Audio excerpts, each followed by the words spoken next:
The Dark Demon King. Volume 5 by Hishi Cage Dairy, translated by Shikaku, audiobook by Masquerade at Masquerade Audiobooks. Chapter 191, Magical Beast. Salamanders are also known as fire dragons. Even among numerous monsters, it is a representative-like, symbolic existence. Salamander has no forelegs like a bird, but has hind legs along with 2 wings. It has a figure like that of wyvern. It has deep crimson-colored scales, which seems like blazing fire, covering its body. Its 2 wings flap and dance in air, and its fangs and claws more sharp than average swords tear up the prey. And its certain-kill dragon breath, which has the might of a high-level attack magic. If people see its figure, abilities, they would be compelled to be awestruck and understand that it is one of the dragons which stands at the top of living beings. Those salamanders have here, in this Galahad Mountain range's northern part summit, set up a nest. There is an ideal natural cave present for changing it into nest. Most probably the salamanders living here for generations have been using it. In addition, the most strongest one in this northern part of Galahad Mountain range also has the right to use that place. The users this time were without exception, salamanders which have larger stature compared to other salamanders. Among the male and female, normally male has a big frame, but this couple both have big frames. When facing the dragon-like salamander, these 2 were the most dangerous pair. First, they have 2 heads, have larger powerful bodies and power compared to normal salamanders, and have increased their guard because they are in the middle of raising their young ones who have already hatched from eggs. And the last point, the female is as strong as the male. Taking all this in considerations, it becomes easily understandable that subjugating them would be more harder than a rank 4 quest for subjugating one-headed normal salamander. These 2 were the strongest individuals in the northern range of Galahad Mountain Range. It was both affirmed by demons living in surroundings and even Spada Adventurer Guild, however. Gaijiawu. The moment that ferocious yell resonated within the cave, they were taken down from the throne of strongest being. The cave, acting as the nest for salamanders, had scent of blood drifting inside, to the extent one would choke by sniffing. Inside there was no the dragons who were strongest, but a ghastly cruel sight which can only be put up in one word: cruel massacre. Only the scene of massacre was spread. The strong wings which danced in air were teared off with power. The children were lying on the floor teared here and there like a paper. The jaw, which was lined up with fangs which could crunch the prey, had been forcibly wrenched open and divided into 2 parts. The lacerations reached the middle of neck. The strong tail, which could even defeat other salamanders too, was teared off from the roots. It can't be swung as a whip from now on. The strong red dragon scales were smashed into pieces as though hit by hammer. However, the point to be surprised would be that the scales which even dragon breath can't scratch were melting and falling. The 2-headed were the same too. They were teared to shreds, smashed into pulp. It couldn't be identified who was male or who was female. Their bodies only revealed the ghastly manner of death. As for why something like this was happening, the answer is quite simple and easy to understand even for a monster. That's right, it only meant that someone more stronger than the 2-headed couple has appeared. Ooh, ooh, ooh, ooh, ooh, ooh. Once again, the yell resounds in the cave. The source wasn't the already dead salamanders. It was a magical beast completely different from a dragon. At a glance, it looked like a gorilla. The scene of it walking on 4 legs while attaching front limbs on ground completely resembled a gorilla. However, its height was like that of a monster. The overall height from arms to head crossed 6 meters, and its overall length from the head to the end of tail was more than 10-odd meters. Compared to salamander, yeah, it was small. Compared to humans, they would both be classified as big-type monsters. Its body has been tightened to the extreme limits. Compared to that of a gorilla, its body was a lot more sharp. However, the bulged muscles on the upper body would be like boasting its strength, just like how Minotaurus or Cyclops do. It has 5 fingers on hands, but the arms were so thick that they can't be compared to humans, gorilla, or even Minotaurus. It looked like the trunk of millennium-years-old tree, especially the right arm, which was thicker than left, and it helped in supporting the strong power. On the back of right hand, a jewel like a barrel was buried and was releasing bright red light. The tremendous magical power near it can be the only reason for the melting of salamander scales. It had the black hair, but around the neck, chest, and the arms are deep crimson-colored hair as though the blazing flames have been put into a shape. Even now the red hairs are flickering like a heat haze. The tail grown seemed like that of cow's tail, and the red hair on the end seemed like a torch. The magical beast walks forward while waving its creepy and prideful red hair. The place it was headed to was the place children of salamanders wailing QQ. The reason they couldn't escape while wanting to wasn't because they froze up in fear, but the wings which can let them fly, even if they are very young, had been half torn off. With their hind legs, they could run faster than humans, but one side of them had been uprooted, and they could only crawl even when using all their power. Other Tentu were being raised here, but they too half-killed by none other than this black and red magical beast. In the first place, before the two-headed parents of them were killed, they already had their legs and wings torn off. The moment the parents moved their eyes from children, the magical beast took the opportunity and half-killed every child. For it, the work would have been too easy. Of course, the parents noticed the violence of this intruder 1 second later and attacked with heart full of rage. And the situations arrive at the current time. In other words, the children were made to see their parents getting killed in front of their eyes. No one knows what the children of Salamander, who don't have the intelligence like that of a human, had thought while seeing their parents getting killed. But however, there's no doubt they would have felt fear seeing the magical beast coming towards them while they could only keep on wailing. That scene was something a sadistic person would gleefully watch and trample on it, and thus the magical beast laughed. A sharp face like that of a face, but the face which was smiling gently could only be seen as an extremely evil smile. The long ears, which seemed like the ears of rabbit, were wavering as though feeling really ecstatic. The black eyes with red pupils was narrowed in pleasure, and took time in looking at the figures of children wailing.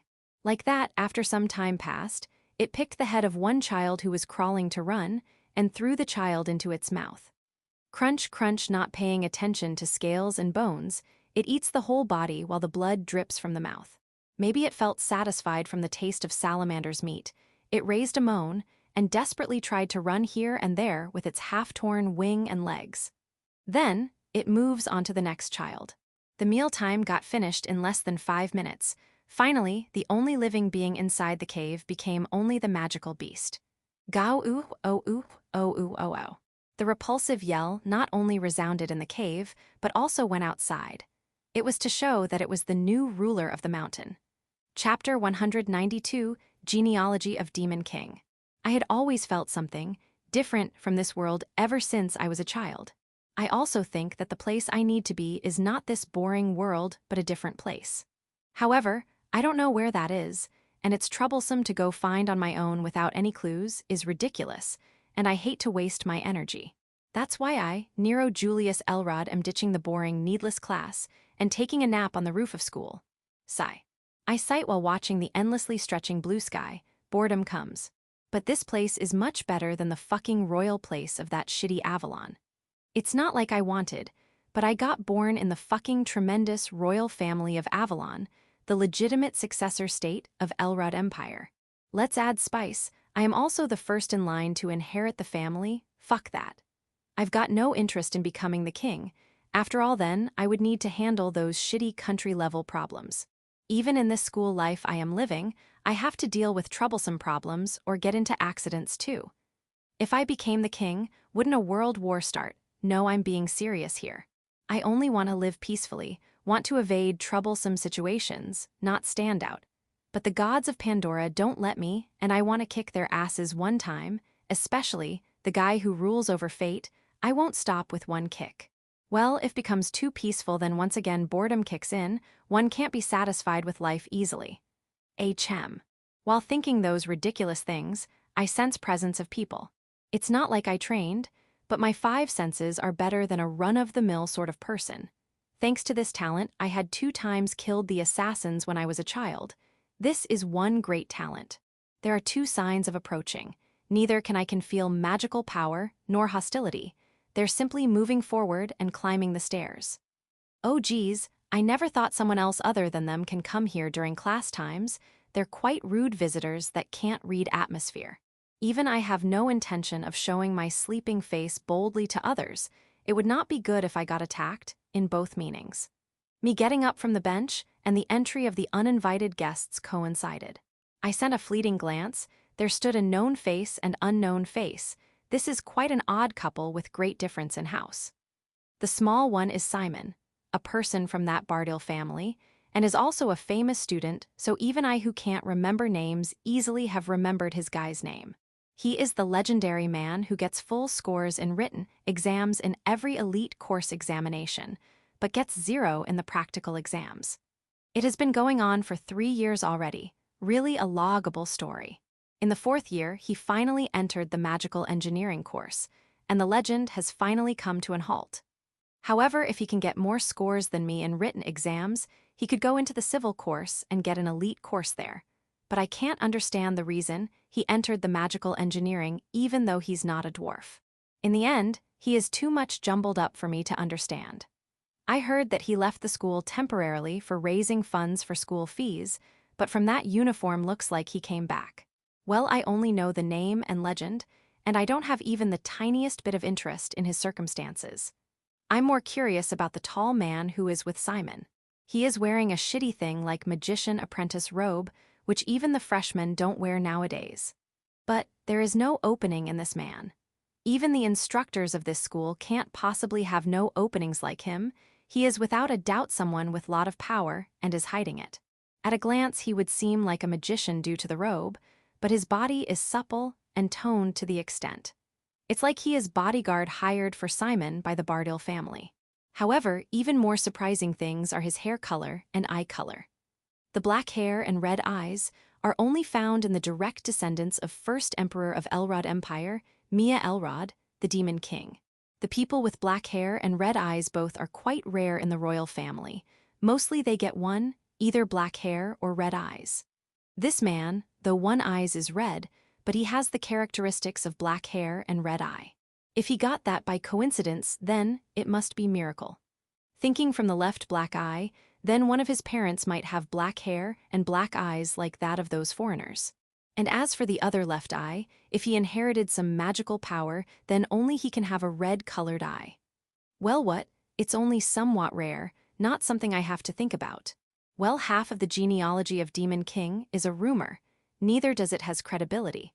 So upon searching, there must be a person with black hair and red eyes, not like I had seen one before today, though.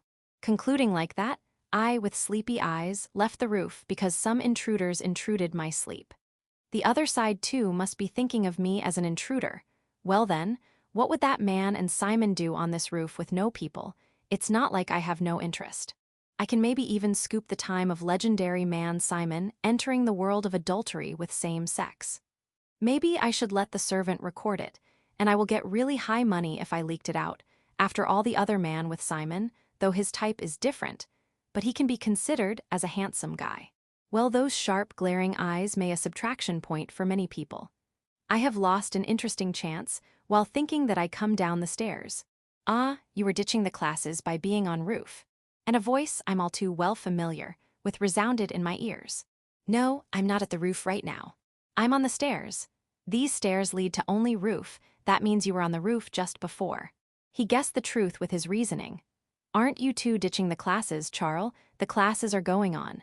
The girl wearing a red mantle, the proof of elite cadet, and is waving her red twintails is called Charlotte.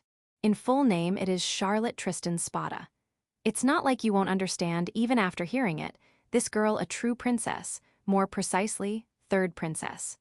Well, to me, she is a lass who is a hard to please and has an inseparable relationship of childhood friends with me.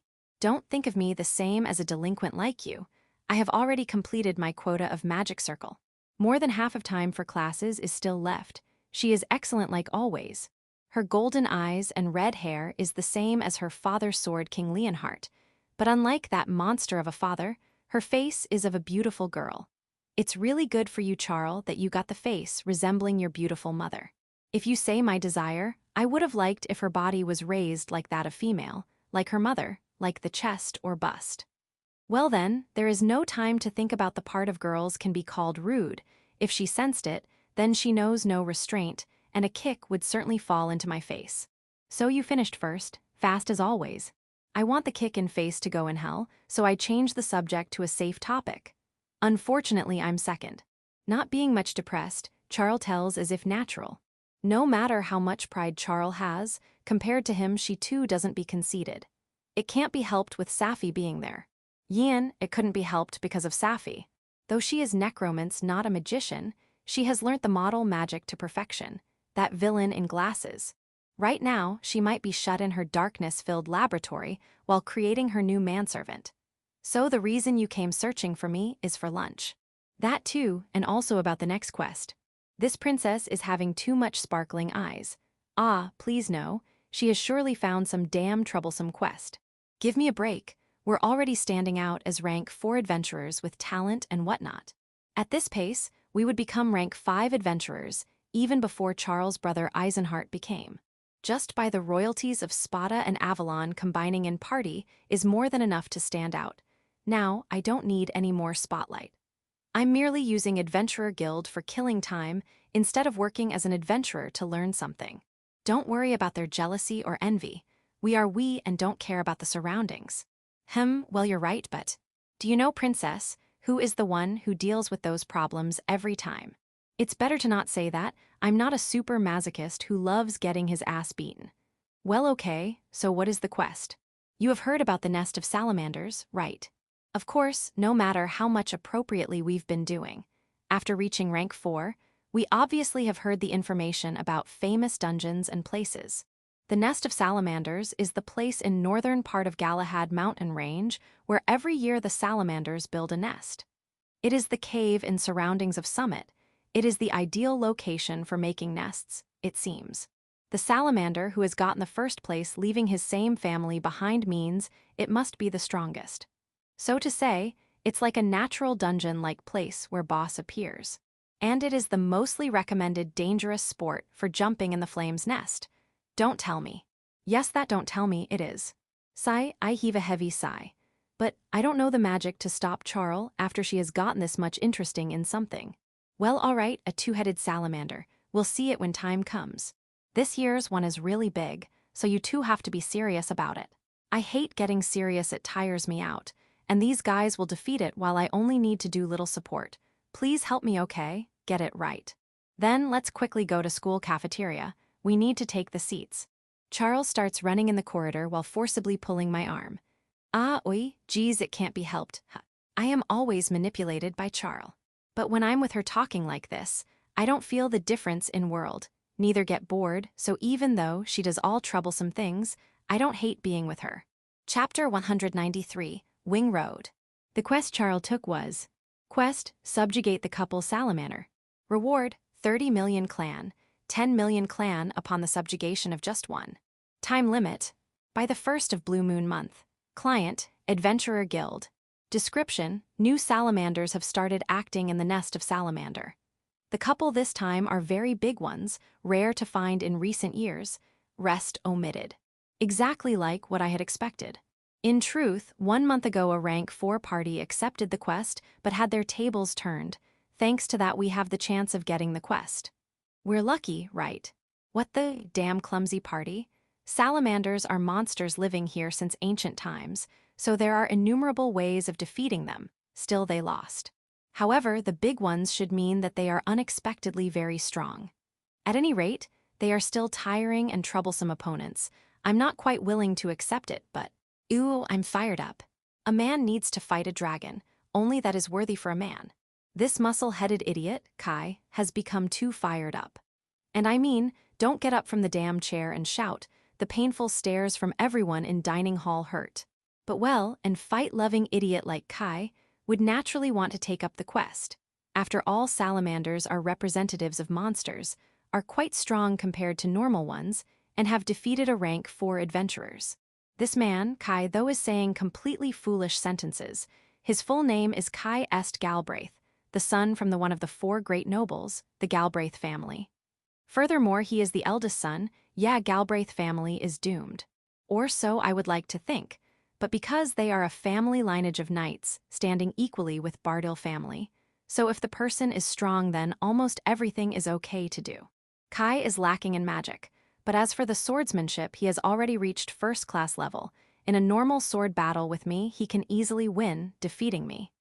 Including the top of his pointy golden hair, he can easily be of 2 meters tall. It's just as you think, this guy is a friggin' giant strength-type person. Thanks to that, he swings the tremendously heavy long sword as though it is a baton, and has already learned many master-class martial skills. His talent isn't something that should be as a student anymore. Well, he can't use anything other than sword, so if I use magic on full power, it's easy to defeat him. In fact, if I don't defeat him, then I can't continue being a close friend with him. You're really a stifling idiot, worst, just go and die. Cold stare and words strike at Kai, who is still fired up even before the salamander subjugation, and is standing from his seat. The person who said is a slender, beautiful girl with eerie violet long hair. The eyes behind her glasses are also the same violet, which reminds me of some sort of deadly poison. No, her eyes truly are deadly poison. If there were no glasses, the nasty effect of demon eyes would have already attacked Kai. In fact, a little effect is leaking from the sides of glasses and attacking Kai. Awoke raises a groan and sits back quietly. You're good, keep on doing this thing. What Safi, you're against it. As if the damage caused by friendly fire to Kai is not seen by her, Charl asks nonchalantly. Safi is her nickname, even I say that. So the reply of that Safi-chan is, I'm in favor of quest itself. I can get new materials after all, really interesting. Foo foo foo. The sight of her revealing an eerie smile on her cold, beautiful face seems like the witches that come out in fairy tales. But her true identity is not a witch, but something even more ominous. Her class is the one which rules over the dead necromancer. That is her, Safil Maya Hydra's official class and identity. The family of Hydra is the same as of Kai's family. In other words, it too is one of the 4 great nobles. Spears for Bardiel, swords for Galbraith, every family has their special weapons, but Hydra family is well versed in magic. That is, of course, not model magic but necromancy. Kai is a prodigy who has already learnt the swordsmanship needed to inherit the seat of head of the family, but compared among the prodigies, Safi would be superior. She knows necromancy and also has learned model magic to a high level. Furthermore, she also has demon eyes for support. These demon eyes can deploy an effect of some sort of magic upon seeing someone. This is one sly ability in the eyeballs. It is possible to have them due to genetic hereditary, but the possibilities are really low. But, well, as you can see, this girl has demonic eyes as if it's natural. Sigh, it's just a cheat. I leak out that murmur unintentionally, but what do you mean cheat? Whoops, looks I said it out loud. You don't know, they are the underhanded tricks used when playing board games or the person who uses them. For example, a dice which always gives 6. Safi consents to it while raising a tone, not showing any admiration. So who's the cheat? No, that was just me talking to myself. I evade while raising a smile and giving out a vague answer. Safi glares at my face for some second, then moves her head away. Looks like the threat of demonic eyes has gone. So then Kai and Safi have agreed, so it's decided to take this quest. Where's my say in this? It's decided. She is pushing through without hearing me. Well, there are 5 party members, now 3 have agreed to it, so I can't possibly make them not take the quest. Well, it's fine with me, but have you clearly asked Nell? I speak the name of the last member who isn't present here. Yeah, I've already asked in the previous class. Don't keep talking in the class, or so I thought to tell her, but that isn't a line someone like me, who ditches the classes, should say. The class Charl was in before, Safi too was Magic Circle. Ah, no wonder that clumsy Nell is overworking right now. What did she say? Naturally, she too agrees. Sigh, I heave a sigh. Nell, full name, Nell Julius Elrod, just like the name says, she's my little sister. She is the only member lacking in fighting ability, that's why she feels inferior, and so she never objects to anything. Though I say fighting ability, Nell is a priest, so she doesn't need to have tremendous powers like we 4 have. Though she has no spotlights in fights, but she can use heal and cure both. A rare talent. Furthermore, she also has a more rare divine protection, so because of her, the balance of party always remains constant. But even if her brother says it, it would only seem like I'm favoring her, so there is not much effect whenever I say it. The one problem I'm currently being troubled, the low self-confidence of my sister, needs to be set aside temporarily, and I need to pay more attention on quest. Then, us Wing Road's next quest is the subjugation of salamanders. The leader of party, I officially inform the taking up of the new quest. We 5 elite cadets, Charl, Kai, Safi, and Nell, have formed an adventurer party which goes by the name of Wing Road. Now that I think about it, it has been a year already, and we're rank 4. If this quest is successful, we'll be one step closer in reaching the highest rank, rank 5. It is unheard of someone becoming rank 2 in the second year of academy. I don't want to stand out at all. Well, working as an adventurer, I can't show a behavior that will make us fail in our quest. That won't be good. Let's go and finish this quest quickly. Chapter 194, Angel Appears. Second of Red Flame Month, we Element Master are running on the highway aiming for the dungeon to complete the next quest. But the legs that are running are not ours. The thing that is running like a gale on the highway while kicking the ground is 2 black horses. In other words, we are horse riding. One side is Lily and the other side is Fiona. Incidentally, the formed is named as Mary and latter as Mary. Kurono-san, have you gotten somewhat used to horse riding? Ah no, Lily is also here, so not that much.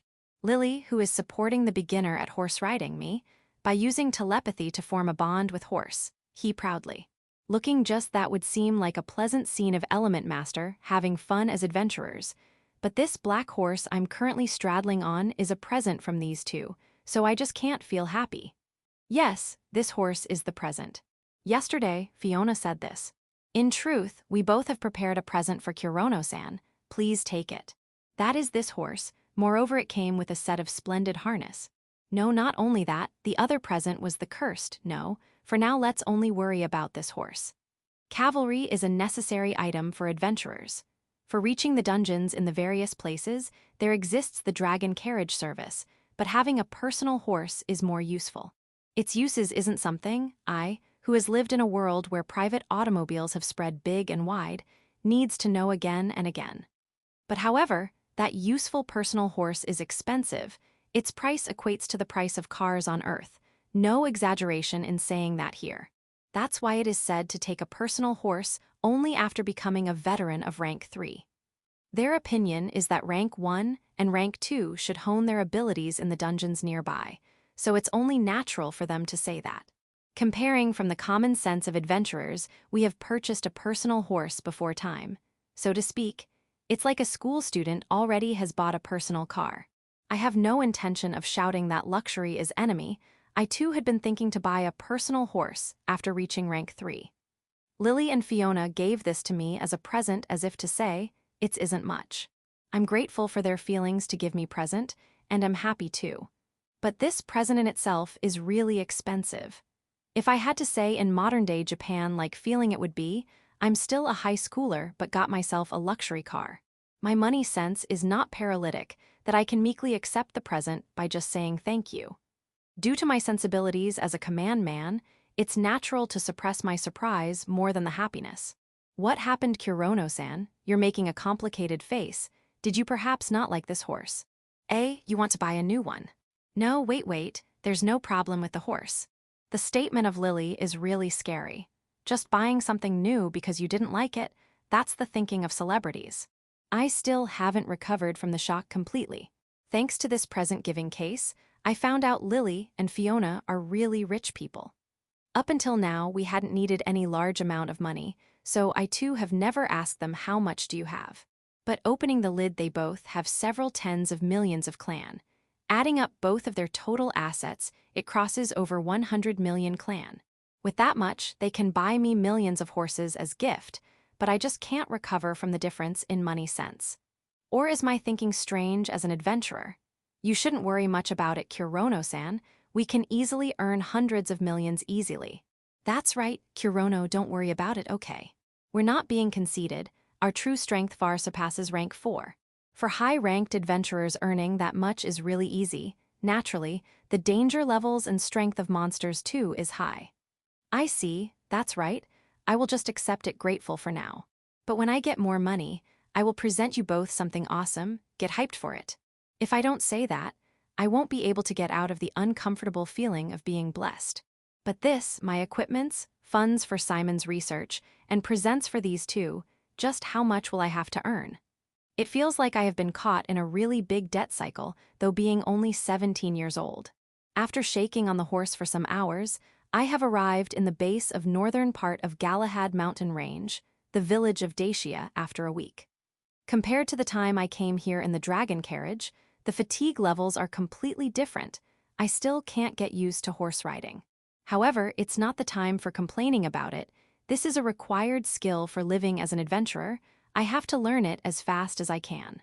For that, I am heading towards the stable of village which keeps the horses, by pulling the reins of this two-headed horse. That's why I have sent Lily and Fiona to the Adventurer Guild of Dacia for completing the formalities. And this time we have to capture something alive, so the situation is different from normal. Oh, there it is. Pulling the reins of Black Horse. After walking some time, I see the destination, stable. I will reach in some time, the moment I had that impression. Ooh, oh. I was stopped by the reins. I don't know what it thought, but the horse had stopped moving. Oi, what happened? I naturally ask the question, but a normal horse can't possibly answer my question. What? Why stop? While thinking that I pull the reins hardly, but the horse doesn't even move a centimeter. Really, what happened, just before it was following me? What, do horses stop moving suddenly? I neither have the experience in straddling neither, nor do I have any knowledge of horses' behavior, so I have no idea what actually happened. What happened? Come on, move. This is bad. Unless Lily and Fiona come, I have no way of solving this problem. But I'm not a summoner, or else I would have called a servant and sent it to call them both here. Having said that, if I leave here to call them both, then these two horses might run back to wild. I can't solve this problem alone. This horse is still not trying to understand my feelings, and is just standing there boldly without moving even a bit. I give up. Is this the thing, to be at a loss? The only thing I can hear is the nasal breathing of this horse Bufu. What is this sense of emptiness? The time I felt that mental pain. Are you troubled? I was called out from behind by a girl with a warm and pleasant voice, feeling like the sunlight of spring. I turned back, and there stood the girl I had imagined, no, even more beautiful girl. Her age is the same as Fiona. Her face has hints of baby face which can let her be called as a young lady, and her expression is serene like that of lady. The glossy black hair is separated in two sides from the bangs. The back hair is long enough to reach her waist. Commonly said it is the princess haircut. No, she has the air of a princess around her. Her blue eyes calm one down, and her gaze under her sharp eyebrows is lovely. Her white face is well ordered, just like a doll. I can't feel the coldness that comes from Sariel, who too is a white-faced beauty. The reason I have overlapped her with Sariel must be because of her attire. There is no emblem of cross, but a white cloth like that of monks or priests with comfortable designs is wrapped on her body. Most probably she is not a normal villager. She might be adventurer with the class of cleric or priest and works in a temple or somewhere sacred. Both classes are traditional and have continued since ancient times. I don't have the theory of hating a person wearing the same attire, so I have nothing to say about her attire. On the contrary, the more I look, the more she is different from Sariel. Her height is around 170 cms. Quite tall for a girl. To add more, she has something that she wins against Sariel, Lily and Fiona too, who is far surpassing the normal standards, that is breasts. That too is so big, even though she is wearing a priest-like cloth for hiding body lines, they are still pressing forward claiming their presence. The scene of Susu-san having big breasts in the morning suddenly appears in my mind. It's the same as that, or even more. Well, I'm not the man who can be swayed by big breasts only. No, even a big breast-loving guy will feel more impact on seeing the thing this girl has. That is the white wings sprouting from her back. They are not wings of light like Lily, but white big wings of soft feathers like that of a swan are sprouting from her back. The little movements of the wings is proving that they are not artificial. There are various types of races in Pandora, but I have never heard of a race with the appearance like that of an angel. Is it mutation? Or else, I just don't know, but they do exist here. Either way, it's not good to ask her someone's race on meeting them for the first time. It is rude. Even if she had a halo above her head and looking just like an angel. But here I should talk to her as a kind girl who called out to me. Ah, sorry. Well, my horse isn't listening to me and has stopped moving. I explained the miserable situation. while revealing a wry smile to this angel-like beautiful girl. Oh my, that is troubling. The angel does a reaction which coincided with her expression and words. Looking at her reaction, looks like she isn't scared from my face like those female students from the other day. This is good. So an angel doesn't judge a person based on their appearances. Really grateful. It's only a little to reach the stable, but it suddenly stopped, just what might have happened. Oh, so you're taking the horses there, right? Yes, I had no reason to lie, so I affirmed. Then, maybe she liked something in my answer. She opened her mouth full with confidence while making her eyes glitter violently. In that case, I can't help. A statement filled with willingness, kindness, and volunteer-like intention came out of Angel's mouth. Rally, thank you very much, it will help me a lot. I immediately accept her help. It really helped me. Now I don't have to wait like a fool holding the reins and keep on waiting for Lily and Fiona, who God knows when will come. Yes, please leave it to me. She smiles brightly as if a halo has started to shine and immediately starts helping me. Without faltering in front of large horse, she patted the nape of the neck of the two-headed horse with her white hands as if it is her pet dog. Do they start listening to their owners if done like this? I quietly looked at Angel and horse flirting while tightly holding the reins. Please, can you hear to what he says? I heard her mutter that in a really low voice. Normally, the animals can't understand words, so her actions seem to be normally trying to talk to her, but I know person who can talk with them. Due to that, I cannot help but feel that she can too talk with animals like Lily. This child seems to be slightly afraid, but it's all right now. Looking back at me, she tells me that while smiling. I, feeling 50% faith in those words, pull the reins and... It moved. The horse moved a step forward. I pull more than it moves 1 step, 2 step, 3 step, it had returned to the state he was before. Thank you very much, it really helped me. I send the heartfelt words of gratitude to her, who is looking at me and horse with an happy expression. No, same here, I'm happy I was of use. She replies with a perfect smile with no ulterior motives. I have to clearly thank her, I tried to, but... Well then, I will have to go now. Let's both have good luck on our quests. I couldn't call out the words to stop her, while looking at her gallantly leave the place. On our quests, so she was an adventurer. I unintentionally murmur that. I couldn't feel the sharpness of an adventurer who fight as if it is usual, so I can't hide my surprise that she wasn't a normal priest. But there are also exceptions like Lily. Not all have that esque feeling on adventurer, not always people match with their appearances. Anyhow, there is no doubt that I was saved by her kindness. I once again thank the angel, who is now nowhere to be seen, in my heart and started walking while pulling the reins of the horses. Chapter 195, Camp. We are the son of sword King Leonhart Tristan Spada, the great man owning the white holy sword, forbidden black magic, and the epitome of darkness, the reincarnation of Demon King. That's right. We are Wilhart Tristan Spa. In front of the entrance to Dacia village, the second prince of Spada, Wilhard named himself in high spirits, but, "You're too noisy, idiot brother." Daza. After getting a strong drop kick from behind, Wilhart rolls on the ground for some times. He has already dirtied the glorious red mantle of elite cadets by the mud. Who was that? To slip through our sixth sense field and attack me, you don't seem like a normal person. Don't tell you're the lone survivor of the crazed assassination organization, Shadow Moonlight. Who is the lone survivor of some assassination organization? Can't you stop discharging your delusions, idiot? Wilhart gets up while thinking about the heroic past of a great assassin who had learnt threatening assassination techniques. Looking in front, there stood a red twin-tail-haired girl in an imposing manner with a scornful expression. Oh, isn't this our sister? The attack just now was a really good one. Looks like you have learnt a part of Monk's strength. I'm a magician. Don't change my class on your own accord. Wearing the red mantle of elite cadets, the second prince and third princess of Spada, Wilhart and Charlotte were looking at each other face to face. However, why are you here? While positing his monocle with his index finger and doing a cool pose he had practiced a lot, he asks his sister. It's because of Quest, isn't that obvious? We're not here for camping, unlike you substitutes. The elite cadets are divided in 2 teams. One is formed by superior people, and the other one is mismatched by inferior people. The people from the first team call this second team as substitutes. A team with substitutes, in other words, it's a derogatory term. Ganunu, I never said it was my outdoor training trip. You shouldn't judge on your own speculations. Several groups of 5 people with that big luggage. Moreover, the destination is Dacia Village. What else can it be other than camping? The outdoor training trip is the class commonly called as camping by students. This is a humiliating class for those who can't survive on the outside easily. In other words, someone less than an adventurer.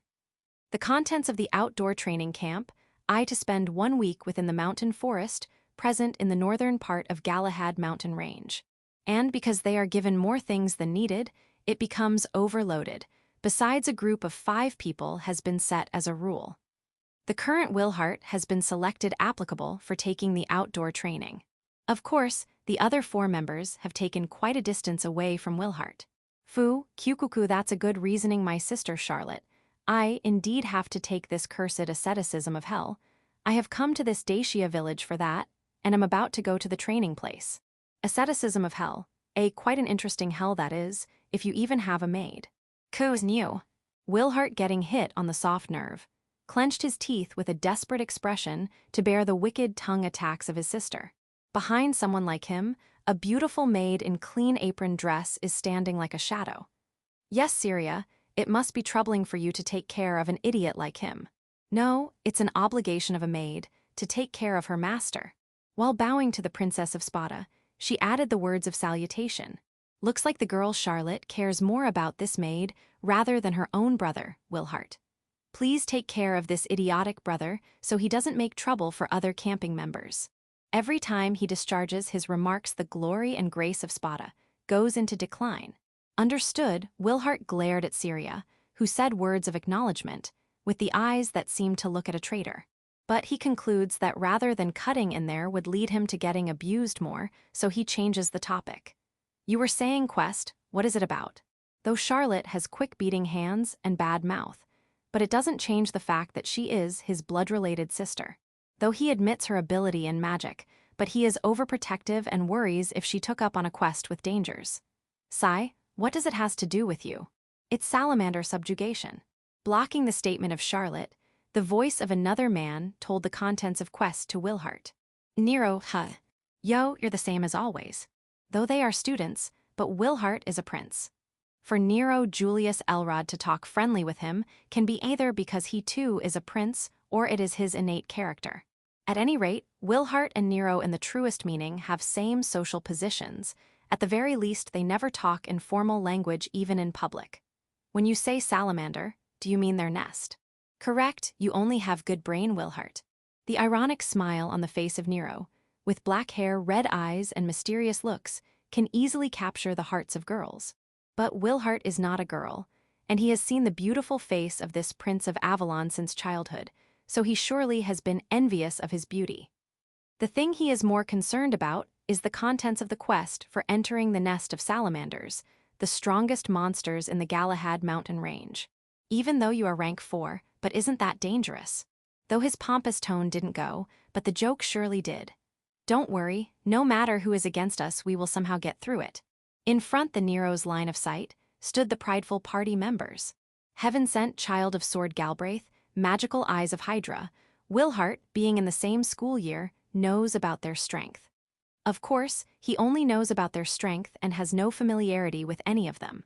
After being called as I can't remember the names of weak people by Galbraith and creep by Hydra, the conversation stopped forever. It wasn't a line to be said to the royalty of the country they serve to, but Wilhart isn't an intolerant man who would get angry with just that much. He is more or less near good for nothing. Keeping it aside, but indeed it's the wing road of Nero with every member strong, then it's possible they won't be outdone by salamanders in Salamander's nest too. But still he worries.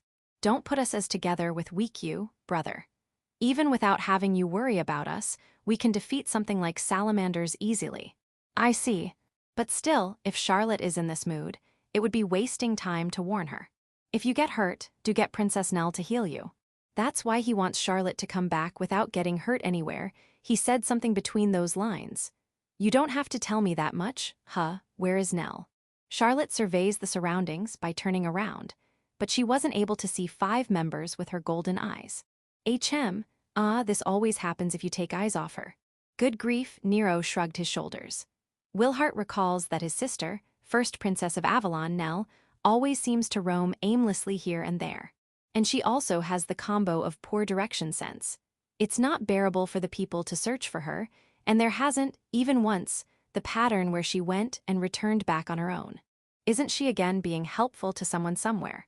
Due to her very kind heart, she can't abandon a person who is troubled. That goes the same for people not from her country, and she interacts with them without any division. She's more like a saint rather than princess. However, though she extends a helping hand, the things that clumsy girl can do are only limited to her peerless rare talent in healing others. I've been telling her to stop because it's dangerous, but she never hears me. Seems like the Prince of Avalon, too, is troubled by the unreasonability of his sister. Of course, the girl called Nell doesn't give a drop kick all of a sudden, nor call her brother idiot. She has a personality fit for princess and is lovely. Wilhart always prays that the tomboyish Charlotte learns even a part of her ladylike character. Oh, rare things happen too. She has returned. Maybe he sensed her presence. Nero turned back, and there stood well talk of the devil, the first princess of Avalon, Nell Julius Elrod. Wilhart, though, has no ability to sense presences, he could still make out her figure even if he looks her from far. That is because she has rare characteristic of having white wings on her back while having the body of a human. Nell, having the figure of angels drawn in ancient paintings, rushes over the crows of her party members, while smiling and swaying her big breasts, which are quite not suitable for someone her age. Oh, isn't this Prince Wilhart? What a coincidence. While feeling the feels of healing without any use of healing magic, Wilhart exchanged salutations. Geez, where were you loitering? Nero whines in a fed-up voice. I'm sorry, big brother, but I have a really wonderful meeting. So you were helpful to that person? Yes, I was able to help an apprentice magician who was standing still because his horse wasn't hearing him. What a heartwarming story this is. However, being touched by this goddess-like princess, that apprentice magician might become the new member of this princess fan club. Thinking like that, only pity for making another man insane comes in the heart. Well, the members are all here. Let's go to the nest.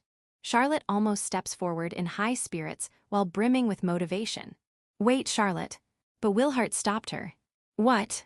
Though she says in a displeased voice, but due to the fact she didn't ignore him, means that there was not much cracks between in their relationship as siblings.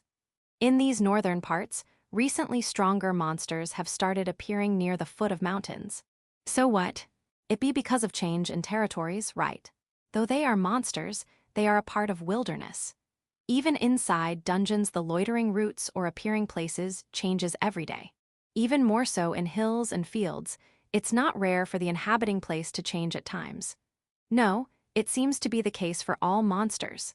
But it is too much suspicious if all the monsters of that area have a change in the territories. Maybe because salamanders are too strong, the other strong ones near the summit are avoiding them. Not only limited to salamander, but if a really strong monster appears, the other monsters in the surroundings run away from that place. And if it leads to all monsters changing the places, then it means the monster is a rogue with lot of power. Such dangerous monsters rarely are seen by other people. So that means I'm now more interested in fighting the salamanders. No, isn't that more troublesome? Hearing Wilhart's story, Nero and Charlotte were contrastive, but they all left the place while increasing their guard. The elegant bow Nell did completely deleted the bad image those two left on Wilhart's mind. It would be great if they come back safely, sigh. Will-sama.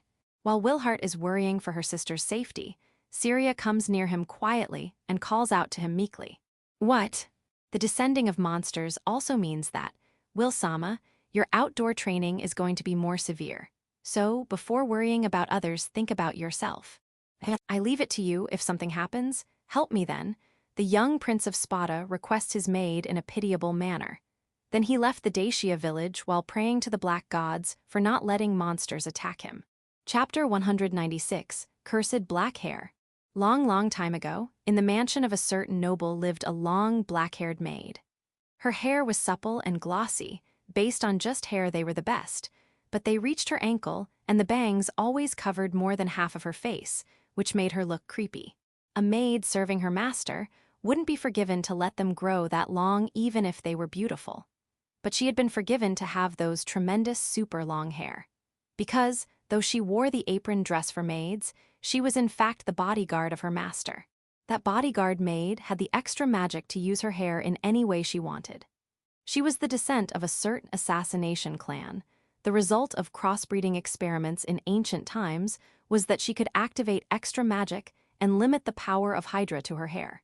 Her black hair with the power of Hydra would turn into impregnable defense at extreme times and also entangle the hands and legs of the enemy to stop any sort of attack. The girl with her hair demonstrated great talent as bodyguard. However, the reason she was currently hired as a bodyguard for a son of a certain noble wasn't because of this ability. Oh, you have quite a nice face there. If I'm going to be followed by a bodyguard all day long, then a girl like you would be best. But it was because of such a vulgar reason. Judging from the standard basis for choosing her was enough to see that her master, the son of noble, was a lewd man. He liked women more if compared to getting meal 3 times a day, rather than exploiting taxes or getting honor from king. He liked making love with women more. He made love with many women, like daughter of a wealthy noble, gentle maid, voluptuous high-class prostitute, innocent farmers' daughters, chaste married woman. If he liked the appearance, forgetting the social positions, he would lay hands on that girl. Therefore, even though the black-haired woman was an elite assassin raised by an assassination clan, he would choose her based on her appearance, and that so without any hesitation.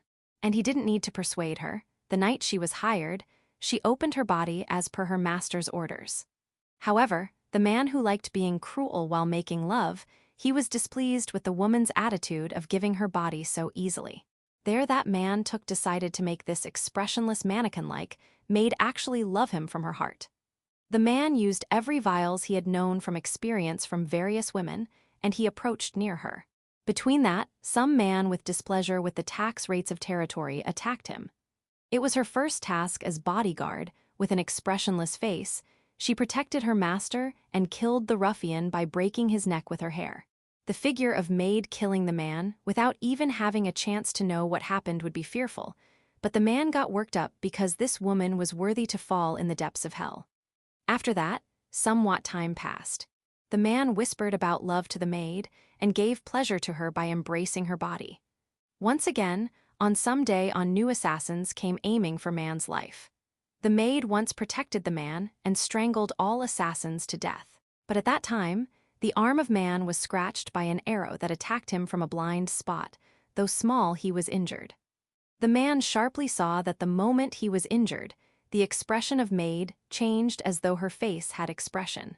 The man understood that all the work he did till now was not useless. The frozen heart of woman has started to thaw, though little by little, but surely. After that, the man approached the maid in more high spirits. Then, the time the third attack came. "Master, I'm scared to lose you." The maid was worrying over the safety of man while crying. After several from hiring, the hard efforts of the man finally bore fruit. From then, the maid was loved by the man without being expressionless, but with innocent reactions of a love-struck maiden. But that life didn't last even a year and marked its end. "I'm getting married." Marriage, yes, the engagement of that man was decided. If he was getting the bride from family of same status or lower status, then he wouldn't have stopped on laying his hands on maid or other women. However, the bride was not only of higher status, but was the daughter of royalty, the princess of the country he served. No matter how much difference in positions, having blood of royalty was necessary. The difference in power was like heaven and earth. It wasn't girl coming to his house, but he going to the bride's house. The man wouldn't face against people with more status and power, and could only agree to what his bride, the princess, said.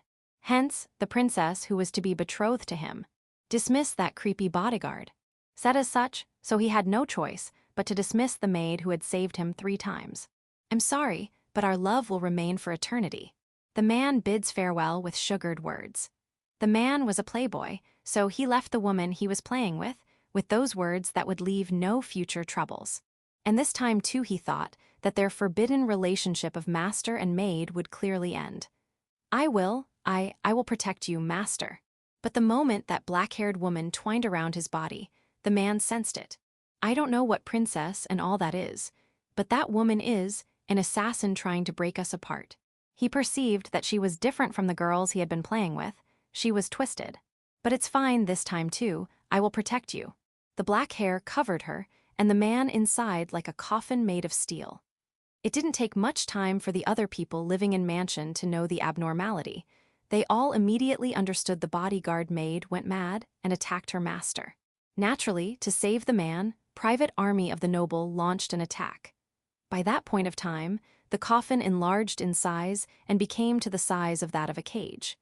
The defense made by her black hair couldn't be broken no matter how many times blades cut or tried to pierce it. They were able to cut some fibers of hair, but they were immediately regenerated. Even so, the soldiers didn't give and kept on attacking. Without choosing any way, they just tried to destroy it. 1 month passed after that. In the mansion of Noble, the jail of black hair was still enshrined. She didn't even once open the defense and protected her master from every sort of attacks by capturing him in the jail of eternity. Like that, one day the defense made by her black hair vanished maybe because she used up all her strength. All that remained was the corpses of a man and woman wrapped in between the black hair as though they were embracing each other. The man had an expression of despair on his face. The woman had a kind expression as though to comfort the man. A worker told that the bunch of black hair in his hand was the hair of the girl who went through all that. Even after the dying, the black hair didn't lose its glossiness and looked beautiful, even if the story of bodyguard was a lie. It doesn't change the fact that this black hair had some sort of magical power stored into it. Then the worker made gloves by knitting the black hair. The worker wore it the moment he finished making it and, "I will protect master," heard that voice. The next morning, the corpse of worker wrapped in black hair and strangled to death was found in the workshop. Ever since then, every person who wore these gloves was killed in the same way. At some time, it was called as black hair curse coffin, and every person feared it. It was unknown how many people had died before it was sealed as a dangerous cursed item. Like that, even after people stopped reaching her, she was still waiting for her new master to appear. Those cursed gloves. Noisy, shut up and listen to me. Are right now silent due to blackening and fitting, just perfectly in my both hands. It almost feels like they're part of my skin. The only fault is, sometimes the shout of a woman shouting master would echo inside my brain. Well, it's fine, this is normal for a cursed item. These gloves, which feel really great to wear, and are made from the black hair of a love-struck maiden named as Black Hair Curse Coffin, is a gift from Lily. I'm too scared to hear the price, because she said this was brought from the high-class shop of Mordred Weapon Company within the Noble area. I don't know how she used a shop in Noble area. Seems like the secrets of Lily have increased in just one day. Keeping that aside, let's talk about gloves. This is not just gloves which feel good to wear, but also have a great effect hidden inside them. This isn't called cursed item for no reason. Great. With this, the strength of anchor hand is more than double. You will understand that if you see the scene in front of my eyes. Within the mountain forest in the northern part of Galahad mountain range, the Doltos, having a gigantic body like an elephant, had its movements sealed by my anchor hand wrapping around it. The wire-like anchor hand would not seem different at a glance, but looking more properly, it could be seen it is made by many strands of hair bundling up together to form a wire. Apparently, this black hair curse coffin, these gloves, have an effect of enhancing the strength of magic which restrain other people. Furthermore, though I haven't used it during battle, but it also enhances the defense magic. The reason Lily gifted me this is because it enhances the defense force and binding forces. Compared to other experimental subjects, I'm not much specialized in defensive magic, and Anchor Hand is a magic I can rely on. It played an active role in fight with Cypress and AI as well. Black Hair Curse Coffin has no firepower, but it supports in other sides. As an equipment, this is an ideal one, which implements all the effects from just being gloves. Indeed, Lily, this the best choice, completely different from the white pun-pun robe I bought for her. Well then, it's not the time to be always getting impressed by the ability of Black Hair Curse Coffin. I'm not binding the Doltos on whim, but capturing it alive is the quest this time. I will open its mouth, so shoot the anesthetic ball. Yes, Roger. As if I'm controlling a marionette. Several anchor hand extend from my hand and wrap around Dolto's mammoth-like face with a long nose and teeth. I reel in the black wires which have dug into the upper jaw and lower jaw. Finally, my power surpasses the power of jaws, and I open up the mouth of Dolto's. Aye. Here we go. The two shoot the softball-sized ball within the mouth of Dolto's, while raising enjoying voices. This ball is commonly known as anesthetic ball, though it does not has immediate effects, but it can intensely paralyze the body of monsters. It won't take effect upon hitting the body, but only upon intake of it like right now. In other words, it's a paralysis poison capsule. After silencing the monster with anesthetic ball, the capture is completed. After that, we have informed Guild by the bird for transportation uses loan, and give the monster to the retrieval team, which would be dispatched by Guild. Then I will start installing the binding item. I leave it up to you, and I think it would be bound for a while, so you don't have to be in a hurry. It takes a while for the anesthetic ball to take effect. In that time, if not binded up, then there is a risk that monster would run away. And even if the anesthetic ball is working, one needs to be on guard and keep it bind up using a thick rope. And it would take place for retrieval team to come here. During that time, it is needed to maintain the prey captured. Quests like these are not easy with just defeating monsters and showing their body parts for proof. These are really troublesome. That's why the levels of difficulty changes in subjugation and capturing quests, even if they are of same monsters. Seeing the Doltos, somehow you start feeling hungry, right? You're right, it is really tasty. While chatting idly like that, the first capturing quest of Element Master was completed. Chapter 197, Attack on Camp. 5th of Red Flame Month, the second night came after camping in the Galahad Mountains for outdoor training. Fumu, then we will take the heavy responsibility of being Nighthawk Searcher. In simple words, Wilhart offers to change the duty of guarding during night with another member of the team. And no, we cannot let Wilhart-sama do something like that. The male student tried to gently reject the offer of Wilhart with an annoyed expression. But, Furuhaha, you don't have to fear. With me guarding, no monster will come near use. I will let you people sleep without any worries till tomorrow morning. The male member was not able to retort that. If you make that much noise, the sleeping members will wake up and monsters will come near. Though he is like this, he is a prince.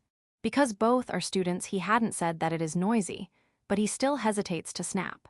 If he showed any rude behavior, then after others would distance themselves, of course, the opposite can also happen. Go and sleep nicely, like a baby being held by its mother. To his prince with a personality, this painful wouldn't become center of state power in future. This is something that had been predicted several years before among the nobles. The Spada royal family, which respects martial ways, has a child like W. Ilhart, who has failing marks in both magic and martial skills. No one thinks he would be able to surpass his brother Eisenhart to become the successor. In the first place, no one would want it to happen. The next generation of Spada would be led by Eisenhart. Wilhart only needs to live as a spare inside a neat inner palace with women, so that royal lineage doesn't end, and also that he doesn't become a hindrance to Eisenhart. In short, there is no one who would try to court Wilhart, even when he has no chance of standing on the big stage in history, neither has any power. And among the elite cadets, that trend is strikingly obvious. Well then I will leave it to you. The second Prince Walhart is a really displeasing existence to elite cadets with no advantage in courting and a great disadvantage upon acting rude with him. Frankly put, they were all annoyed. Fumu, leave it to us, Fuhahaha. This tone only increased the annoyance. Still, everyone would be somewhat respectful and no one would bully him. And the person himself doesn't do anything about this behavior, that's why he is able to laugh it off today too. Wilhart is the only happy-go-lucky man in this world. Upon becoming alone, even Wilhart becomes quiet. The little bonfire illuminates the surroundings slightly. The brook is flowing quietly, the tent is placed on the riverside, so with no obstructions within surroundings it is easy to stand guard there. Of course, there is a thickly grown forest some meters forward, but it is much better to not put the tent there. But the bodyguard maid, Syria, is hiding somewhere within that dark, thick forest. Though Wilhart has become 17 years old, an adult, but because of his low fighting power, he is not allowed to be alone without a bodyguard. However, getting help of bodyguard within this outdoor training would not be good. Hence, she is treated as not present there, and she is in hiding while watching over her master. HM. At that time, the sound of rustling is heard from the forest in front. The guard needs to be more aware of disturbances in forest, because if they monster would approach, that wouldn't be the brook side but forest side. It doesn't need to be said. Within the overgrown forest, it is difficult someone approaching, so it is easy to approach without being found out. Wilhart takes out the normal mithril rapier, which he has named Vasish Vito, from his waist, and at the same time, glared inside the forest, where the sound is coming out from. Who is there? I know you are there. Though he knows there is someone, but he doesn't know if it's a wild animal, or monster, or a human. And he doesn't know the numbers. Wilhart has no sixth sense or magic to know it, or even skill to sense presence. Though his tone says that already knows the opponent is there, but until he confirms it is a monster, there is no need to wake up the members, he judged. If he kept waking them up hearing every sound, then they won't be able to take rest. You can come out. The sounds from inside the forest grow more loud and deliberately emphasize that someone is hiding there. But he still doesn't what is there, hence, he imagines the worst-case scenario of a dangerous monster coming out, and in a second the feeling of stress increases for Wilhart. Why, you can see, come out. The wariness and tension rises, though he said the same line from before, but the nuance has become a lot weak. In the endless feeling time, Wilhart keeps his whole attention to the forest. Bashuri splash. But the reason he could respond to that sound of water can only be said due to good luck. Hearing sound of water means that something has appeared in the river behind him. Before reaching that conclusion, Wilhart reflectively turned back. What? There were two bears, no. It was rank 1 monster punpun with rabbit ears growing on head, and small and stout body. A figure which nobody would forget upon seeing once. The two punpun reached the riverside, and now the distance between Wilhart and them is only 4 meters. He understood that these two came from behind while he was completely paying attention to forest, and at the same time he noticed these two throwing something towards him. The thing thrown was about the size of a human head. Without knowing it, what it was, it had landed on the ground. Waha!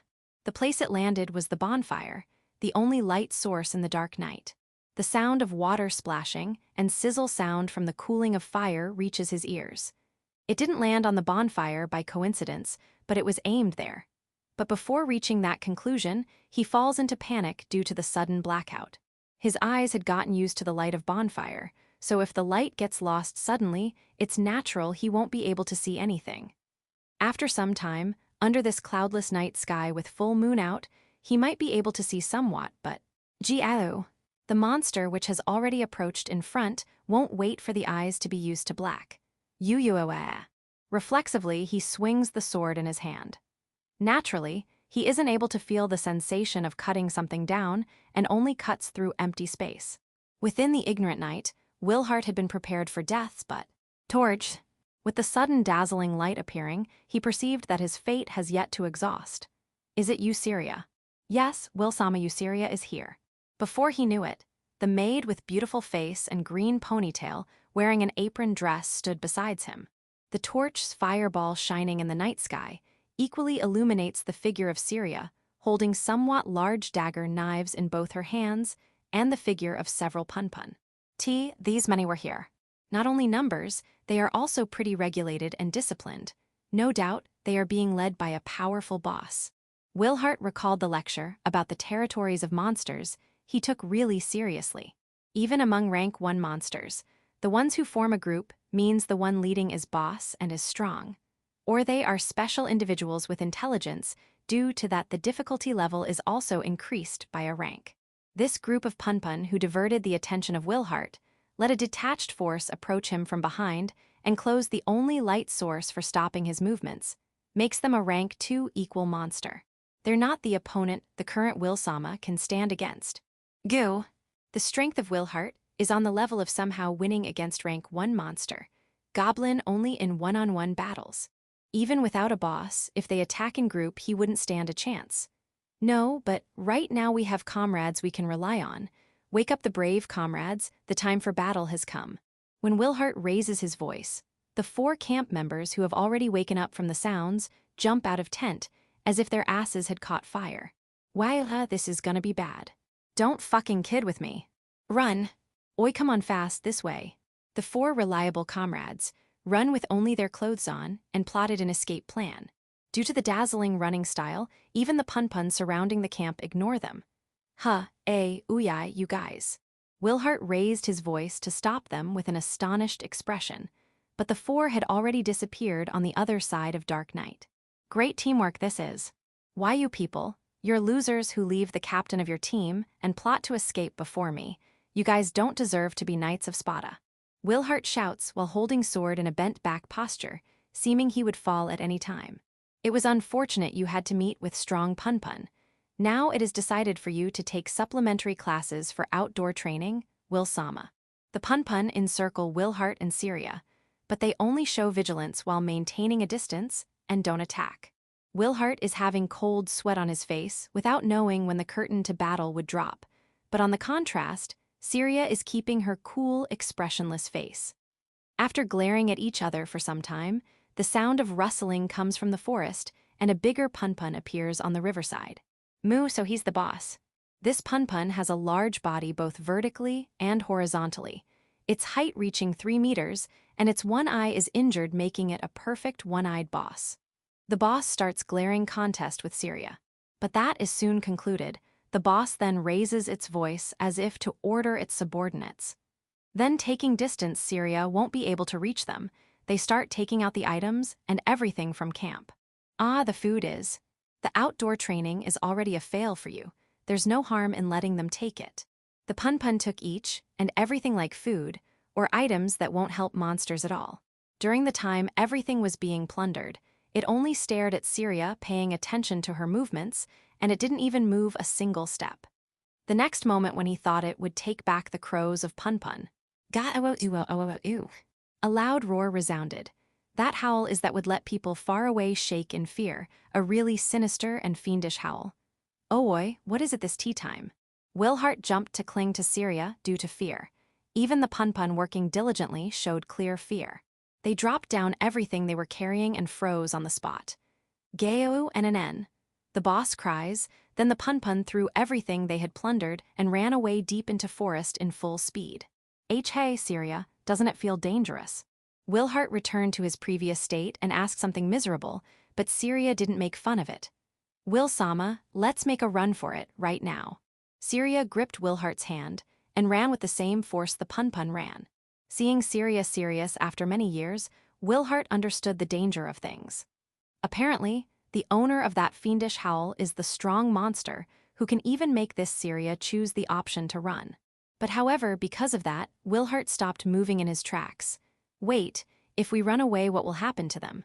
Them is the 4 members who got scared of attack of monsters and ran away.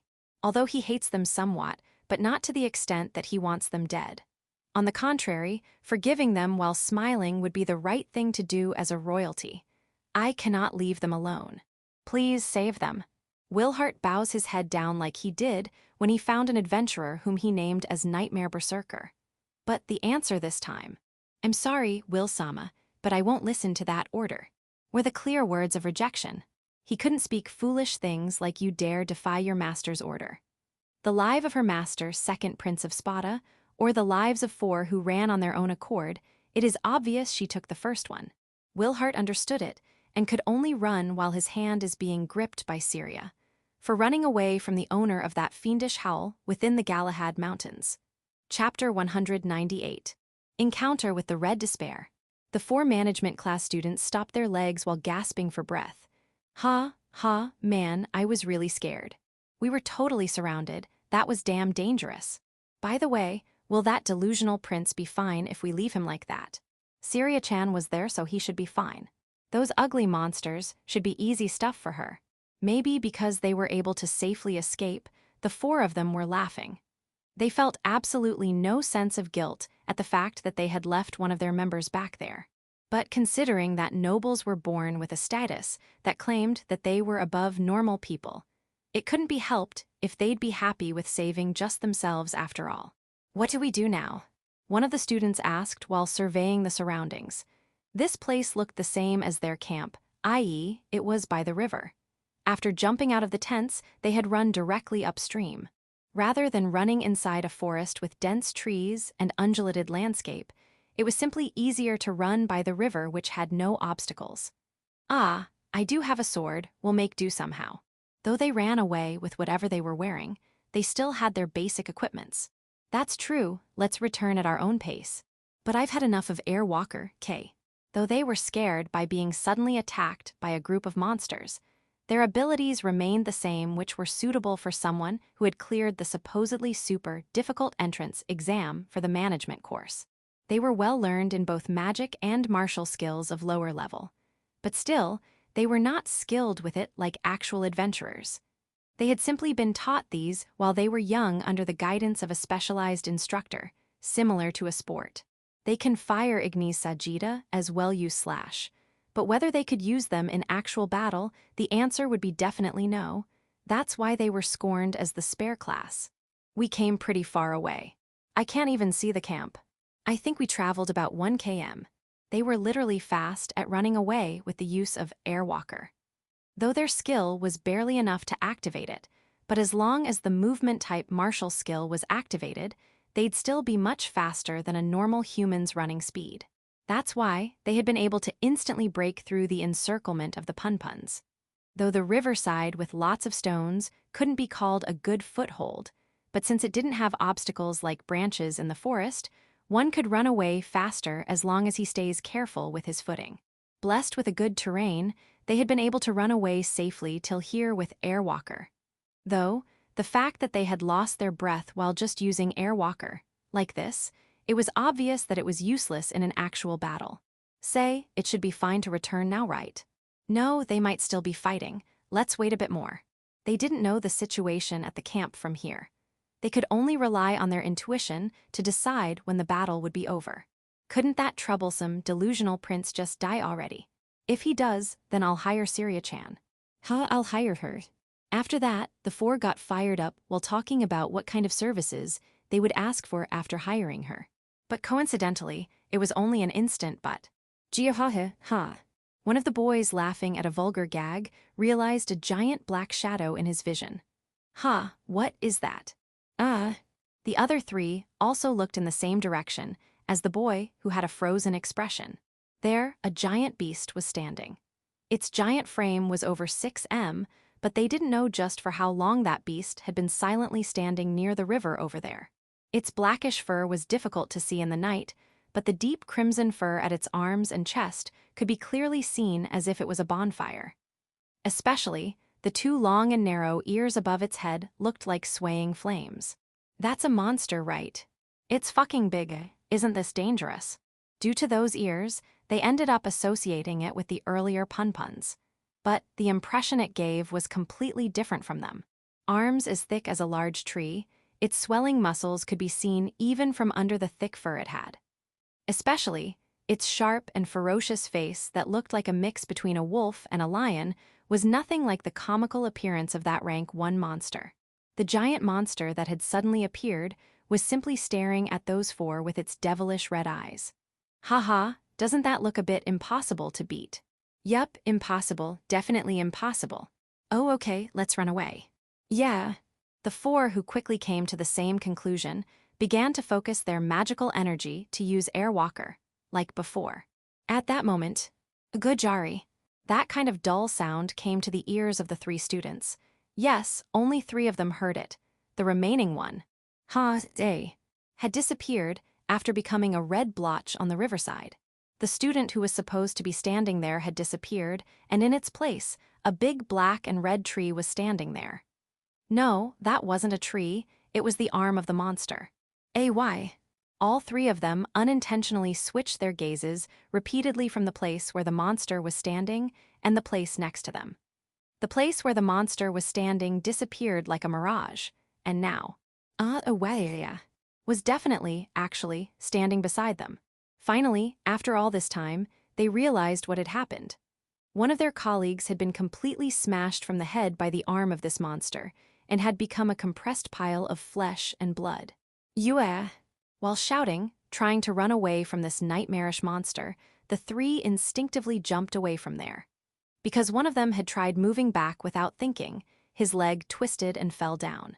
One had quickly jumped away and created some distance between them. The other one had been the only one to have miraculously succeeded in activating Airwalker, and jumped away into the air by kicking the earth. But this one who should have been the most successful in getting away had his body stopped in midair. NG gun. Basically, before he could completely fly into the air, the monster had grabbed him with its arm. The monster was firmly holding onto the boy's lower half. On its right arm, a crimson crystal was glowing brightly. The two who had not been targeted clearly saw it. Without minding the gazes of those two at all, the monster was completely focused on the one it had captured. It brought its right arm that had captured the boy near its own head slowly at ease. He'll be eaten, the other two instantly thought that, but reality was different. He was crushed. The monster had crushed the boy's body inside its palm. As if it was squeezing an orange, blood gushed out of its rock-like palm. The red blood drops slowly disappeared inside the monster's giant mouth. Yugu, ooh-yee-yee-yee. Even in the dark night, the two who had witnessed this scene somehow puked with the exact same timing. Their friend who had been conversing with them only a few minutes ago had become a red juice and was disappearing inside a monster's mouth. Seeing such a scene that was nothing less of a nightmare, their sheltered minds as nobles simply couldn't bear with it. Yugu area. But still, without becoming unable to move, the one who had been successful in running away could be truly considered as well done. The one who had fallen down there couldn't get up and could only release all kinds of body except blood and simply sit there while crying. The monster, without trying to chase the one that had run away, turned towards the one who was crying near its legs.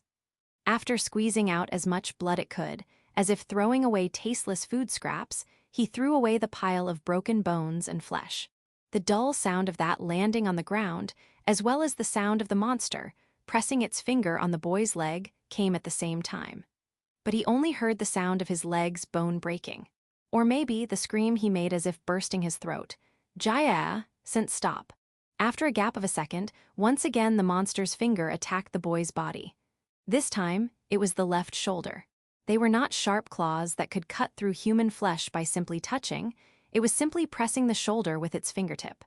Pressured by the rocky ground and the tough finger, a body that had been only slightly trained broke very easily. Once again, the scream of pain came. Maybe because it found that reaction amusing, the monster's lips twisted into a smile. The scream that came every time it pushed its finger, the monster attacked the boy's body as if playing on a piano. But soon, that voice also stopped coming. It was obvious. Not just every bone in his body, every vital organ needed to sustain life had also been completely pulverized. Towards the completely broken boy, as if slightly complaining, the monster snorted and turned towards its next prey without eating him. Ha, ha, help me, help. With shaky footsteps, the last one was running desperately. But without activating Airwalker, he gravely lacked the speed to run away fast with such bad footing. The monster slightly kicked the ground. No, lightly by its personal standards. The moment the rocks and dust blew away, that black and red giant body was lightly fluttering in the air. It hadn't flown, it had simply jumped. But that jump covered enough distance to be considered as flying and instantly turned the distance between it and the student to 0. Meaning, the monster landed in front of the student. Hi-hi-hi. The avatar of despair appeared once again. Even while knowing he was no match, he still ended up drawing the mithril sword on his waist. That blade shone with radiance, as if warding off the darkness of the night. Kai, I'll kill Yao, I'll kill you. I won't be killed by some Mo monsterer. Seeing that beautiful blade, maybe his fighting spirit came back or he simply gave in to despair. The boy took a stance with the sword. The next moment, the monster extended its arm casually, but the boy couldn't follow even that properly. While holding his sword, without being able to move even a single bit, he was wrapped by the incoming palm. In the time span of a second, his death should have been confirmed, but the monster suddenly withdrew his hand. For a second, he didn't understand what had happened, but he realized that the edge of the mithril sword had grazed the monster's hand and inflicted a small, very small wound. Ha, it worked, it's working. The monster looked at its own palm doubtfully and found the small wound. That moment, Gaoon, it roared. That was clearly a roar of anger, a scream of rage. As the monster roared, the crimson fur stood on its end, and its body looked as if it had grown another size. But the boy had been unable to see that changed form. That's because, the moment it had roared, the boy had fallen unconscious while bleeding from his nose and ears. No, because after only a second had passed, the fist of rage had pulverized his body, and he had instantly died. After becoming a red blotch similar to the first victim, it was clearly dead even in the eyes of the monster. But the monster's fists didn't stop. Twice, thrice, the fists that attacked were powerful enough to make the ground tremble, and slowly, a crater began to appear. After that, it continued striking with its fists and let a lone corpse. Not even a trace of blood remained when the monster finally stopped. In a matter of time, its red fur returned to normal, and its size also lowered to its original. It seems the monster's anger had settled. As the monster stopped moving, the night returned to its calm, where only the sound of the river flowing could be heard. But the monster picked up a sound much far away from here with its long ears. "I cannot leave them alone." That was without a doubt a human's voice. The monster laughed. It confirmed that there were still preys remaining for tonight. Chapter 199, Rank 5 Monster. Wilhart and Syria were running through the thick forest, with the shortest route down from mountain, without even caring it was night. The light source was the small glitter of torch. It couldn't illuminate more than some meters, but under the guidance of Syria, they were able to run at a high pace. Pa! Syria's arm flashed, facing the opposite side of darkness. Along with the cry, sound of something falling also came. After running for a few seconds, Wilhart caught the sight of blue corpse of Amina Takage lying on the ground. In its head a black knife was stuck. It was killed in just one shot. Like that, all the low-ranked monsters approaching them were eliminated by Syria, so they haven't stopped yet. "Will-sama, let's take a shortcut." Before he could reply, Syria easily took hold of the body of Wilhart, though being thin herself. Even if Wilhart was called as weak child, he had muscles for being able to swing sword, and his height, too, almost reached 180 cms. The scene of 160 cms tall maid holding him in her arms did seem weird. However, Wilhart neither got scared of Syria's power, nor did he complain for getting held up by her. That was because he trusted that the bodyguard made Syria from the bottom of his heart. "Please don't speak, or you might bite your tongue." The moment he nodded, both of them jumped towards the slightly elevated steep-sloped cliff. Even while carrying one tall man, Syria ran down without breaking her balance, as though she were free falling. Just like that, in an instant she finished descending and landed on the ground filled with grasses. Till the moment Wilhart once again put his feet on land, he didn't felt the thing called as shaking. "Let's go." "Yeah." And once again, their escape started.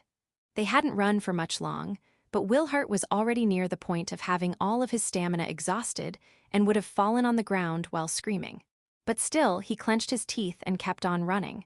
With his good brain, he had derived that this was the best solution, so he had no reason to complain. "Will-sama." Abruptly, Syria stopped. While gasping painfully, a bad feeling passed through Wilhart's heart. He knew that she wouldn't stop in place like this for no reason. "Pant, what is it?" "I will stall it, please run." He sucked in a breath of cold air, his heartbeat sped up. "What do you mean, don't speak foolish things?" Fuck that, he had a lot of things to say, but he wasn't able to speak at all. That was because he understood the intention behind her words, though he didn't want to understand. "Torch." Showing her back towards silently standing Wilhart, Syria activated the same magic which had been lightly illuminating the road.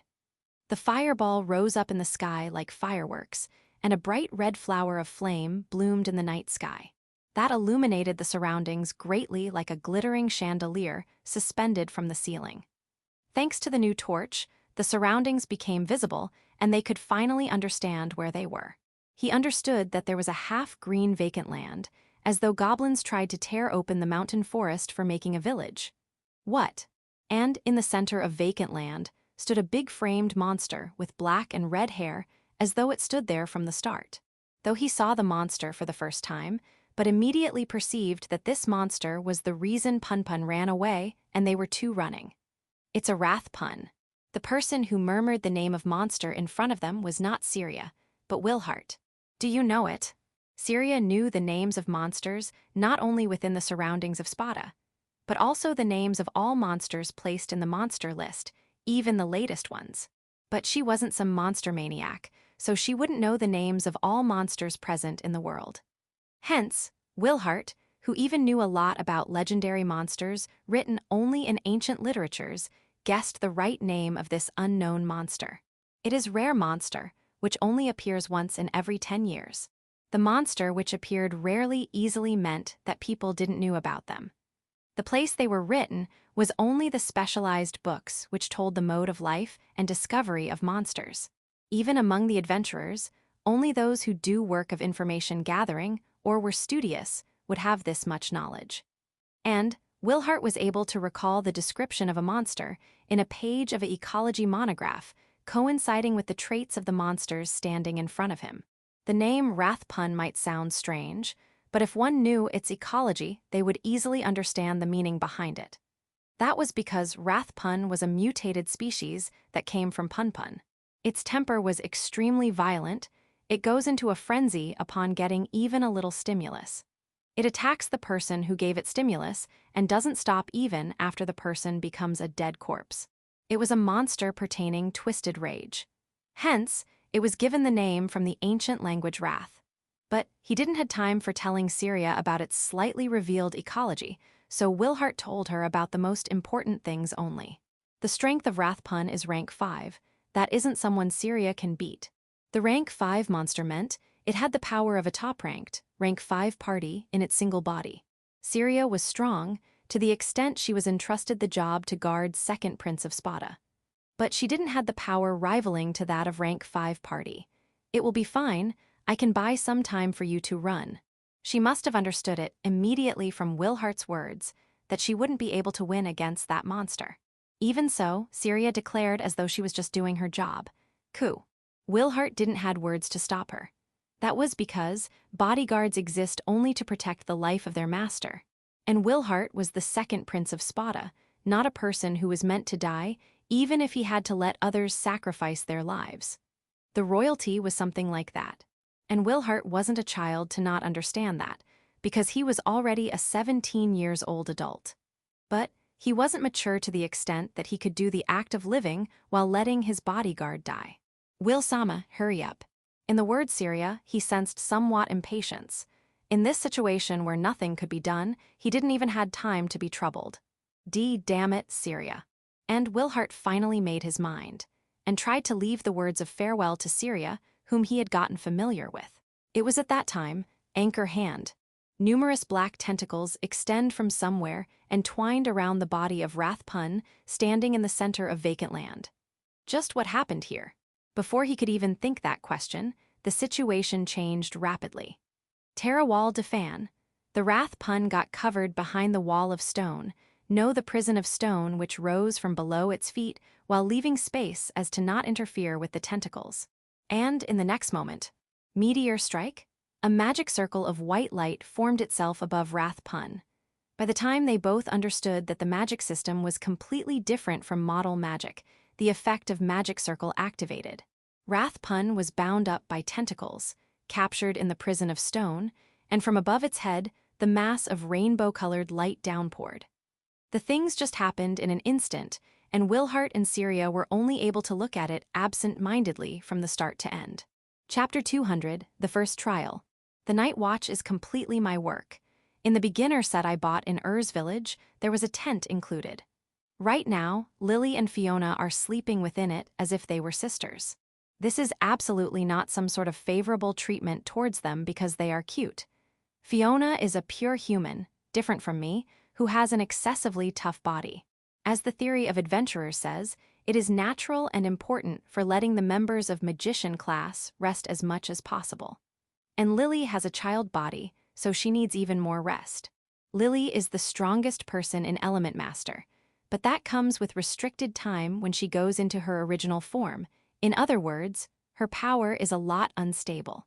Even the little Lily is quite high-leveled from adventurers' perspectives, but there is always a need for her to be in top condition for being able to return to her original form. Queen Beryl is not an omnipotent item, which won't give any fatigue to user upon using its powers. So like that, tonight too, I'm guarding in the night, alone. We have chosen the center of an open vacant land as our campground. While looking at the bonfire burning beside me, the time passes silently. Though it's not for killing time, but I'm improving and developing my black magic. I have a user-friendly thing called Black Hair Curse Coffins, so I'm planning a more powerful and efficient magic formula for Anchor Hand. The reason new ideas keep on coming to me can be because I'm clear-headed, or the black-haired maid in the gloves is supporting me. I will be able to complete it by morning. The moment I thought something that much positive, I sensed some presence. I wasn't that much sure about, it was more like intuition. I raise my head up and look towards the interior of dense forest in front of me. What is this feeling? I am more sensitive to presences and magical power compared to ordinary people.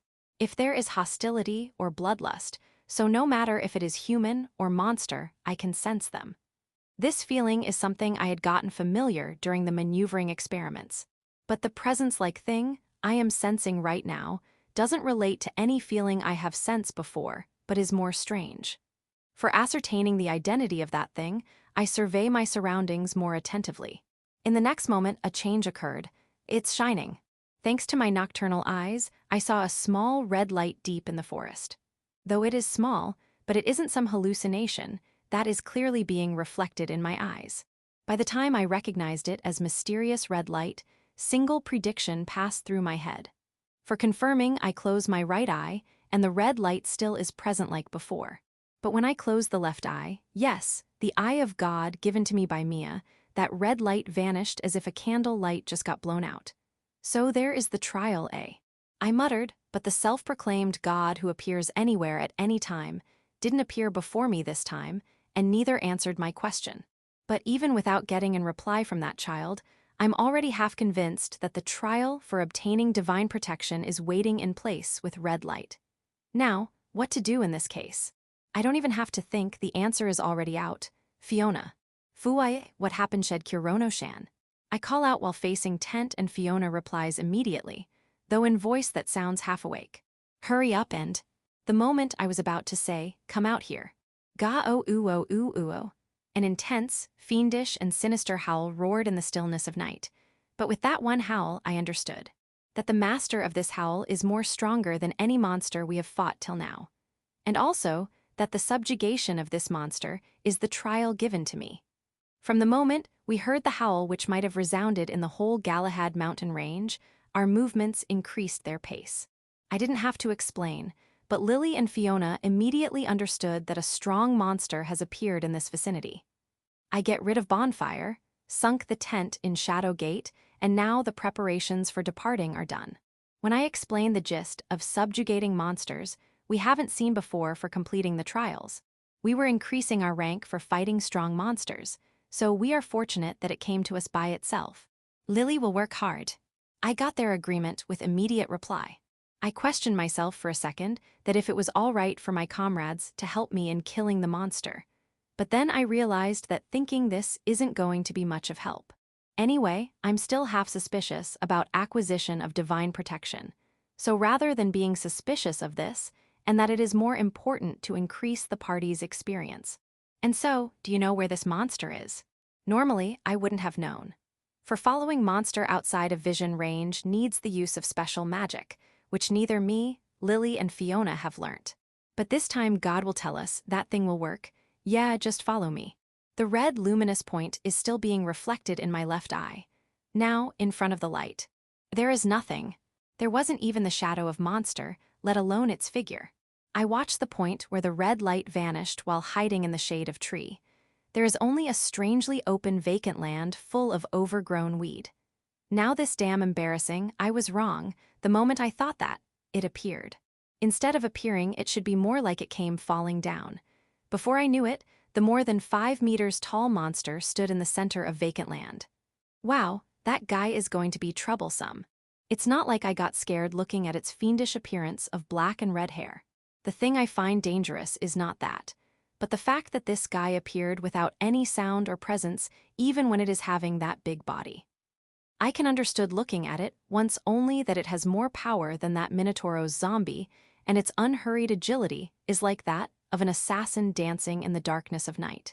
With just that much I can understand this monster, that this monster is lot more powerful than a rank 3 monster, which can be insta-killed by Lily. It's a monster I've never seen. Fiona, standing beside me, says that calmly. I too haven't seen it, have you, Lily? Lily too swings her head while standing near my legs. Apparently, this monster is a first sight for everyone. Now then, how should we defeat it? The instant I thought that, shadows of 2 people came springing out in the vacant land where the monster is waiting. There were adventurers there. Shouldn't it be more like they were being chased? The 2 had a small torch illuminating their surroundings, so even Fiona and Lily saw them clearly. One tall thin man is wearing a black blazer and red mantle, the outfit of elite cadets which Simon told me. The monocle on his nervous-struck face is really impressive. The other one is a perfect maid wearing the apron dress really stylishly. She is also showing a nervous expression. However, she entered first while guiding the man behind her and holding dagger knife in both her hands, so she isn't just some normal maid but a bodyguard just like the girl stuffed inside this black hair curse coffin. Incidentally, her well-ordered face is more like an older sister type rather than a teen girl. Are they the nobles who love to play being an adventurer? So optimistic, right? Those bitter words come out her Fiona's frank mouth, which doesn't twist words. Well, from the perspective of a proper adventurer, existences like them aren't good. But I cannot bear to leave them. Before I knew it, the maid activated more torches, and suddenly the surrounding gets brighter. The maid steps forward and bravely takes her stance while holding dagger knife as if she were trying to let her master run. From her stance, I can feel it that she is an expert even while being here. This maid is not putting on airs. We don't have time to slowly think over a plan right now. No matter how much powerful she is, I don't think she will be able to fight against this monster, which has long ears grown on head just like those Pun-Pun. She won't die in one hit, but it's not like she will be able to hold against it for much time. Well then, shall we bombard it once from here? No, this is our rare surprise attacking chance. Let's make use of it. I recall the combo attack of my anchor hand and Fiona's or Solil when we fought against 8th Apostle AI. It will be best to go with that this time too.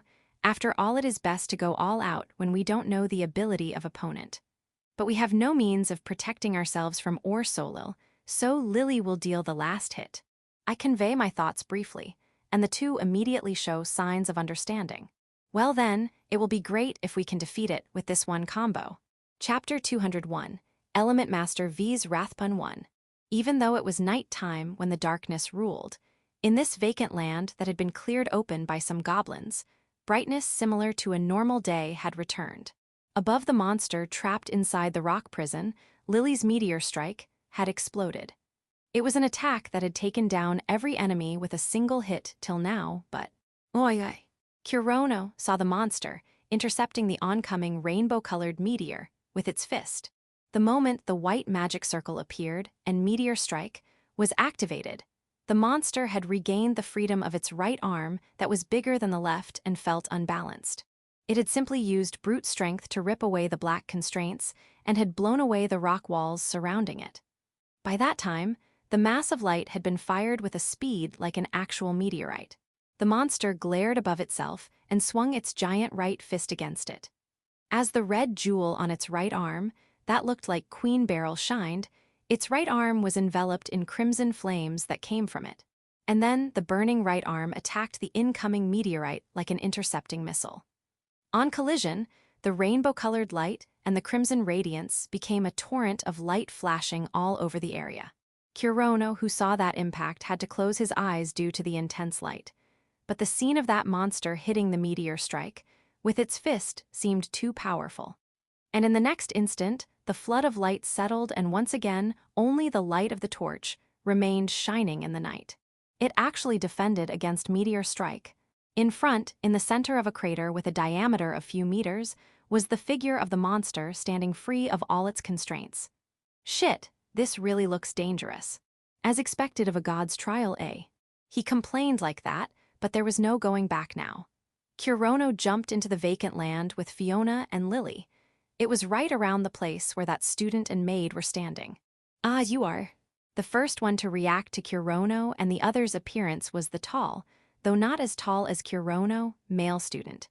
He looked extremely surprised. Well, it was obvious considering the situation. Kurono thought so and decided to briefly say what was important.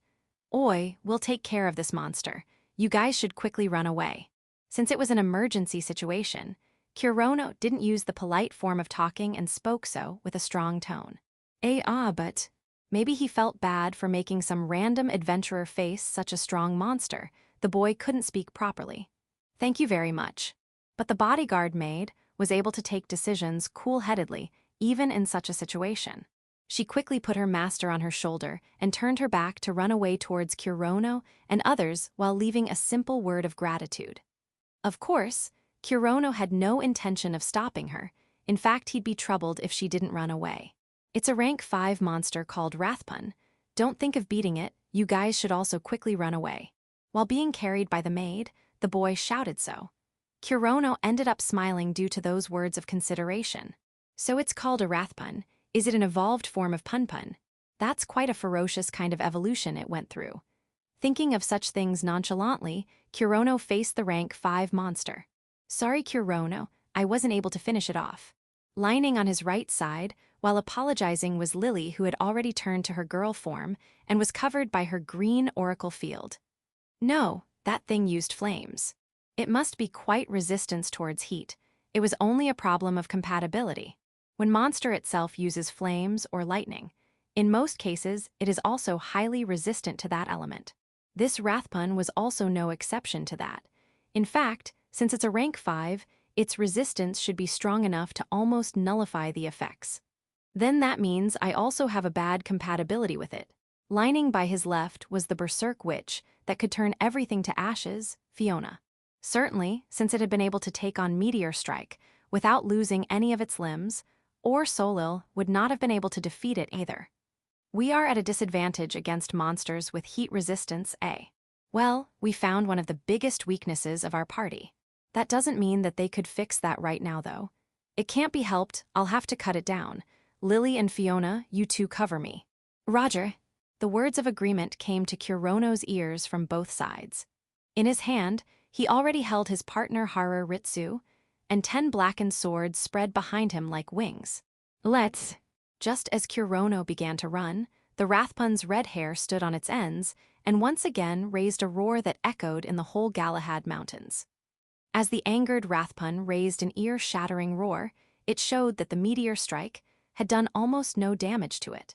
Since the heat of the light of Meteor Strike had been almost completely nullified, the only thing that reached its body was the shockwaves.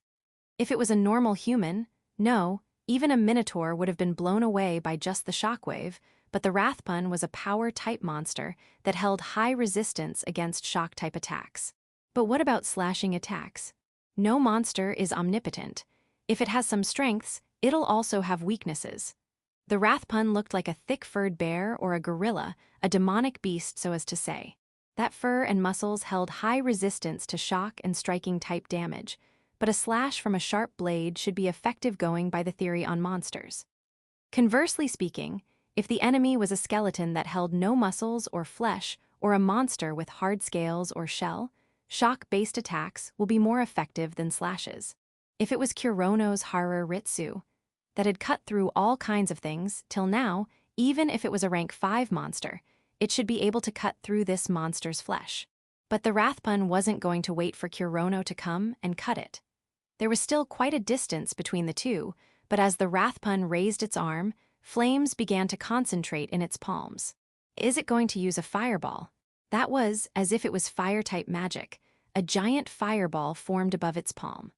And, before Kurono could come close to the monster's body, the flaming right arm fired the fireball with the speed of a bullet.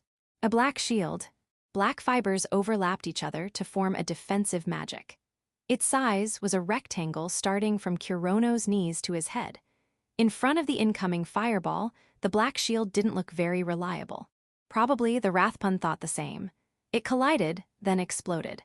As black smoke and heat waves spread around, its lips which hid sharp fangs twisted into an evil smile. Chapter 202. Element Master V's Wrathpun 2. It was an accessory inlaid with a blue jewel like a blue marine.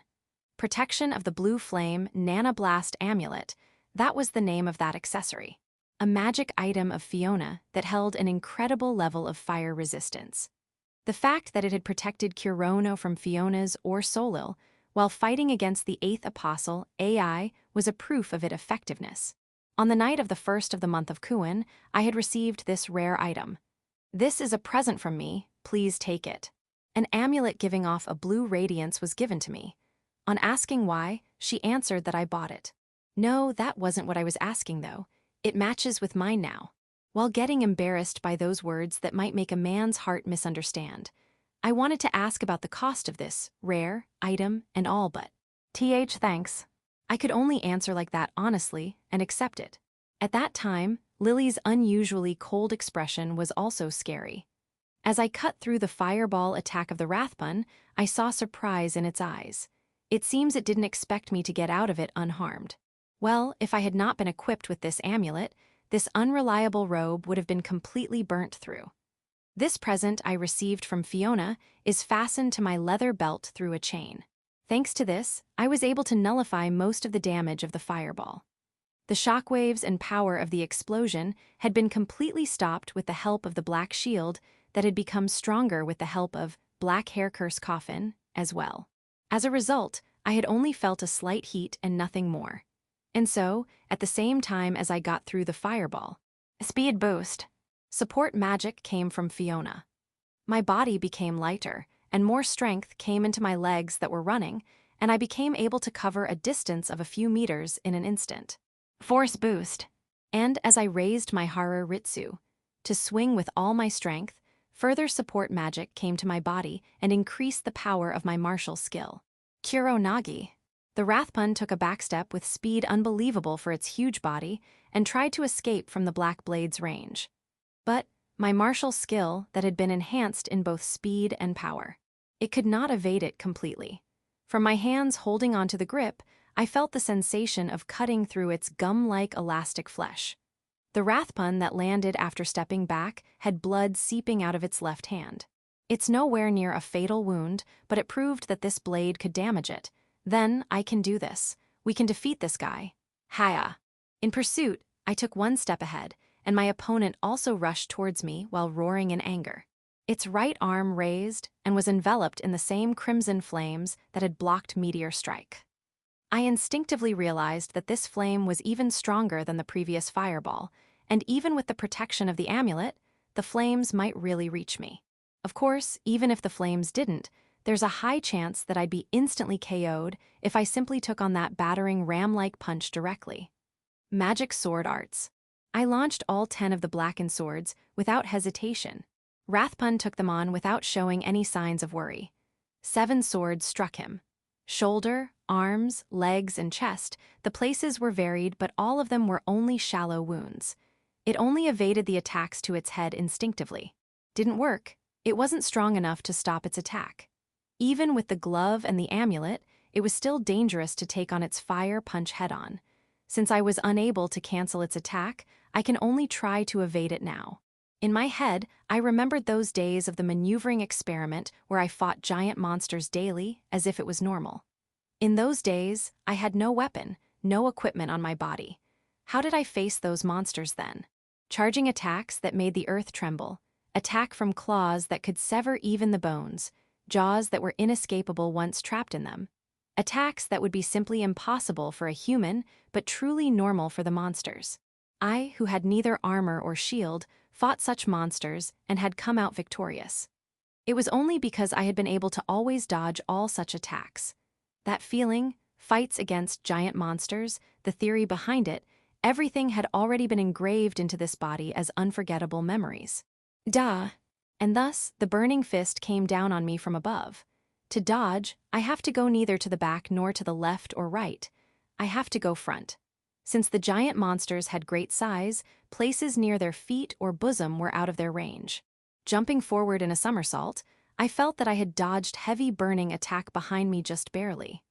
The fire punch aimed at me had only cut through the air and hit the weed-filled ground, gouging out the earth as a result. With the moment of feeling the shockwaves hitting my back, while rolling, I slipped through the Rathbun's body. My posture had collapsed due to using the martial skill, but I still swung the hatchet while passing through. Feeling a slight response, I barely cut the monster's right hind foot. I, who had slipped through to the Rathpun's back, stood up and took a stance, but that monster's reaction speed was really fast. In the moment I attacked its open back, it quickly turned towards me. At that moment, the one that attacked its back wasn't me but Lily's light beams. It doesn't look like it caused much damage, but I felt its consciousness move away from me. A chance, no, a fireball seems to be concentrating in his hands. Anchor hand. From my left hand that was not holding the hatchet, I created wires out of the cursed black hair. As the Rathpun raised its burning hand above and was about to fire the ball of flames towards Lily, my anchor hand entwined around it. Yoo-woo!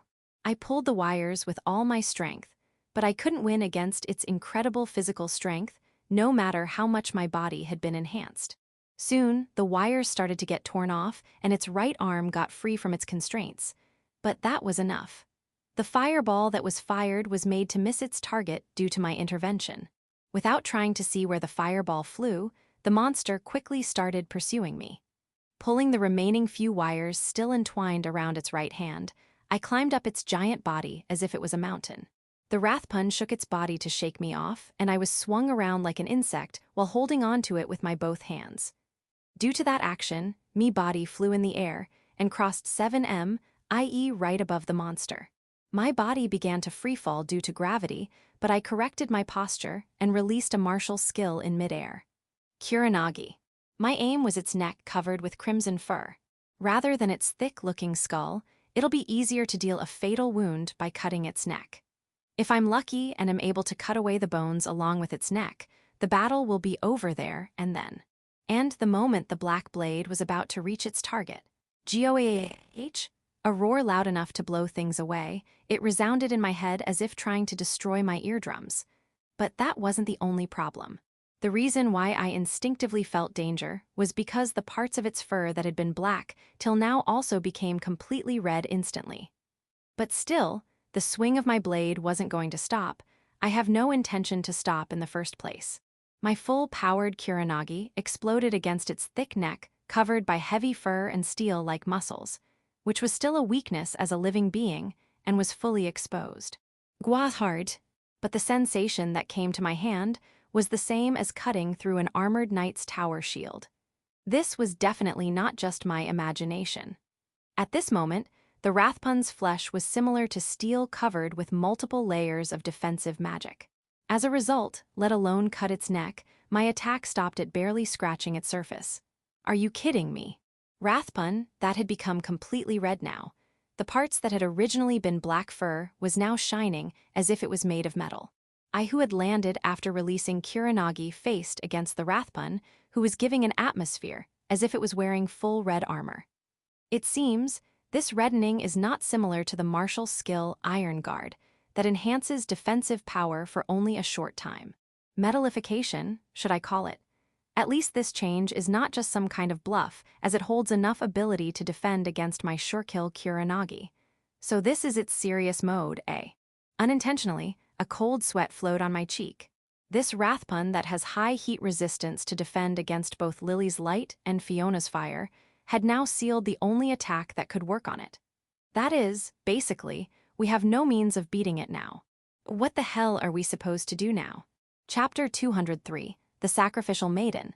Too many black wires wrapped around that huge crimson body to count. But to the monster, restraints of that level might as well not exist. There was no way that mere humans could stop it. Lily. As the monster broke the wires, Kurono called out his partner's name. There was no answer. Instead, countless bullets of white light came. As Lily's attack hit the Rathpun, there was an intense explosion large enough that Kurono was caught in it. Where those bullets hit, the impact on that red flesh was considerable. The defensive strength of the Rathpun's steel body was too great, and the damage was almost zero, but the Rathpun stopped for a moment from the shock. Kurono and Lily working together had only now managed to interfere with its actions.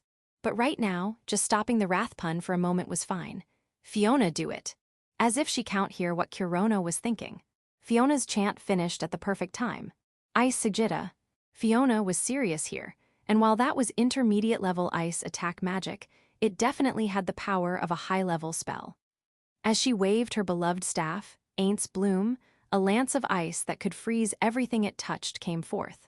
Its aim was, of course, the wrath pun that Kurono's shadow wire anchor hand and Lily's bombardment had stopped momentarily. Fiona would not have missed a human-sized enemy, and there was no way she would miss a 10-meter-tall monster. The lance of ice headed towards the crimson-eared giant with perfect aim, and at the moment it arrived, the jewel in the Wrathpun's right hand flashed brilliantly. Aha! An explosion from the collision of the lance's cold and the Wrathpun's heat assaulted Kurono, who was only a few meters away. The area was filled with fog for a moment, and as it cleared, the large red figure of the Wrathpun was still standing there. Shit, that doesn't work either. Distracted by the storm, Kurono finally failed to dodge that hammer-like fist. It was a serious hit, and he was sent flying backwards. He felt wind behind him and flew through branches and leaves until... Gah-ahi. Somehow he stayed conscious. He'd hit a large tree with incredible force. A normal human's spine would have been shattered. Because of his toughened body, Kurono was able to get up again, but he'd taken significant damage. His vision was fuzzy and his feet were unsteady, but he felt like he could still manage somehow. More than his stamina, the problem was the current state of the battle. Is there nothing we can do? The Wrathpun is as tough as metal, so we switched to Plan B if my blade couldn't do any damage, then the only choice was to use a different type of attack. Fiona, who could use every type of magic except for light and dark magic, was the closest to being an element master. If the Wrathpun was resistant to heat, physical attacks, and light magic, then we just had to use a different type of attack. To stop the enemy's movement, it took me in the vanguard and Lily as support, 2 people working together just to create a chance to attack. But the Ice Lance, using the element that the Wrathpun was most likely to be vulnerable to, was completely ineffective. The original plan had failed. This rank 5 monster was just too strong. Shit, what else can we do here? Quickly drinking a recovery potion, I felt strength returning to my legs. Without me at the front, Lily and Fiona would be in danger. I had to go. From what I saw of the Wrathpun, it wouldn't let us run away, either. It would probably continue to chase us even if we made it to a village. We had to stop it here, but we didn't have a method to actually defeat it. We would just have to figure out a way to defeat it while fighting. My strength hadn't given out yet. We still had mana. There must be some way to bring it down. Desperately trying to think of a plan, I returned to the battle. Bullet arts. The Wrathpun was chasing after Lily like a child chasing a butterfly. Even if the bullets didn't hit, it would have to at least focus on dodging, or not. It was completely ignoring me. No, it wasn't even really looking at Lily. What bad luck. Apparently it was sensing its enemies by instinct somehow. It wasn't facing me, it wasn't catching Lily. Fiona was some distance away, but not moving, no mistake. It just chose her as its new target. Without me being close enough to use shadow wire anchor hand and Lily's supporting fire, we couldn't stop the Wrathpun's movement. But there was no way I could make it from this distance. Fiona, run. The Wrathpun and Fiona moved at the same time. Despite seeming to fit the stereotype of a magician that couldn't do anything without a warrior to protect them, she had actually operated by herself until she joined Element Master. To escape, she activated the speed-boosting ability Gallop, Airwalker like a skilled swordsman would. But in this case, her opponent was too fast to escape from with that. Lily and I desperately attacked the Wrathpun with bullets and lasers, but it moved towards Fiona so fast that its huge frame was a blur. Against the Wrathpun's fist that could crater the earth, Fiona's slender arm raised her staff, and her defensive magic activated just before it hit her. It was the strong rock barrier that had easily restrained the Minotaur zombie, but even that couldn't withstand the Wrathpun's attack. Fiona's body flew backwards together with fragments of the rock barrier. Fiona! She had been launched in my direction. Could I catch her? I sprinted with all my strength. Come on. I intercepted her in midair to offset some of her momentum, and ended up hugging her when we collided. She would have crashed into a tree like I did if I hadn't caught her. Are you okay? I'm okay. She's okay. Here we go. Lily will be in danger if we're too slow. I can see the Wrathpun once again targeting Lily, who was hitting it in the back with lasers. Lily can fly, so it won't be able to catch her easily, but she must be reaching the limit of how long she can maintain her adult form. Child form Lily can't fly and would be quickly caught if she was alone. Please wait. As I started to charge back into the battle, Fiona grabbed my worn-out robe to stop me. What? I thought of a way to defeat it. She had the same indifferent tone in which she usually used to say things like, "I'm hungry." Really? Yes. There was no way Fiona would be lying. What should we do? Please cut me. What? I didn't understand at all. I seriously didn't understand. I'd enjoyed her occasional airheaded declarations, but this wasn't funny. What do you mean? She didn't immediately reply. Instead, rock defense, Terra Wold fan. A large rock wall appeared that hit us. Just as it sounds, please cut me with your hatchet. Right there in front of me, she threw off her trademark Black Witch's robe. She was too fast for me to even be able to stop her. In the middle of a life-and-death fight, I suddenly saw a girl's soft white skin.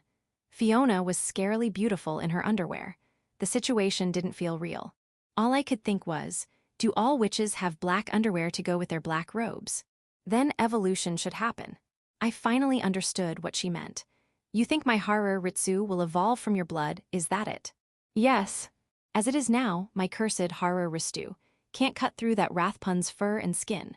But if it evolves once more and its strength increases, I might be able to break through that defense. But take it easy on me, so I just barely survive. That's not the problem. No, in the first place, will it really evolve? It did seem close in that fight at Alsace. But it's tasted the blood of a fair number of monsters, and it hasn't evolved from that. So is it really going to evolve from the blood of one person? Didn't you know? Maidens are the most valuable sacrifices. And I have a lot of magic power too. Fiona was seriously saying this. My right hand holding the hatchet was getting so sweaty that I felt like I'd drop it. Are you serious, Fiona? Yes, I offer my body to Kurono. I would really rather have heard those words in a different situation. It's the only way to defeat that hurry. Fiona turned her defenseless white back towards me. Her perfect, soft, fair-skinned me, damage it with my own hands. I was seriously against this. After so many battles, my mental resistance to cutting a human enemy was long gone, but this. My heart was beating hard, and I felt like I was about to do something taboo. And yet, in this situation, hesitation would not be forgiven. On the other side of that wall, Lily was fighting by herself. Fiona had the resolve to sacrifice her own body for this, so I had to do it. After all, I was supposed to be the leader of Element Master. Sorry, Fiona, and thank you. And so I swung my hatchet. Chapter 204, The Price of Queen Beryl. The burning fist of the Rathpun had sent Fiona's body, flying along with fragments of the rock shield she'd raised. As Lily danced through the air, she saw that Kurono had caught her. She wanted to go complain about the sweet situation Fiona was enjoying right now, and this red monster getting in the way of that was unforgivable. Her gem-like emerald eyes met the ominous red-black eyes of the Rathpun. Lily understood that she had once again become its target. Deah! She continuously fired bullets of light with explosive power, and the sound of them detonating against the monster as they hit resounded. But the monster's advance was undeterred. Advancing through the flood of light and sound, the Rathpun reached towards Lily with both arms. Lily evaded as she flew through the air. Her flying skill had been enough to put the Pegasus Knights to shame, but because she was staying just out of range of the Rathpun's attacks in order to distract it, the advantage her ability to fly provided was relatively small. Of course, compared to Kurono, who could only run on the ground, being able to escape into the sky was much a better situation. But Lily only had a short time left where she would have that advantage. Crap, my time limit is already up. Lily has been drawing mana from the red crystal Queen Beryl to maintain her adult form. She was not yet out of her life-drain scrolls written on dragonhide, but this monster would not give her the time to use one. So, using Queen Beryl was Lily's only option, and now she could feel that the limit of how long she could use it for was approaching. She had explained to Kurono that the limit was exactly 30 minutes, but she could sometimes last a little longer. It wasn't that there was a hard limit of exactly 30 minutes, at which point she'd be forced back to her child form. Rather, approximately 30 minutes was the limit of her body's endurance in taking mana from the Queen Beryl. To Lily, the activation of it felt a lot like running at one's top speed. It wasn't a problem for a short time, but fatigue quickly accumulated after a certain point. flying through the air, evading the Rathpun's attacks while firing lasers and bullets of light at it. Lily's breathing was getting heavier. No, I still can't turn back into a child yet. She could feel that the burden on her body was getting heavier, but she continued using the queen barrel. Against this powerful monster, Lily being in her child form would be far too dangerous. She needed to end this situation where she could only endlessly dodge the monster's attacks. "Do you have anything, Kurono?" Looking at them, she could see that rather than returning to the battle, they were hiding behind a rock wall that had appeared. If someone just saw that, they would think that her party was leaving her as a sacrifice to escape. Abandoning members of a party in an emergency was a definite possibility with adventurers. Normally, humans would prioritize their own life over that of their comrades in life-or-death situations. It was for that very reason that trusting in their party members until the very end was one of the things that set first-rate parties apart from the rest. Lily had that kind of faith in Kurono. She had lived her more than 30 years never trusting anyone, but now she had given Kurono all the trust that she had never given anyone else. She had even come to trust Fiona, who she had calculatedly brought into the party, a little bit. But if you're doing to do something, do it fast. I can't last much longer by myself. She had the responsibility of holding the enemy at bay with her magic, and the burden on her small body made her feel like she was running endlessly through a dark fog. And then there was a small opening in her defense. Lily was now too tired to deal with the Rathpun that could move almost as if it could teleport. When she noticed her mistake, it was already too late, and the Rathpun had grabbed her, oracle field and all, inside its two large hands. Let go of me. If a normal enemy touched Lily's oracle field, they would be burned by its light magic. But for the Rathpun, which had incredible heat resistance, something like that couldn't even singe its palms. It tried to crush Lily's barrier between its hands with enormous force. Faced with that intense pressure, Lily's oracle field started flashing violently. Radiant Force Edge. For Lily, who was focused on long-range attacks, Radiant Force Edge was the only method of counterattack she had. The two blades of light could cut through an opponent that was merely tough and burn them to a crisp. But the Rathpun was the worst opponent for this. The direct hit of Radiant Force Edge couldn't cut the Rathpun's hands or even fingers. Instead, particles of light spewed through its fingers like flowing water. "It's no good, I can't escape." Lily was trying to maintain her oracle field with all her strength, but the enemy was starting to break through it. She pushed back with an intense flow of light magic from inside, but the fingertips of the Rathpun's right hand were starting to come closer to Lily's body. And then, those monstrous fingertips reached Lily. Alia. They had grabbed the rainbow-colored wings on Lily's back that were the trademark of fairies. And then, those fingertips tried to tear off Lily's wings. Like a child trying to tear the wings off a butterfly, it cruelly pulled on her beautiful wings. Jaya. Lily's beautiful face was twisted in agony from this attempt to tear off part of her body. And yet, she still maintained her oracle field. Even as she cried and ground her teeth and didn't know how many more seconds she could last, Lily wouldn't give up until the end. "Kurono will save me."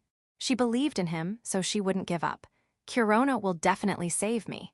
Lily had faith even in this hopeless situation. They'd lived together, fought together, her only partner, her beloved. And so, let go of Lily. She was saved. See, I knew Kurono would come. Chapter 205, Kurono vs Rathpun. In the end, cursed grudge hatchet Haru Ritsu evolved by sipping the pure blood of Fiona. A diagonal slash on her back, the moment fresh blood touched the edge of blade, this big hatchet shivered in delight. The abominable scream which I had been suppressing with blackening broke the suppression and echoed within my mind. Mixed within that scream, "The last blood is filled. I too and you too have hurt people important to us with our own hands." I indeed heard those words. Before I could understand the meaning behind those words, fragmentary images rise in my mind. The hills and plains illuminated by the moonlight. Countless corpses of knights lying down. Knight in red armor standing in front of eyes. The beloved person lying by her own feet. The blade of hatchet smeared with the blood of that guy. They were the memories of girl who swung this hatchet. No, it might be the memories upholded by this hatchet itself after becoming a cursed object. The information mixed with noise, the situation of that time couldn't be understood precisely by me. But there was no doubt that the hatchet in her hand gained more power upon cutting her beloved person. I see, so this was the condition for evolution. Apparently, the expectations of Fiona were slightly different. It wouldn't have evolved upon cutting just any girl. It got the sufficient power to evolve only because of Fiona, who had fought with me till now. Gaining power by hurting the comrades sure is a cruel condition, but the power gained from that was great. With this, I can cut that guy into pieces. The blade had gotten bigger, if compared cursed grudge hatchet Hara Ritsu. The blade had already entered the realm of dual-handed sword. It was black from tip of sword till pommel before, but currently it changed into a more ominous design with crimson lights in the shape of blood vessels which are pulsating. Upon inserting the black magical power from the hilt, those red lines pulsate, a more greater dark red aura rose, and it seemed like the hatchet was clad in fire. This was the last evolved form, the true form of cursed hatchet, which had the twisted love feelings of girl who had destroyed a whole village for a single man. The name of hatchet was Absolute Grudge Hatchet Cubidin. Leave the end to me and rest. I sprinkled the fairy's miracle drug, which Lily made at the time of restarting the adventurer livelihood within Spada, on the back on lying down Fiona. I used up the small bag amount of it completely and heal the gruesome injury which shouldn't be on a beautiful girl. Yes, please. While lying down, in a more sleepy manner, with eyes looking intoxicated, Fiona muttered weakly. I take off my unreliable apprentice mage robe, wrap Fiona into it, and let her lie down. Yeah, then I will be going. I shoulder the big hatchet, which I couldn't feel weight of and seemed like it had perfectly unified with my hand, then step forward. That guy had already captured Lily and was trying to break the oracle field and Lily too with his both hands. Reaching my ears were the heartbreaking screams of Lily and howl of monster, laughing evilly. To the feeling of rage rising up in my heart, Absolute Grudge Hatchet Cubidin gleefully responds cut into pieces fast, murder the enemy, kill all. While maintaining my consciousness to the point I didn't get possessed by curse, I brandished the blade and shouted. Let go of Lily. The blade finally was able to cut the fur of Wrathpun. It struck the left arm, seeing Kurono attacking in rage. It quickly let go of Lily and dodged, thanks to that it didn't suffer a serious wound. Are you all right, Lily? Kurono kept on staring at Wrathpun, but stood in front of Lily as though he were protecting her, and took a stance with the evolved big hatchet. I'm fine, it hurts, but because you have come, it's all fine now. Because he was showing his back, Kurono didn't realize the ecstatic and charming stare of Lily. I'm sorry, I used up all the miracle drug on Fiona, so there is no more left. Kurono clearly saw that Lily's upper left wing was halfway torn. No, it's fine, I will use my reserved one. But I won't be able to fly for a while, and Kurono understood that she couldn't maintain her true form now. Kurono felt dazzling light flickering behind his back. No problem, I will take care of the rest. You rest with Fiona over there, let me show my cool side now. To the lines of Kurono, which more than half changed into joke. Yeah, Kurono, good luck. Encouragement in childish tone came back. Here I go. As though Kurono has his back pushed by those words, Kurono kicked off vigorously. At the tip of his direction was the giant body of the red monster. It glared at Kurono with even more rage-filled eyes, that might because of the injury on its left arm or maybe because his toy got away from him. Either way, Wrathpun had no intention of letting the three returning back alive. However, the same goes for Kurono. Both of them shoot the deadly bloodlust at each other. As though to oppose Kurono, who was approaching while brandishing the hatchet, Wrathpun launched its attacks first. At that moment, Kurono swung down the hatchet. Though the blade had gotten bigger, but there was still a distance of 10-odd meters, it couldn't reach the Wrathpun, at least that how it should have been. Akanagi read calm at sea. But the blade of Absolute Grudge, Hatchet Cubidin, reached. The things which cut the body of Wrathpun was the crimson blade formed from blood, which were released from the pulsating black blade. The new martial skill he learned by the evolution Akanagi created new blade using the blood it had sucked till now, and extended the blade at the time of slashing. It was a long-distance martial skill. The blade left a crimson track of the same hue as that big body in air, and a severed slashing attack visited upon the body of Wrathpun. Blood gushed out from the tip of the shoulder of Wrath Pun. However, it only faltered for an instant, so it didn't suffer critical hit and continued its assault at Kurono in anger. The distance between the two was covered in the time it takes for blinking the eyes once, all because of the speed of Wrath Pun. But Kurono grasped those movements with his eyes.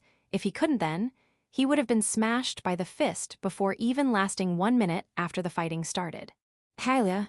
When the distance between the two reached 0, the point-blank range wartime started. Kurono unleashed the ominous slash of absolute grudge. Wrath Pun unleashed a ferocious blow covered in crimson flames. The numerous slashes left several red tacks on the body of the opponent. The blow held the power to smash the frail body of human in paste, but it wasn't able to catch Kurono, who was quickly and cleverly moving around. After evading the large tree-like arm which passed by his side, slight composure appeared on Kurono's face. That was maybe because he has finally found the blade to kill the opponent. No, in fact, the reason was even more simple. Bastard, your movements got dull. Unintentionally, that murmur leaks out, but that was the answer. The movements of Wrath Pun were slightly slower if compared to when the fight started. Apparently, the numerous attacks they had given it affected the Wrath Pun by reducing its stamina. It wasn't that Wrath Pun took on the attacks of the three because of its high defensive power, but it just couldn't help but take on the attacks because of the coordination attacks of the three. Even so, it was standing on the dominating side due to the steel-like defense, to the extent that it might have one. However, the problem of slight decline in stamina it had been ignoring till now had become an issue now. Sorry to break it for you, but I have a lot of confidence in my stamina. Compared to Wrath Pun, Kurono's movements were not dull even a bit. Kurono, who could work without eating or sleeping for a week, would not be less on stamina in fight for at least an hour unless he had used large quantity of magical power. Kurono brandished the sword near the feet of Wrath Pun. He showed the movements as though the fight had just started. Looking from the side, it wouldn't seem like they both had different speeds, but Kurono was certainly slightly faster than Wrath Pun. And the blade in Kurono's hand, which could cut the prideful defense of Wrath Pun, would become the main factor for the outcome of battle. Kuronagi. He used the martial skill he was familiar to, and with every slash he unleashed, the blood sprayed in air. The monster, who was accustomed to fight due to instincts, evaded the strikes which could prove fatal by a paper-thin margin. However, with every cut, the damage was only accumulating. Like that, the fight finally neared the end. Double Kuronagi. The moment he crossed the inseam of Wrath Pun, Kurono unleashed 2 consecutive Kuronagas on the monster's legs. Unleashing 2 consecutive Kuronagi was a simple thing, but it could be said that it revealed the power of the evolved form in a straightforward manner. The 2 jet-black attacks cut the flesh of monster the most deep than any attack since the start of battle, to the extent that it lost the standing stance due to having the legs cut. Having the big red body lying in front, Kurono raised the hatchet overhead in an overbearing manner and was preparing for the next attack. Kurono was sure that it was the last attack which would end this battle. In front of Kurono, the head of Wrath Pun was falling. The hatchet was waiting like the blade of a guillotine waiting for the execution. Yamanagi, darkness calm. Compared to the time he used Kuronagi, an even more dark aura wrapped the blade. Kurono felt that his black magical energy was being absorbed by the hatchet at a tremendous pace. The red light across the blade pulsates even more fiercely, while releasing more suspicious bright light. Maybe it was happy because the magical power of Kurono was tasty, and it was about to behead one strong existence any time later. And Yamanagi was the most greatest and strongest martial skill of absolute grudge hatchet Cubidin. It was enhanced for the amount of magical power it sucked, and a wonderful powerful slash was unleashed. Just like its name said, to sever the head of the enemy, Ku. It cut the most resistant, iron-like red fur, rip the bulky muscles, sever the bones. However, it wasn't able to sever the life too. Guga aaa aza aa aza aa aa. It was the second loud howl of Wrath Pun, but this time it wasn't fiendish.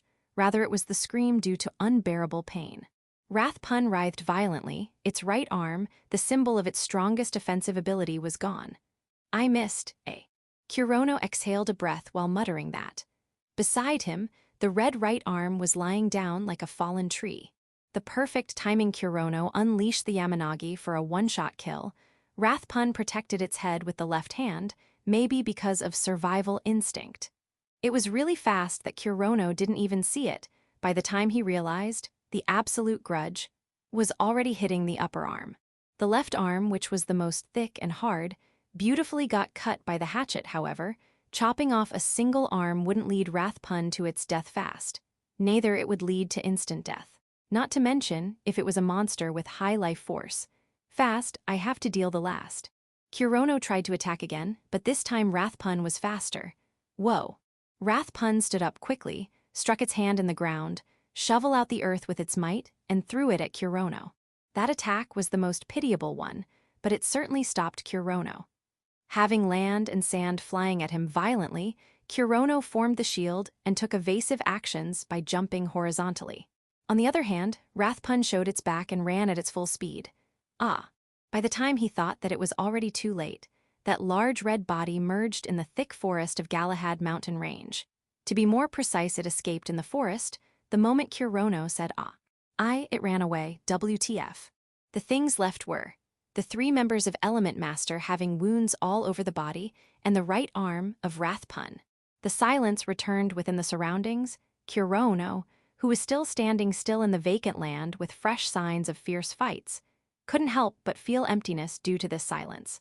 At the same time, the torch used by the 2 who ran away also lost its effect. Now not only silence, but also the darkness of night returned. In that darkness, damn it, fuck Yahoo! Kurono couldn't do anything other than shouting while crying. Chapter 206, Nest of Fire Drakes. Whoa, what is this? What is happening here? The power idiot Night Kai entered the nest of fire drakes and shouted those words. Normally, anyone would retort saying, shut up, but currently everyone, even I, weren't able to retort. That is because the thing waiting for us in this nest wasn't the 2-headed salamander, but the heaps of corpses. See cruel. Nell, standing besides me, knit her thin brows and turned her eyes away from the disastrous scene being illuminated by torch. Small or big, powerful or weak, the bodies of all sorts of monsters inhabiting within the Galahad mountain range, with their well-fleshed parts eaten, was lying all over the place. Innumerable number of corpses. No, it must be the leftover food. What? So a salamander did all this? Charl, with her eyebrows knit, looked at the bloody spectacle, as expected of a firm-hearted princess of Spada. Nope. Then Safi, the person familiar with corpses, told her result from observing the surroundings with a cool mind. Salamanders are carnivorous, but when eating other monsters, they aim only for herbivores, while there are large quantity of carnivores mixed in this place. I see, so even the powerful salamanders don't eat something that they can't. Besides, there are also plant-based monsters in there too. While looking at the corpses of Headless Wood Golem and a mouthful bitten off Matango, I said those words. Then what does that mean? Let's leave this idiot named Kai. You go and practice swinging the sword. Then, this is the remains of leftover food of an omnivorous monster, right? Sure it is. That also meant that the deed of eating all sorts of monsters, while littering around the leftovers, was done in this nest of drakes. The salamander couple rearing children wouldn't have allowed this overbearing visitor to do its work. In that case, it means that omnivorous monster even ate the salamanders living here. The proof of my words was in front of my eyes. Seeing that Charl gasped, other members too, more or less, weren't able to hide their reaction of surprise. Similarly, seeing the unexpected spectacle, even I was surprised within my heart. In no way, the corpses of the rare large-sized salamanders in pieces could have been expected before time. Judging from their size, they are one. Safi, being the most cool-headed person, inspected the bodies of salamanders. The wings, tail, and the rest has been torn into bits, but even those parts were bigger than normal salamanders. Incidentally, parts about the size of young birds was also lying down. It ate parents and children without exception, really makes me want to puke.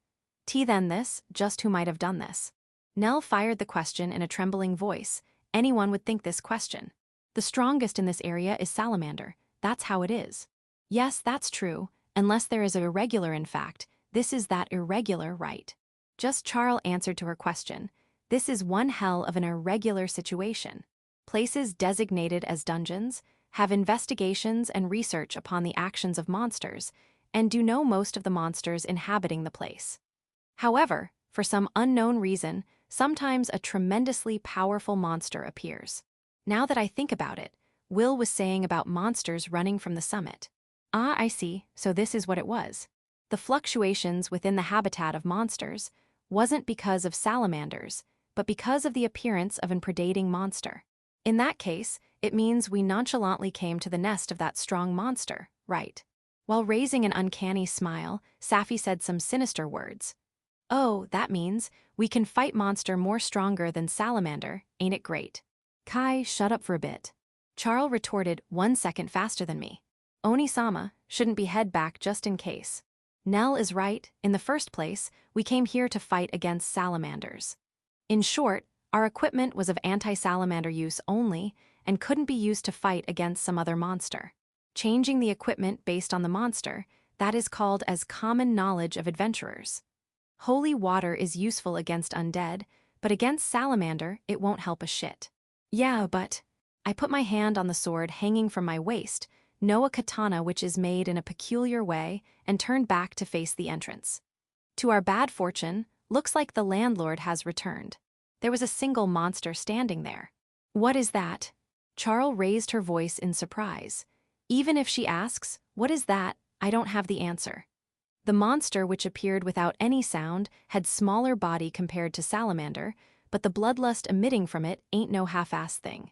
It had dichromatic hair of red and black, height of about 6 meters, sharp face like a wolf, and ears of rabbit growing from the head. But the most eye-catching thing was the loss of right hand which seemed to have been cut off from the upper arm part. Indeed a wounded beast, no, more like wounded magical demonic beast. That is, probably, a wrath pun. As expected of knowledgeable Safi, this necromancer prodigy girl knows lot of monsters, because she had been aiming for creating the strongest servant from the good parts of every monster. Investigation and research on monster materials can be said as a hobby for her. It is a rare rank 5 monster, by the way. Safi, while taking out her favorite spell book from the dimension she made a magic circle for with her hand, told a quite interesting thing. It last appeared when His Majesty Leonhardt slayed it 20 years ago. Is that so? Then today is a new record update for Wing Road's subjugation list. At this time, all members had completed their battle preparations. Me and Kai as vanguards, Charl and Safi as rearguards, and Nell in the end. This is our normal formation. The monster with an odd name of Wrathpun glared at us with fiendish glint in eyes, even while showing signs of exhaustion. I don't know who got you first, but unfortunate for you, you need to go down here. Chapter 207, Wrathpun Subjugation. On the 12th day of Red Flame Month, second Prince of Spada, Wilhart, was walking on the front street of Royal Spada Academy with a depressed expression on his face. Sigh. He also sighed, as if the unhappiness was truly leaking out. It wasn't an appeal to show exhaustion from heat, but a truly depressed sigh. This had continued since 5th day of Red Flame Month, in other words, since the night he was attacked by Wrathpun and barely saved his life. In the end, with Wilhart walking here and there around the school showed that he was saved. However, the things he lost were too much. First, the 4 other male students all died. And only the identity of 2 was confirmed. The other 2 had gruesome corpses beyond description. But no matter how much gruesome death they had, as an elite cadet they too had resolve for fighting off danger, though this case was truly unexpected. But it could still be closed, saying it was an accidental death. No matter the reason, the elite course and night course focus on fighting more, which in turns leads to quite a lot of casualties every year. Hence, from the death of those 4, Wilhart hadn't taken much shock. In the first place, they themselves took the actions of escape, so the responsibility falls onto them. Running without thinking a monster might be lying in wait was a mistake every rookie adventurer did. Just this time, it went to the extent of death. The person Wilhart was most concerned about was the adventurer wearing apprentice mage robe and had a name Nightmare Berserker given by Wilhart. The people who saved him from the situation where he had to leave Syria behind were without a doubt him and his comrades. If they hadn't appeared, Syria would have certainly died, he himself wouldn't have been able to escape completely. In other words, it won't be an exaggeration to say him as the life savior. And that life savior hadn't returned from the Galahad mountain range. Damn it, why? Wilhart and Syria, upon reaching Dacia village, rushed in the Adventurers Guild and made an appeal for reinforcements. Simply put, this reinforcement appeal ended up as a waste. After all, the time they finished preparations and were about to depart. Yeah, that Rathpun named monster, we defeated it ourselves. The party led by First Prince of Avalon, Nero, the Wing Road, presented the corpse of Rathpun to Guild. Upon hearing the time Rathpun appeared in front of them, it was slightly injured. Wilhart's good brain understood everything, that the party of Nightmare Berserker was defeated. They stopped upon injuring the Rathpun, and the glory for defeating it went to Wing Road. Their achievement of killing rank 5 monster was accepted by Guild, and they were promoted to rank 5 adventurers. This turned out to be the fastest rank promotion within the history of Royal Spada Academy. It even surpassed that first prince of Spada, Eisenhart. The party of congratulations for Charlotte was held by the whole Spada royal family, but Wilhart didn't feel even a bit happy at that. Right now, the whole school was excited on the achievement of Wing Road and was covered with praise and envy for them. However, no one else knew that an adventurer fought for saving him. Thinking carefully, he too called him as Nightmare Berserker and hadn't known his true name. That's why he couldn't search for him though he wants to, and even if his guild card was recovered within the Galahad Mountains, he wouldn't be sure if it was his or not. Wilhart didn't even have the means to confirm their death, let alone their survival. It was just too much frustrating. Damn it, each and everyone. While walking the interior of Academy, only the talks about the history's strongest adventure party reach his ears. Not only within the school, but their rumors even exist out in the city. In the first place, whenever a new rank 5 adventurer appears, it more or less becomes a popular topic. And in this case, it was a party of elite cadets who reached rank 5 within less than 2 years. Furthermore, it had first Prince and Princess of Avalon, third Princess of Spada, and eldest child of Galbraith family and Hydra family. With this sort of people in the party, it can be only called natural for it to become a great topic. As a result, this news conquered the whole city of Spada more easily and sensationally compared to when first Prince, Eisenhart, became rank 5. To the extent, it overshadowed the topic of serial murders of young girls, which had been going on since a week ago within the city. Without even 2 days passing, Wilhart had already gotten irritated on this topic. He didn't had any resentment against Wing Road, but to him, the hero was Nightmare Berserker. Every time they were praised, without even knowing the existence of his life savior, he came to despise others. Sigh. Hence a sigh.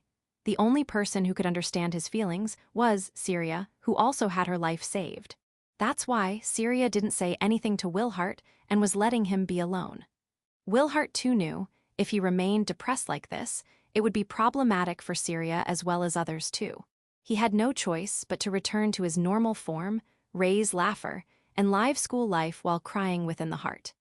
And, if no one knew about him, then at least he himself kept the gallant figure of Nightmare Berserker with the innermost depths of his heart. The moment he thought a thing occurred, are you perhaps? Somehow he was called out by a man he was about to cross by. Upon being called out, he instinctively let out a shameful voice and raised up his head. You're really that student who was attacked by Rathpun at that time, right?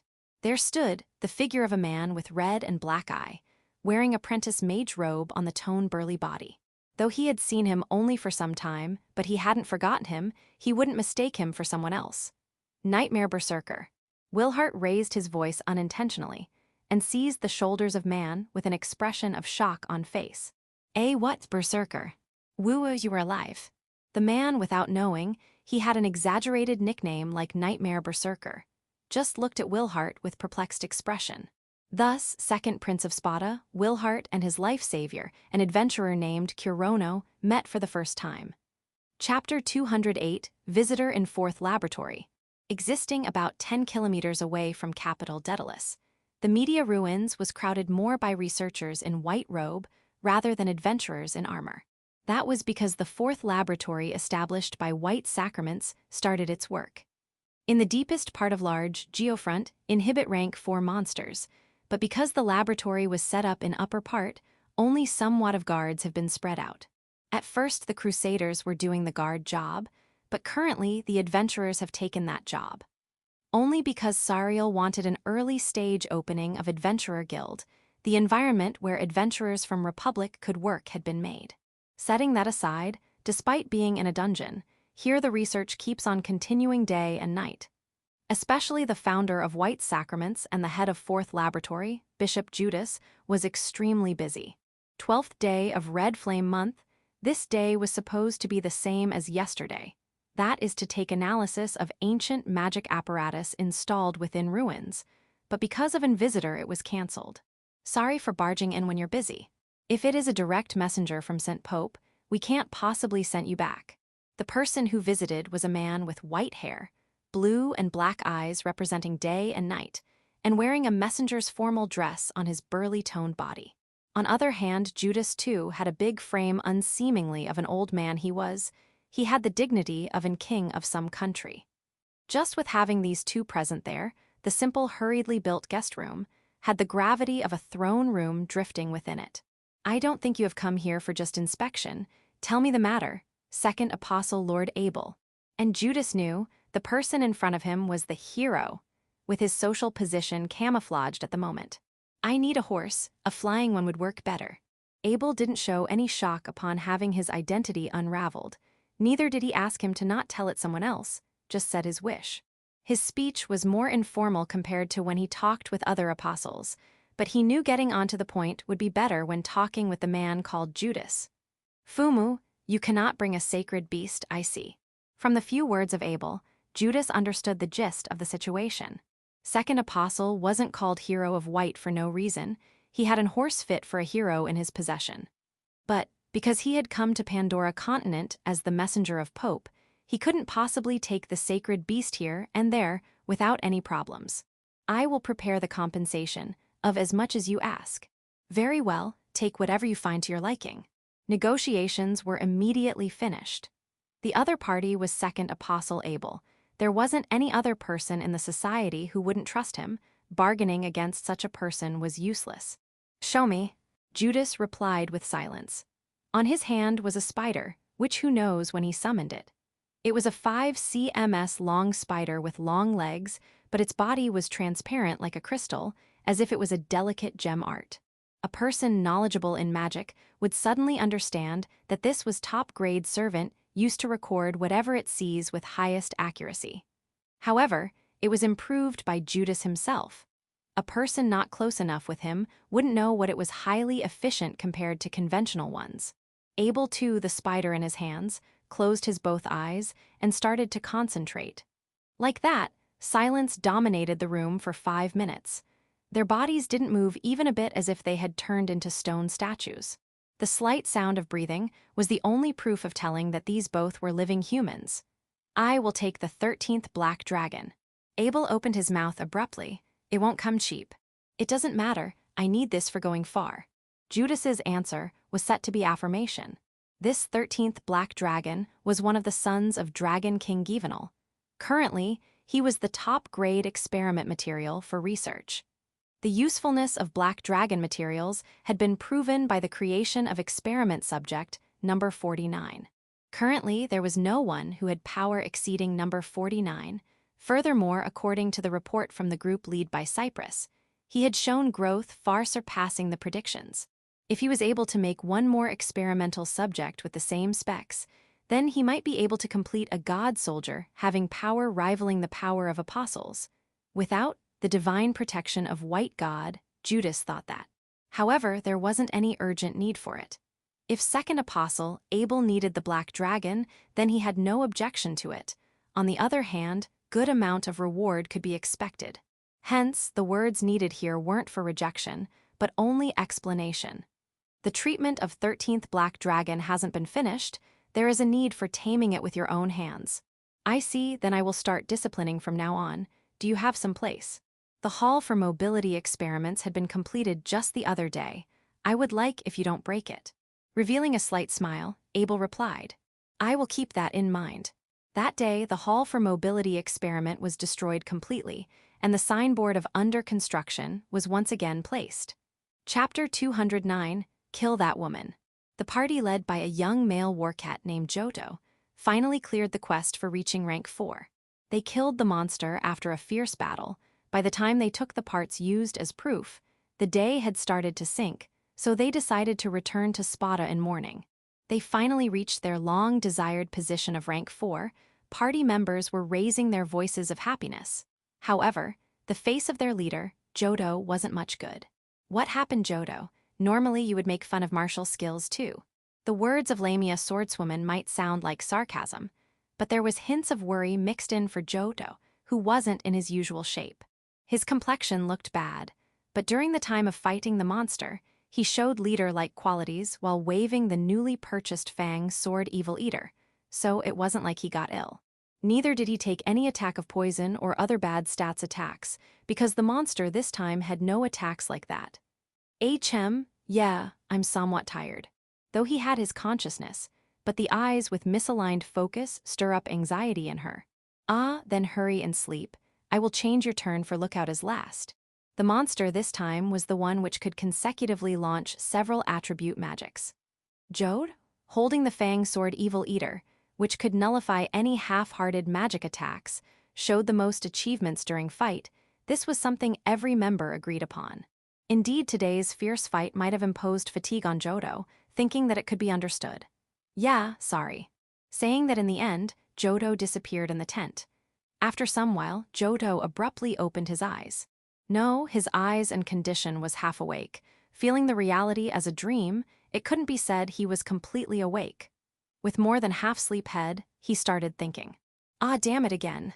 His waking was the worst. He felt the anger rising up within his chest. Recently, before and after sleeping and waking up, he felt extreme anger. Not knowing exactly, but Jodo thought he saw a really irritating dream. And he saw it today too, just like before. It really feels fucking bad. He gets excessively angry, to the extent it wouldn't be exaggeration to call it intent to kill. Wanting to kill due to seeing a dream was just unbearable. Even more when today was their celebration day for reaching rank 4. They defeated the monster based on his great work, and nobody even got injured, let alone casualties. Happy days like this were not so often, but however, he saw a dream, he had already seen the dream. Arg, damn it, fuck it. What the fucking hell is this? Stop this damn irritating evil dream. Hai's mind went blank due to anger. At the same time, Jodo grabbed the hilt of Fang Sword Evil Eater reflexively. At that time, the not knowing exactly dream changed into clearly visible dream. There, scene of an ordinary highway was spread out. Cloudless blue sky, overgrown green forest in right-left mountains, maybe Galahad Mountain range in far distance. Jodo was looking down at the corpses of his comrade, whom he had never seen. No, not comrade, more precisely comrades. That's right, there were several corpses scattered on that highway. Fuck, I won't forgive you. How the fucking hell you kill my comrades? The unknown beastmen, swordsmen, and adventurer archers were without a doubt my comrades. Jodo thought that. Unforgivable, truly unforgivable, this adventurer party wasn't formed temporarily, but it was made from comrades that lived together in pain and sorrow, and had passed through many dangers. Seeing them getting killed helplessly, really unforgivable. However, they were not only just killed. Every corpse had parts of body lost. This showed they were played with and then killed.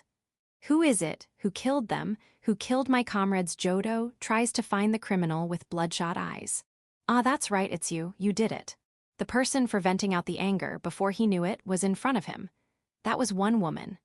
Race was human, age around the latter half of teens, hair color was pink, radical skin exposing clothes with white as base, wearing Arius dazzling ornaments. It was that sort of woman. I will kill her, I will fucking kill her. She's one who truly needs to die. He identified the enemy and concentrated the intent to kill on one point. That woman was sitting, defenselessly, showing her back to him. I can kill her, it's my chance, my perfect opportunity. And in my hand is my favorite sword, which I have used for many years now. With this, there is no way I won't be able to kill her. These thoughts run past Jodo's mind in a second. Die. His body leapt up like wings. The sword of fangs didn't felt like it had any weight, as if it was a part of his body. Just like that, he swung it down, without any martial skill or anything, just normal power. Cutting down the defenseless young woman gave no inconvenience to him. certain resistance, the feeling of cutting the flesh and bones reached his hands. Ha ha ha ha ha, I did it, I finally did it. Giving out a cry of victory, Jodo woke up at that moment. Hi ha ha ha what? Coming back to senses, Jodo realized that let alone dream, he even wasn't in the tent, he was supposed to be sleeping within. He surveyed the surroundings. There was the scene of big trees of great forest of latifundia lined up. However, it was the place where his comrades had put up the tent. Then he finally felt weight in his right hand. Looked like he was holding the fang sword Evil Eater in reality too, just as he was holding it in his dream. And he also saw dark red blood sticking to the broad blade of fangs. What is this? Just what did I cut? The answer to that question was right down his feet. Lying face down was Lamia Swordswoman. There wasn't even a need to think whether she was alive or not. After all, she was cut from the shoulder till the waist area in a diagonal way. Her body was completely separated. Immaterial monsters like slime, then it might be possible, but a human-shaped race, upon getting bisected, hasn't lived. Instant death, it could understood at just a glance, even more upon being an adventurer. Oi, tease a lie right, what the fucking hell is this? Jodo understood even when wanting not to, that he killed her with his hands. He screamed while being greatly perplexed. At the same time, other members noticed the abnormality and got out of tent. Oi, what happened? Is it a monster? Where is the monster? The gargoyle archer and twin goblin priests surveyed the surroundings while holding their favorite weapons. And, in some seconds, they noticed, unbelievable but true, scene of slaughter in front of their eyes. Oi Jodo, what is the meaning of this? Bisected body of Lamia, Jodo standing beside her corpse with blood-filled longsword, seeing that anyone would understand the situation. I didn't. Jodo muttered the words of denial while looking away from them. What do you mean I didn't? Didn't you do it? Gargoyle shouted. Seeing his friend killed in front of his corpse, normally he would have knocked an arrow on the bow and aimed it at the criminal. However, if the criminal too is a comrade, he couldn't help but stop at just shouting. I didn't that woman, I didn't do it. Jodo turned back, his eyes didn't contain light of reasoning. On the contrary, deep red insanity-filled light was flickering. Why you? Then, finally the gargoyle and twin goblins reacted. Through reasons unknown, the Jodo standing in front of them was affected by some bad status and had gone insane. The reason they were able to make that conclusion in an instant must be because they had experience while reaching rank 4. Take stance, Jodo is now a goner. Keep your guard up, there might be a monster with charm or berserk ability. The gargoyle archer, while pulling the bow, increased the distance between Jodo. However, the fact they were within 3 meters radius of Jodo, taking heed of their classes, was not a good thing. It was complete despair. Archer and priest, both are rearguard experts. The radius of 3 meters and less was the territory of Jodo, a swordsman. You two are that bitch's comrades. Grimacing his face in tremendous rage, Jodo swung the sword while emitting murderous intent and hostility. Moreover, his swing was more faster, stronger than normal. Gujaya. Without even understanding the meaning of Jodo's words, one of the twin goblin priests was slayed by the blade. No chance counterattack, an admirable single strike. No, even if it had time to counterattack, the mode of attack was magic, something not going good against Evil Eater. Of course, it could use the wand in their hands to strike, but it would be broken into 2 easily. Fuck, how did it come to this? I won't forgive that woman, I won't forgive her comrades too. I will massacre you all. Battle strength and compatibility difference was, to the extreme extent, hopeless. The left gargoyle and 1 goblin had no way to survive in the current situation. Even more, if Jodo had enhanced power and speed as if under berserk. In the end, within less than 5 minutes, there were 4 corpses lying in this camping ground. And the last one person, with a bloodstained longsword, walked towards the dark forest. Where are you, bitch? Where the fuck did you go? Jodo determined to find his sworn enemy. No, currently he should be called former owner of longsword. Either way, the place he was heading towards with longsword in one hand was City of Spada, where many people lived. Chapter 210, Feelings of Sacrificial Maiden. Point of view Fiona. Please cut me. From the moment I said those words, my consciousness became unsteady as if watching a dream. Kurono-san, making an idiotic surprised expression, was cute. Just as it sounds, please cut me with your hatchet. Even without repeating the words many times, Kurono-san would know the intention behind those words. If the current hatchet cannot cut it, then it is better to evolve it. Fortunately, cursed grudge hatchet Haru Ritsu had sucked the blood of numerous crusaders and monster. It also had sipped, though somewhat only, the blood of 8th Apostle. The evolution only needs a last spurt of blood. It was obvious from the theory of cursed weapons. It should evolve. The things I am saying and what I will be doing is only natural by remembering the opponent in front of us. This would turn into a plan to recover our position in battle. There is nothing strange in this. A tact for adventurers for passing through dangerous situation is serious battle with life online. However, my consciousness is dreamy, heart is beating faster. There is heat residing in the core of my body. Just why, how is this happening? This isn't the time and place to feel like this. Though I understand that, this hazy feeling of sinking in sweet dreams doesn't stop, it is irresistible. Hot, my body feels hot. I have stripped the witch robe and am just wearing underwear. Still, the night wind doesn't help in cooling down the hot body. No, though a witch, but I too am a girl of marriageable age, so by showing my naked body to man, it is only natural to feel embarrassed really. Kurono-san is not watching Lily-san, but me, only me. Different from the time of festival, that time it was only slightly embarrassing. But why is it so much right now? Are you serious, Fiona? Yes, I offer my body to Kurono-san. I'm happy. Kurono-san is watching me, needing me, right now, not even Lily-san, but I'm helping Kurono-san the most. Why do I end up thinking, why am I feeling so happy about that? More than Lily-san, I did an ugly comparison. Still, why do I feel such a dark joy? With arousal and excitement and self-hatred, the positive and negative feelings mixing with my heart, my consciousness becomes faint like a muddled lava. It's the only way to defeat that hurry. Am I speaking correctly right now? I'm scared if I blurted out something strange. So fast, cut me Kurono-san with those hands, make me a sacrifice, make my everything your own. Sorry Fiona, and thanks. My consciousness almost blew due to too much pleasure. I was prepared for the pain and suffering from the strike of cursed blade, but as if it all turned futile, useless, worthless, a wave of climax shakes my whole body. Before I noticed it, I was lying on the grasses upside down while gasping. The diagonal slash injury should have reached quite deep, but without even feeling any sort of pain, I only feel feverish. I didn't feel any pain, rather amazing pleasure. Maybe I should question why is the feeling I get so different from by getting cut by blade, but right now I'm too much lethargic and tired that I don't even want to move my head and, with I can cut that guy into pieces. The fact that the hatchet evolved and I helped Kurono-san wrapped me with the feeling of satisfaction, and I doze off on the comfortable bed of grass. Apparently, it took not only blood, but also lots of magical power. However, I'm fine with that right now. Leave the rest to me and rest. Kurono-san said that to me. Kurono-san gently applied the fairy's miracle drug, to which I send my drowsy, intoxicated eyes to him. Yes, please. The fire-like crimson and hell-like black eyes of Kurono-san looked directly in my golden eyes filled with lust. His eyes looking at me, his comrade, with complete trust felt comfortable that I thought selfish things like wanting to keep staring him for eternity. He abruptly turned away his eyes, which led me to feel loneliness.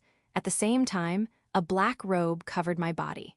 Kurono-san gently wrapped me in the robe, which seemed like a hallucination of Kurono-san embracing me, and my body, once again, got hot. Completely unaware of my reactions, Kurono-san shouldered the evolved hatchet and faced his back to me. Then I will be going. Kurono-san took a step, turned into a black gale, and disappeared. With my dim consciousness, while sniffing Kurono-san's scent from the robe, I watched his fight to the end. So embarrassing. I was not sane at that time. I calmly thought that while watching the bonfire. Particularly, after I changed the turn with Kurono-san, became alone, and was secretly changing my wet underwear, my heart was about to break with emptiness and self-hatred. I have never thought it was good to cast a powerful telepathy protect before now. If I hadn't done that, Lily-san might have read my embarrassing thoughts. If she found out that, in that sort of situation, I hold those sort of feelings for Kurono-san, then at worst, I would be fired from Element Master. According to Lily-san, romantic relationships are banned within the party. Even the oblivious me knows the meaning behind those words. To me, Kurono-san is a precious comrade, party member, and leader. Just that much. Even if Lily-san and Kurono-san become a couple, no married couple, I should be blessing them as a comrade.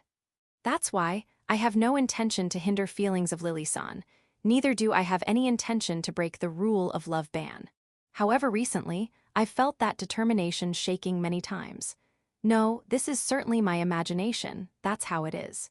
Chasing after Kurono-san with my eyes, getting sad and glad with his words, too, is my imagination. I have not even felt jealous seeing Kurono-san talking happily with that beautiful elf receptionist. Embarrassing. Those are the feelings a love-struck maiden should have for her yearned person. These are not some feelings me, a witch, should have. A witch never loves. Who said these words? This might show the preparedness of mind of a witch in pursuit of magic. But these words are completely appropriate for the current me. At that time, it was the delusions because I got scared and aroused, and high because I was cornered by a monster in a while. No, it in itself might be the curse of Hatchet. After all, there are sentiments of a twisted, love-struck girl residing in the blade, so there is more than enough possibility that the curse led me to feel like that. Anyway, I don't think anything about Kurono-san. After sealing these embarrassing feelings in the depths of my heart, there won't be next time they are revived. The moment I finally regained my rational mind, I heard the sound and sensed the presence of someone coming out of tent. Not even 1 hour had passed since I changed the turns with Kurono-san, but looks like he is already awake. On the other hand, Lily-san is still sound asleep. This means that, from now, I will be together with Kurono-san, right? Just too much embarrassing. The third murmur of embarrassing. No, there is no need to feel embarrassed. Kurono-san and I are normal comrades, party members. While persuading myself saying that, I cannot help but feel my heart beating faster. Kurono-san is coming out of tent. Calm down. Will my cheeks redden strangely? Will I break out into a grin? I'm anxious. But I look towards his way with my intentional poker face. Good morning, Kurono-san.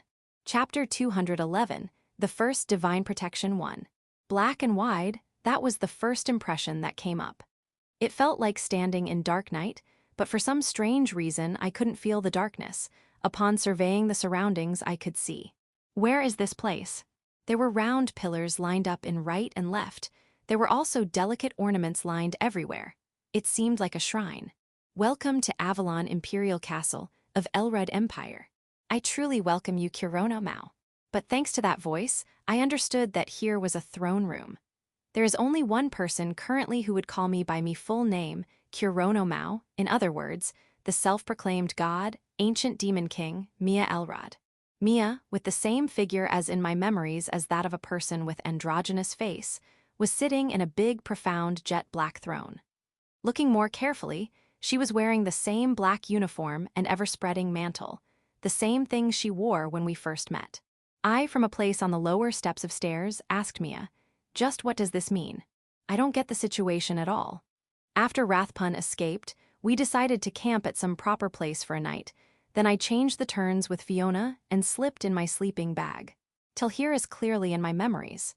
You don't have to be that vigilant, here is inside a dream. It feels just too real for a dream. Even without pinching my cheek, I can understand that my 5 senses are working, magical power and 6th sense too for some reason. Appearing in dreams is more like a god, right? Well, indeed. Setting aside the face whether it is goddish or not, saying this throne room in front of me is an illusion or a dream is more easier to accept than to accept it exists in reality. Let alone, I was present in the Galahad Mountains the moment before. This has more persuasive power compared to saying that I got summoned again to somewhere. So, for you to come out in dreams, what is the business? Fufufu, that is, for giving you the divine protection as a reward for breaking through the first trial. You did it, congratulations. The words of congratulations and clapping from Majestic Emperor personally resounded in the vast throne room. Thank you for that. Although I somewhat predicted it, but upon being praised this much straightforwardly, I sure am bewildered to a great extent. Or rather, at the time of getting divine protection, do all have to go through this? This neither has the feeling of nervousness nor happiness, which I certainly felt when I got my graduation certificate in middle school. Though it is divine protection, it is not that much of great power yet. Well, that's true. Certainly Rathpun was strong foe, but fights with life on stake is an experience many adventurers have gone through. I never had, though, that I would get tremendous power to defeat an apostle by just experiencing a situation like this for once. So, if I keep on completing the trials in order, the power of divine protection will increase. That's right, though I cannot explain in much details. Like that, Mia stopped for a beat, changed her expression to a serious one, and continued her words. Come on, Kurono Maou, present the proof that you overcome the trial. Proof? That thing you have in your hand. Looking down, before I knew it, I was holding a fist-sized, deep red jewel in my left hand. I thought it was queen beryl for an instant, but because this was blazing wildly and also had different hue, I understood this is different stuff. In fact, this is. Is this the thing stuffed in right hand of Rathpun? Yeah, if you just show the proof the trial will be completed, it is not necessary to actually kill the monsters. I see, so the jewel stuffed on the back of left hand of Rathpun was the proof for this trial.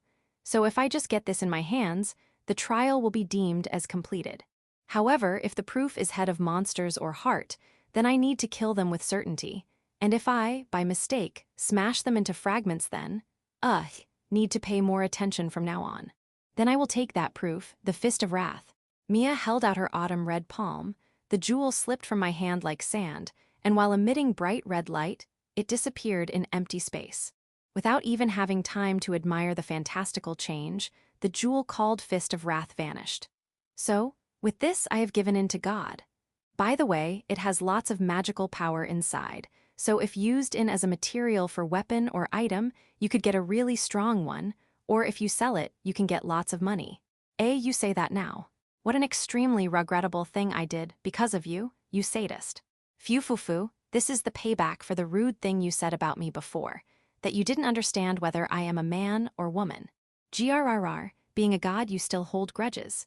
Well then, with this, the power of divine protection is in your body. Though you say that, I don't feel any change. Don't tell me I am being deceived by this fraud. So you mean to say, I can use divine protection stuff now? How the hell do you even use the power of divine protection? You will understand it with instincts, the same way as you learnt magic, and though it is called divine protection, its power is now yours, Kurono Maou. Of course, you will be able to use it after waking up from this dream, she added on. I see, so should I say thank you here? However, is it fine to recognize this child in front of me as a real god from now on? Do I have to amend my wordings? After all, it is the ancient demon king whom everyone on Pandora continent knows about. Fufu, don't become so tense. You be like you have been till now. I don't want admiration and offerings, unlike the prideful white god. The moment Mia said the name of God, which the cross religion prays to, I felt a tremendous intimidation coming out of Mia. Though there is neither bloodlust, nor magical power included, but a strange power indeed is coming out of the body, that makes me want to bow my head down unintentionally. Though a part godlike power are coming out, but now that the name of White God has come out, then I have no choice but to ask. Do you know about White God, Mia?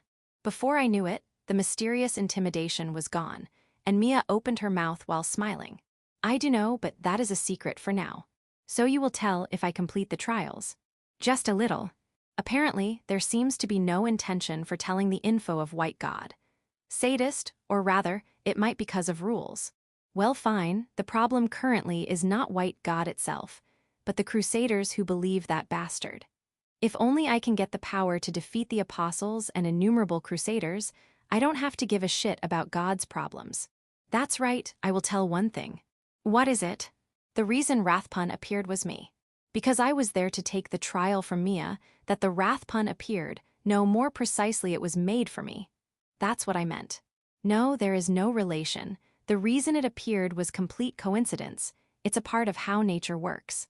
Like I said before, the god cannot interfere too much with the world. This works for all other gods too. We all cannot twist the fates. I'm relieved to hear that. With this it seems like, there won't be a time when super powerful monster appears for me to complete trial, and goes onto a killing rampage. So, the monsters for trial, needed to be searched by myself, or I will meet them due to destiny. So can you tell me what the next trial will be, as a bonus you see? Though you know the answer yourself. But when you use divine protection after waking up, you will get the gist of what power of divine protection you will get, and also what the future trials will be about. Unexpectedly, Mia gave me a hint. Special service? No, there must be something else behind it. The talk is over with this. See you later, Kurono Maou. I will wait for you to complete the next trial. Before I could say something, my whole vision became black, like that my consciousness drifted. Chapter 212, The First Divine Protection 2. I woke up only to find myself inside the tent. On my side, Lily, in her small form, is sleeping while making susu, lovely sleeping breathing sounds. There is the presence of a single person right outside. Fiona has been doing the night watch. Dream, eh? With somewhat absent-minded head, I mutter that, but I soon deny the words in my heart. Meeting with Mia in a black throne room, I remember that very clearly as if it occurred just right now. In that case, I will be able to use power of divine protection now. However, let's get outside first. If the power turns out to be explosion type, it would be a catastrophic. Without waking up Lily, I swiftly get out of tent. Good morning, Kurono-san. With Son of Dawn at her back, Fiona does a morning greeting. Of course, she wasn't in her underwear form but her normal witch clothes. Yes, morning. Her white body had been vividly ingrained in my brain. I, feeling embarrassed, try to greet like normally. I intentionally turn away my eyes from Fiona and survey the surroundings. The morning sun illuminated the surroundings. The traces of fight last night are clearly visible. By setting up tent in this vacant land, we were able to pass the night and take rest too. Either chasing the wrath pun or going down the mountain, both cannot be done unless the sun is up. Are you still injured? I cannot keep on ignoring Fiona all the time, so I bring up a safe topic. Yes, it is fine now. But the person who showed unexpected reaction was Fiona. For some reason, she blushed and turned away. For some reason, no, I get it. After all, the person who must have felt embarrassed upon being stared in underwear form was Fiona. Wait, or rather, I even watched her embarrassing form and cut her. See, cut her. Does the injury lead to that, responsibility, etc., etc.? I see, it's good if you're fine. While letting a stream of cold sweat running inside my mind, I was only able to return those safe words. Truly, I am a good-for-nothing. Well, I wouldn't let Fiona do the night guard, even if it has only been an hour since we changed the turns. Though I cut deep, but as expected of miracle drug, it healed the injury as if it didn't exist. Now just if her lost blood is recovered, she would return to her normal healthy condition. That's right, there should be no injury left. Fiona, thanks, if not for your cleverness, we would have been annihilated. At that time, I did what I could have. She returned to her sleepy expression, and said as if it wasn't much of a thing. Looks like the thing about injury was just me being paranoid. Setting it aside, as for my true feelings. But people don't say, cut me so easily, yet you said it means you trust me that much, thinking that I'm that happy. It surely isn't my conceit. If she didn't trust me, she wouldn't have even said that. No, I am too happy for being helpful to Kurono-san. Fiona smiled, saying that the reason I wasn't able to look straight in her eyes was not only the bright sun behind her. Her smile was more fascinating compared to normal girl of marriageable age, seeing that I felt startled. Her golden eyes looking a bit feverish and excited is certainly my imagination. That's right, because we defeated that guy, I am now able to use the power of divine protection. Though it might be too much forced and obvious, but as to forget the presence of suspicious Fiona, I opened up a new topic. Divine protection, is it? Now that I think, you did say it might be a trial. Though normally if I tell that I met God in dreams and got hand over the divine protection, they will think I went insane. But I frankly tell everything to Fiona, who knows the situation from before. I tell her about the things that happened in the dream quite vaguely. I see, conversing with God in dreams is a common phenomenon, and she easily accepted it. In this world with magic, the phenomena of getting oracles via dreams also exists. The jewel has gone from the right hand of Rathpun, so it must be true. I took out the only loot, the right hand of Rathpun from the shadow, gate only to find the crimson jewel on the back of its hand, gone spotlessly. Mia said it would fetch me a high price. Well, whatever, what's lost is lost. Let's pray that the other parts of right hand, The fur, bones, and stuff become good materials. So, what is the power of divine protection you received, Kurono-san? I will be checking it right now. I'm looking forward to it. Fiona said that with an expressionless face, saying she's not so much looking forward to it. Well, this is normal, she truly might be looking forward to it. Fiona's expression doesn't change, but her feelings are truly great. My prediction when I first met her was not wrong. Well then, here I go. While Fiona looked over me from back, I increase my concentration in the same when I use black magic. According to Mia, the power of divine protection is now a part of my power, so there's no way I wouldn't be able to understand it. Sure enough, I was able to grasp that feeling pretty fast. That was the feeling I hadn't felt till now, an unknown power. However, it is a part of my own power. I could use the same way I use black magical power that is present within my body. No, this is made with black magical power as the source. It would be better to say that its nature changed and it materialized in my body. And I know about this power. Black flames. I hold out my right arm, and blazing jet black flames rise out of my palm. My right hand, now covered in black flames from the tip of finger to shoulders, resemble the wrath pun from last night. No, in truth, I am able to control these black flames made from black magical energy, just like wrath pun air. Let's go with fireball. With the newly gained flame of different nature, I immediately mix the magic and logic to control and use it. The structure of magic sequence is simple. After all, I just need to make it into ball and throw it. The feeling is almost same to bullet arts. Like that, just like I imagined it, the cluster of spherical compressed black flames completed its formation in my right hand. I fire it in air, though not with same speed of bullet arts.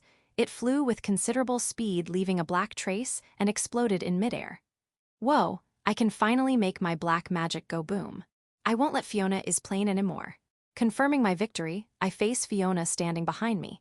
How was it, Fiona? Air, you have become able to make flames from black magical power. That's right. It's not like, without the divine protection, the black magical power cannot make flames. The first person I killed, that young boy, was using flames without any divine protection. Till now, I hadn't been able to use different attributes with my magical power, but looks like this divine protection covers up for those lost parts. So you can only make flames. That is right. What, being able to create flames alone is not great. Can you create lightning? No, lightning is impossible. I see now. Fiona looks at me, as if looking at some pitiable child. In fact, wait, the way this talk is going feels to me like it is really plain, though being a power of divine protection. I, at that time, thought that I need to complete the next trial as fast as possible and strengthen my divine protection. Chapter 213, We are the son of omitted Wilhart Tristan Spada. Though I got the divine protection, leaving Wrathpun alone is a danger, even without the jewel. The materials of a rank 5 monster would fetch whopping amounts of money. Now that there is a way to defeat it, I have no intention of leaving it alone. Like that, instead of descending the mountains, we decided to pursue Wrathpun, but couldn't find any traces of it. We didn't have magic or skill for pursuing a monster. Neither had the information about its nest or movement route, so the result can be said as natural. With somewhat disappointment, we returned to Dakia village. There, we found some party made by elite cadets called as Wingroad had subjugated Wrathpun. Hearing all that information, the disappointment only got more profound. Truly lucky bastards, Wrathpun had lost its biggest weapon, the right hand, and was also terribly exhausted. In that situation, even a normal rank 4 party would have defeated it. However, letting the prey run and have your kill stealed is a normal thing for adventurers. Let's give up being depressed thinking that I was unlucky that Wrathpun escaped, and they were lucky to have met it in that condition. With this and that, on 11th day of Red Flame Month, we returned to Spada with the right hand of Wrathpun as the only loot. Thinking back, we finished our rank 2 quest for capturing Doltos. The hatchet evolved, got divine protection, all in all the harvest to not less. Next day, 12th day of Red Flame Month. Lily's wings were half torn off by Wrathpun. The injury is yet to heal, so till the time it doesn't heal, the adventurer work has been put on hold. We still have some quests left for reaching rank 3. For the time being, the quests with deadline coming near have been completed, so there would be no problem in reaching rank 3 even if we rest for another 1 or 2 weeks. Though Lily is feeling no pain thanks to miracle drug, but it will take time for the lost part to regrow completely. However, it wouldn't take more than a week. The wings are composed of magical power, so even without using heal on it, they would regrow on their own, like the tail of lizard. On the other hand, the 5 limbs and other physical parts, just like human, wouldn't regrow. In that sense, the fact that limbs weren't torn off can only be said a blessing in disguise. However, the figure of Lily without her half-right upper wing, though she herself is not paying much attention to it, but it sure is not good on my mental health. I earnestly pray for her to recover fast. In somewhat overprotective momentum, after making Lily rest in the bed of inn, I started preparing for next quests, and so I am trying to do what I can do right now. Incidentally, I had thought of enrolling Royal Spotter Academy, so I thought to take the enrollment application beforehand. On the noon of 12th day of the month, I once again passes through the splendid big entrance gate. People are, as usual, just too much. Today too it is crowded with students. En route, I noticed many students talking about Wing Road reached rank 5 topic. Apparently, by defeating Rathpun, they had raised to rank 5. For the hardworking honest element master it is a really not good thing, even more when the talk about Rathpun's subjugation comes in. I will tell the complete details to Simon. Let's do that. The moment I started walking thinking that. Are you perhaps? A slender tall youth entered my vision, wearing black uniform with symbol of elite cadets, the red mantle fluttering over it. Having red hair as if blazing brightly, sensitiveness-filled face, golden eyes with a monocle over one eye. His expression was too much depressed one, but no doubt about it, he's the guy who was being chased by Rathpun. Though it was only for a short while we said words to each other, so he might not remember my face, but seeing him fine, I got happy and instinctively called out to him. Reacting to my voice, youth raised his head up. You're really that student who was attacked by Rathpun at that time, right? If I got the wrong person it would be just too embarrassing, so let's confirm first. Or rather, he looked at me with shocked expression, as if he saw someone who he thought had died. He stared fixedly at me from the top of head to the tip of feet. What did I really got the wrong person? The moment I had that anxiety. Nightmare Berserker. What Berserker? What the hell is that embarrassing name? I hadn't called myself that ever, right? Is he thinking of me as someone else? Woo, you were alive. But judging from this manner of speaking, looks like he didn't got the wrong person. I see, he thought I was K-Ed when fighting Rathpun. Well, it was rank 5 monster, and I really got near killed, so his prediction is not completely invalid. However, with this reaction, I don't know how to reply. With this and that, after we congratulated about the well-being of each other, we self-introduced ourselves. However, it would be good to say that I was underestimating the existence called elite cadets. After all, we are the son of Sword King Leonhart. Let's skip a bit, that's right, we are Wilhart Tristan Spada. That's right, in human words, he's the son of king of this city-state called Spada. In more simple words, he's a prince. Near the benches set on the outdoors of Academy, I met with a real prince. Ha ha. However, meeting a royalty at first, having a fierce self-introduction, though didn't ruin the mood, but it did make me go blank in mind. Or rather, if I did something bad, wouldn't I be executed for lese majest? Phew ha ha ha ha, what, don't you worry Nightmare Berserker Kurono, you are my life savior. Why would I need to accuse you for a false crime? No. Prince Wilhart repeats the words 2 times. I kept on lending an ear to his roundabout formal figurative speech. Apparently he wanted me to talk to him in an informal way because we were both adventurers. So should I call you Will? It's good like that. Will nods with somewhat happiness. Is this the so-called dignity of royalty? I think it's different. Well then, sorry to pour water on our destined and heart-moving reunion, but I should say this before, no, I should apologize. Apologize about what? Wilhart suddenly stood in attention, then moved down forming a right angle and bowed his head. What happened suddenly? He's a prince, right? Is it all right to easily bow his head to some adventurer? Though being the second prince of Spada, I, currently, don't have the appropriate gold or treasured item for my life savior. Truly sorry. I immediately understood he was apologizing me, but it took me some seconds to understand for what he was apologizing to me. Do you mean you cannot give me reward though being a prince, right? Indeed. Though I am the Prince of Spada, the fact that I'm a single student in academy is also an unwaverable truth. If I was the crown prince like my brother, I could have given you treasures of gold and silver, also the prestige and medals.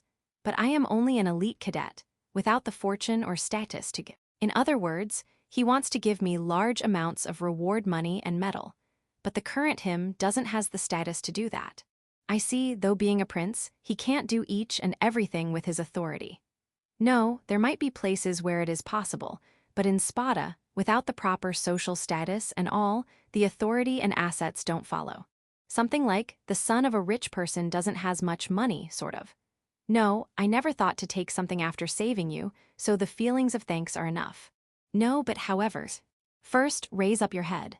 I cannot bring myself to let him keep the perfect right-angled pose forever. It would be same if it wasn't a prince, but someone else. With some reluctance, Will raised his head up with a bitter expression on it. Don't worry about it too much, it would happen as long as we are adventurers. Just this time the person I saved was the prince. If I had saved some child from village, then I would have gotten her treasured item like the empty shell of a cicada. Things like this don't need something like that in return. These are done with good intentions, and grateful feelings are more than enough rewards. But demanding for something in return can only be called as a vice act. This time, I was at most just depressed on having Rathpun escaped. I hadn't expected anything in return from these whom I saved. For me, it's more than enough if I can save someone. It's not some lip service, but the true feelings from the bottom of my heart. If I want something in return for my good intentions, it would be words of gratefulness and not some gem. I'm grateful for your consideration, Ku. If I was the king of Spada, then I would have appointed you as a knight. Ah no, I'm seriously fine, so don't say that. Not like I am aiming to be a knight, and will never become in one. I do like my current adventurer lifestyle. If I got into a court service like knight, then at time when a monster for trial appears, I won't be able to go defeat it due to my workload.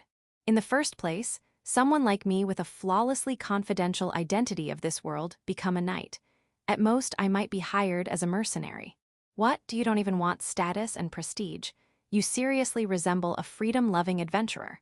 Will's word of praise hurt my ears, sorry, but the reason is not something that's splendid. But amending it again and again would be inelegant, right? What don't dare to think that I think explaining it would be tiresome. It certainly is not like that. Understood, I will respect your intention. I won't do something excessive, but if you want my power, I will do my best to help. Ah, thanks. I'm thankful for you to say that. Looks like Will possess strong sense of duty. However, Kurono, can you tell me one thing? What is it?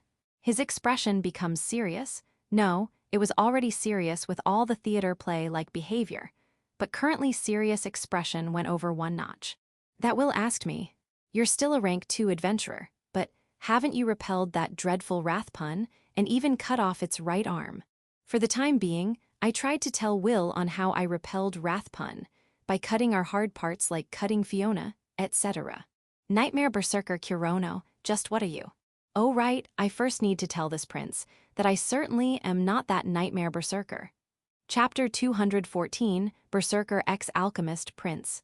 In early afternoon on 12th day of Red Flame month, Simon had finished his lunch, as usual alone, in his room. Moderately resting after meal, the time he thought for secluding in laboratory, the room of door was knocked. Oi Simon, you in there. That voice was, without a doubt, of Kurono. This building was a storage shed-like place, but long ago, though small, it was used as a dormitory. However, only Simon uses this place, thanks to her sister. Furthermore, there was no supervisor, so any person, not only Kurono, can enter from the entranceway. During daytime, only his room and laboratory were locked, so it was natural for the visitors, only Kurono, to knock the door. Though it was a visit without appointment, Simon opened the door gleefully, as though he was waiting for Kurono. Hi, Oni-san, so you came from Dakia already. Simon, who knew about Kurono's quest, said those words, but seeing Kurono with an unexpected being present, his body went stiff with the eyes opened wide. Eh, is he? He stared at the person standing beside Kurono. A slender elite cadet with red hair and golden eyes, considerably well-ordered, but there wasn't something conspicuous in particular. Still, Simon, even without having any relationship with people in school, knew about him. Prince Wilhart. To Simon, who guessed his name and status correctly, Wilhart took a bold pose by folding his arms and replied, "Fuhahaha, indeed, we are the son of. Ah, I became friends with Will just before, so I thought that we shall talk together. Was it a bother?" Hearing Kurono's words that seemed like, "My friend is with me, so can we talk together?" Simon took an even bigger shock. What are you saying, Oni-san? He is from royalty, and you're even calling him by a nickname Will. How can you be so frank if you met him just before? He wanted to ask lots of things, but he didn't want to give bad treatment to a person from royalty. Though a student, so Simon, while trembling with fear, "No, not like I hate it." "Well, how about coming in first?" Invited third prince, who for some reason appeared with Kurono, inside his room. Simon's room, which seemed to be originally a double room, had 3 men sitting on floor facing each other.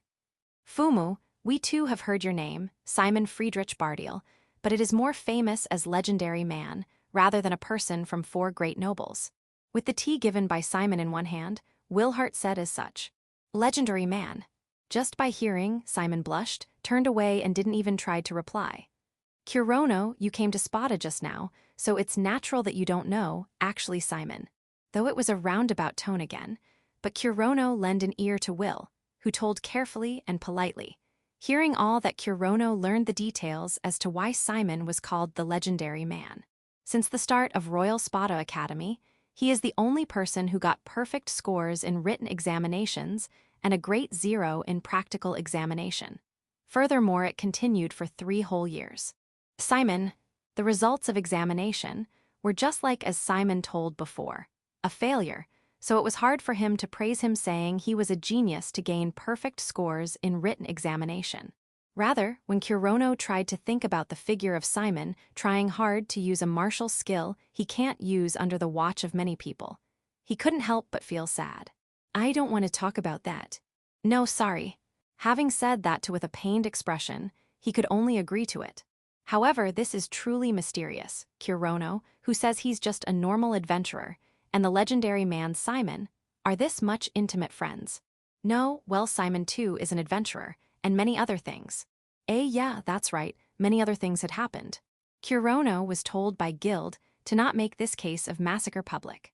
Of course, it wasn't like they would be arrested by Spada army immediately, but it was an information which would definitely increase the anxiety and panic in the hearts of Spada's population, so Kurono and Simon both were restraining themselves.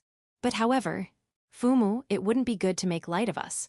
With our power, we can understand any matter as if we had seen it with our eyes, that's right, with the help of this secret network. In other words, we had already known about the fact that you both are survivors of Alsace." Wilhart hit the bullseye about the circumstances of Simon and Kurono. "Why do you know about it?" Just a simple deduction. "What the heck is secret network?" Nobody tried to retort this. "Said just before that you came from Daedalus, and I have heard from rumors that Simon, during temporary leave, went to Daedalus. Furthermore, this information is surely confidential, but I have heard about a group of adventurers fighting an Alsace village in Daedalus against an army called Crusaders." Apparently, this Prince Wilhart knew considerable amount of information. Kurono grasped that. Indeed, if he knew about the matter of Alsace, then it would be easy to guess that Kurono came from Daedalus and had participated in the emergency quest. "I read the report, made by the testimony of surviving adventurers, about the fight in Alsace village. It seemed just too much absurd and nonsensical, so I thought it was a complete exaggeration." There, Will used his index finger to fix his monocle, then continued. "Kurono, if you say had gone through all that, then I cannot say those are absurd nonsensical things. The people who know the fight of Alsace, except the Crusaders, were only 4 people. Some 100 or so adventurers fought against an army reaching thousands in numbers, dealt great losses to them, and fought a fierce battle. This sure can be said an absurd nonsensical story. Let alone Kurono and Element Master, even Simon were only rank 1 adventurers at that time, so it was only natural that their testimony was doubtful. Even so, the reason they didn't conclude it as a lie was maybe because they gave face to Simon and his family, Bardiel. At the same time, the messenger sent by Adventurers Guild and Spada army had known about the internal affairs of Daedalus, so they knew that Battle of Alsace existed. However, Wilhart had seen the true strength of Kurono before his very own eyes, when he was cornered in a dire situation by a rank 5 situation. No, he had only seen him fight against goblins, but thinking about the situation when he would have fought the Wrathpun, his strength becomes obvious, and there was even more no reason to doubt after seeing the cut-off arm of Wrathpun. We have increased vigilance starting from Spada Fort in Galahad, for fighting against the mysterious army called Crusaders which destroyed Daedalus. However, turning over his red mantle, Wilhart said, "I still cannot get rid of this bad feeling. Crusaders just suddenly appeared. We don't know about their internal affairs. In others, it's an unknown enemy. However, they don't accept your information, you, who have experienced a fight against them, just because you are of low rank. There I think this, that the hero who saved me from my dilemma, you, nightmare berserker Kurono, I have seen your power and have no reason to doubt it. At least I, Wilhart Tristan Spada, will believe you. In other words, will you want to know the fight with Crusaders in more details?" "Indeed." "You guessed right," Wilhart shouts with a satisfied expression. Kurono hesitated a little bit. The incident of Alsace was not something to be told to someone wanting to know out of curiosity. However, Wilhart is one of those who knows somewhat information about Crusaders and feels danger regarding them. And more than anything, he is the second Prince of Spada. If things went right, then vigilance can be increased. That was something that Kurono, even after raising his ranks, would not be able to do. All right. In the end, Kurono gave his answer. The time he hesitated was about the time it takes to drink tea in a breath. Is Simon fine with it? He sent a stare asking the question, but it seemed like he understood the advantages Kurono had thought. The only problem would be on emotional levels for Kurono. No, it might be more painful for Simon, who lost his beloved Susu. I get it. I will listen with caution. And Kurono spilled it, about how adventurers repelled the army called Crusaders in a countryside village called Alsace, and also how those adventurers were killed. Chapter 215, Lily's Route. 1 month was about to pass since staying in Cat's Tail Inn. Of course, during quests they don't stay in the inn, but it doesn't change the fact that they had stayed here the most since coming to Spada. One could say they had gotten used to it. In one of the rooms of that inn, which was almost like their own house, Mo, Lily, wearing white pun-pun robe as her sleepwear, was on her bed, sullen. She had even put on the long rabbit-eared hood. If she lied face down, she would seem like a child of white pun-pun. No, there were cuts in the back to let her wings come out of it, so even if she lie face down, one could understand she is a fairy. There might be no idiot to think of her as a pun-pun subspecies which grew wings. Incidentally, wearing a fur robe in the middle of summer would feel very hot, and fairies are magical creatures who live naked all the years. Not accepting the effects by change in temperature is a characteristic of magical creatures, so of course even half-human, half-demon Lily has those characteristics. Besides Lily, wearing cartoon character costumes, sat Fiona on a chair. She wasn't in her usual witch form, but was wearing thin black shirt and smooth dragon leather hotpants. Her appearance can be said quite rough, or rather her underwear form. Because Kurono wasn't here, neither she had any intention to go out, so she was revealing her white skin. Boreaing. Lily, without paying any attention to Fiona's sensational appearance, complained about boredom. From her young, sullen appearance, she would seem like a child, but she had returned to her adult form. Lily was strictly ordered by Kurono for waiting inside the room for the regeneration of her wings, though she accepted the order, but things to do on bed are limited if not sleeping. Hence, complaining about boredom can be said as the most natural result. As a result, Fiona said words gently. It was unknown whether she said it for Lily or not. "Lily-san, I need some consultation." "Consultation? For dinner?" Lily looked at Fiona with suspicious-looking eyes. The eyes on the hood imitating a pun-pun's head too seemed to be glaring at her. "No, it's not about that. In fact, it might not be something so big to be called as consultation. That's quite some evasive manner of speaking. Well, I have lots of time, so I don't mind talking about anything." Though Lily and Fiona were females, but they both didn't prefer to talk much. It may be either because of their natural character, or maybe because they were brought up in an environment without much interaction with other people, or it can be both reasons. But Lily and Fiona had relaxed their guard long before, and now liked to have fun while chatting with each other. The start of their friendship relation goes back to the time when they both worked hard in the potion making in Alsace village. The reluctance in talking with Fiona, who could be said as her comrade and second friend in her life, had long gone for Lily. Lily casually lent her ear to Fiona's words, along with the big rabbit ears extending from her head. We are weak against enemies with heat resistance, right? This is more than enough to be said as a serious consultation. Lily had thought if she didn't want to talk about dinner, then it might be about the lunch they ate before. But Fiona's words crumbed Lily's predictions. I had been a solo adventurer, so I had dealt with various enemies with resistance to fire. But a monster with that much resistance was a first for me too. There were not many powerful monsters in Fairy Garden, so I too can't be said well experienced.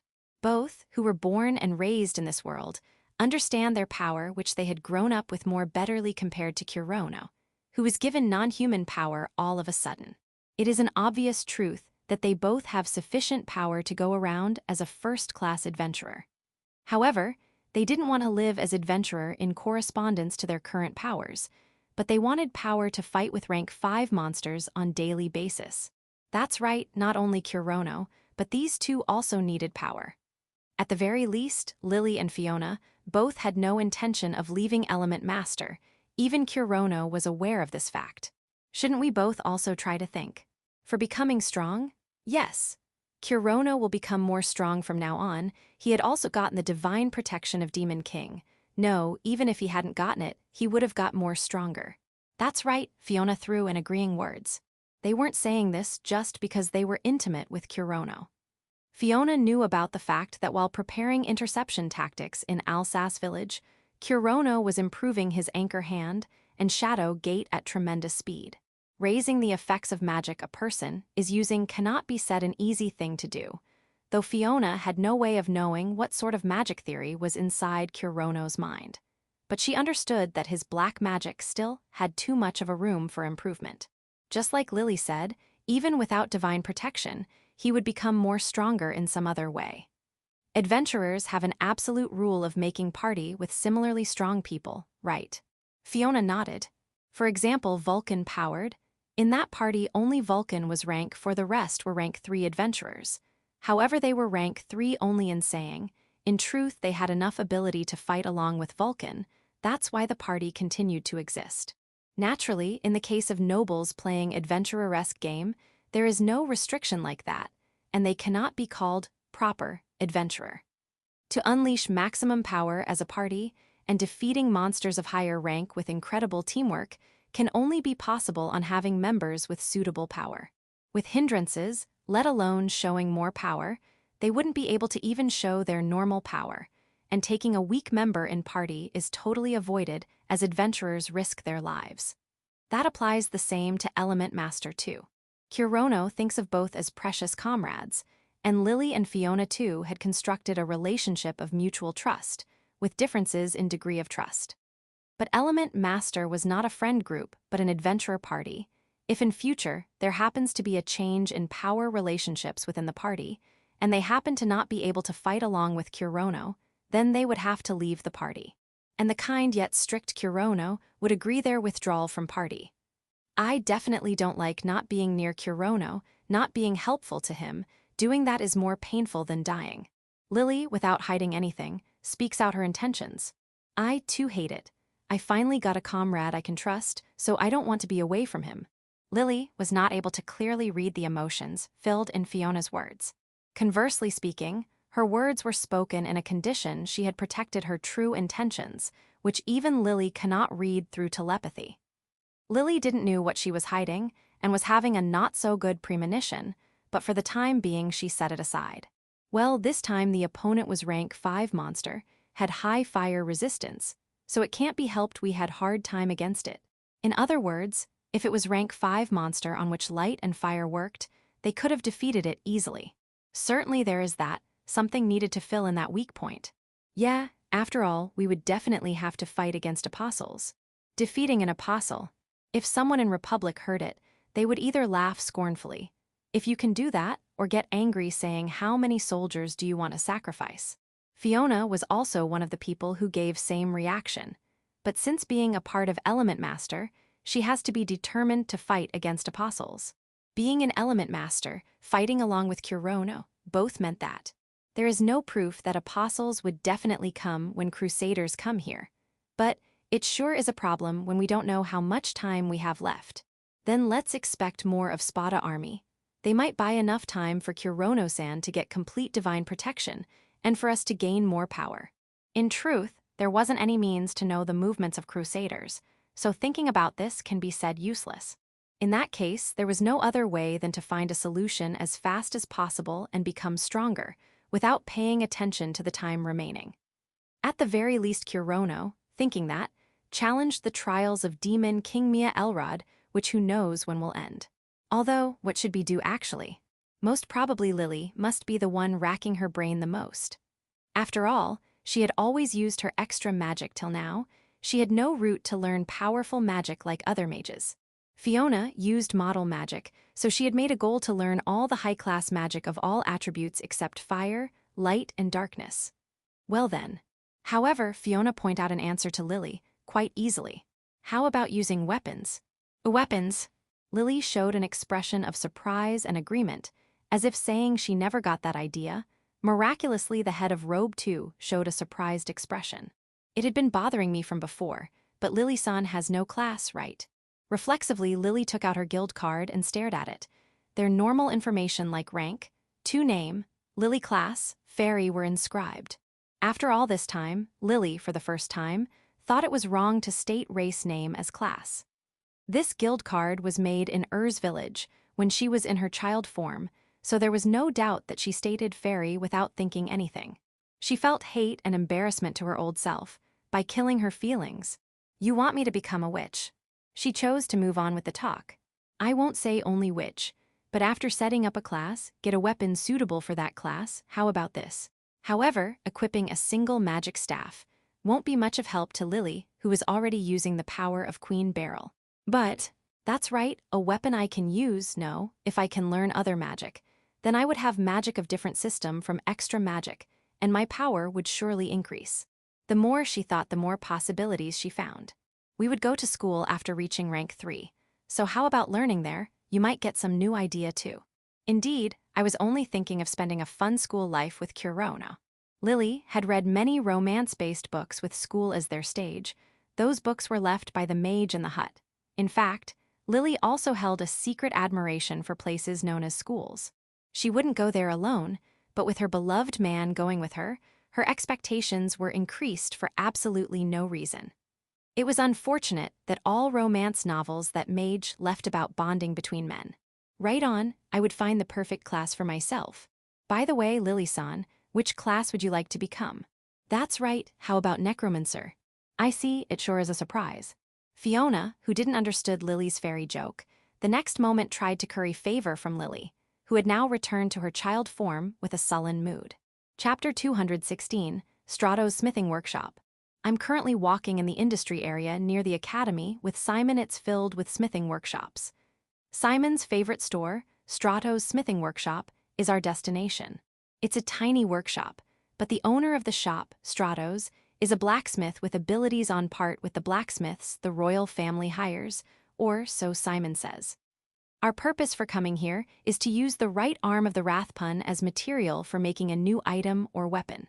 It would have been fine to deliver it to the guild, but Simon said to use it for myself because it is a rare material.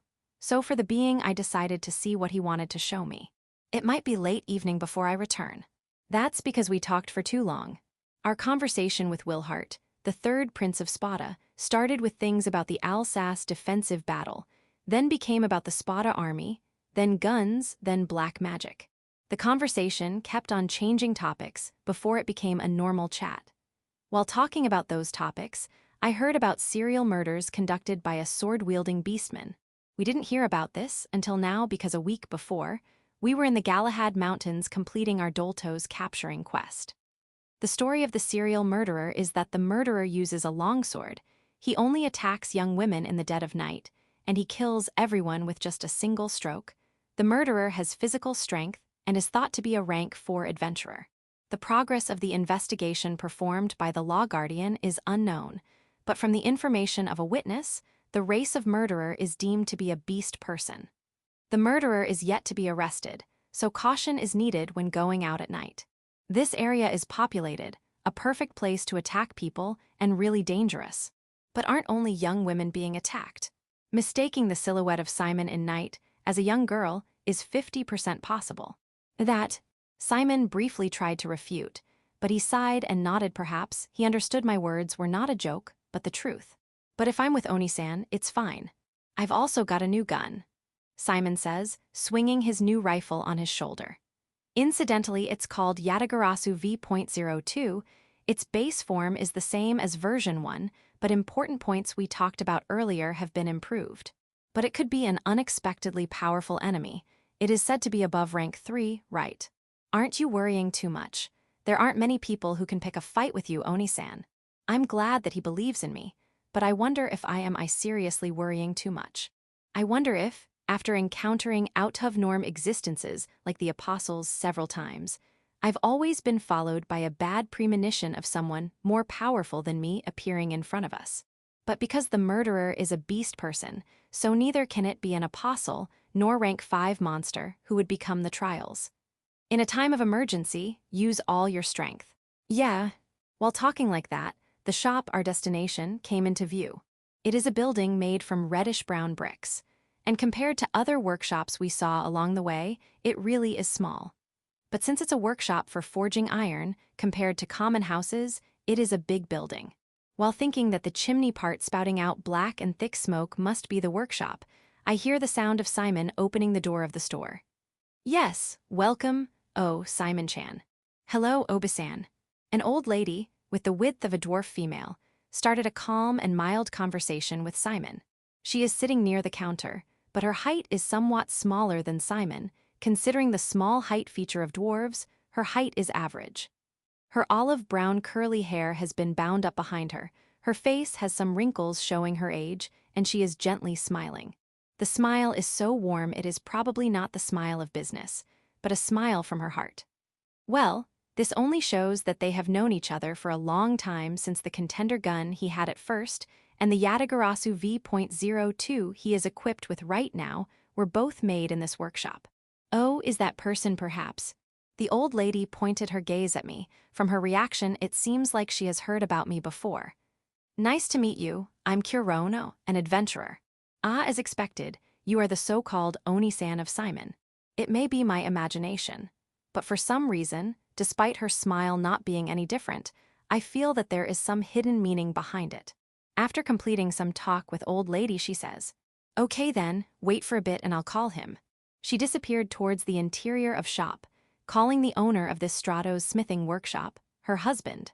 I didn't come here to purchase a weapon, but to check if the right arm of Wrath Pun could be used to make a weapon or item, and unless I hear it from the blacksmith himself, I'm not doing anything with it. In my head, I have the image of a stubborn, short-tempered, and grim old man about a blacksmith dwarf.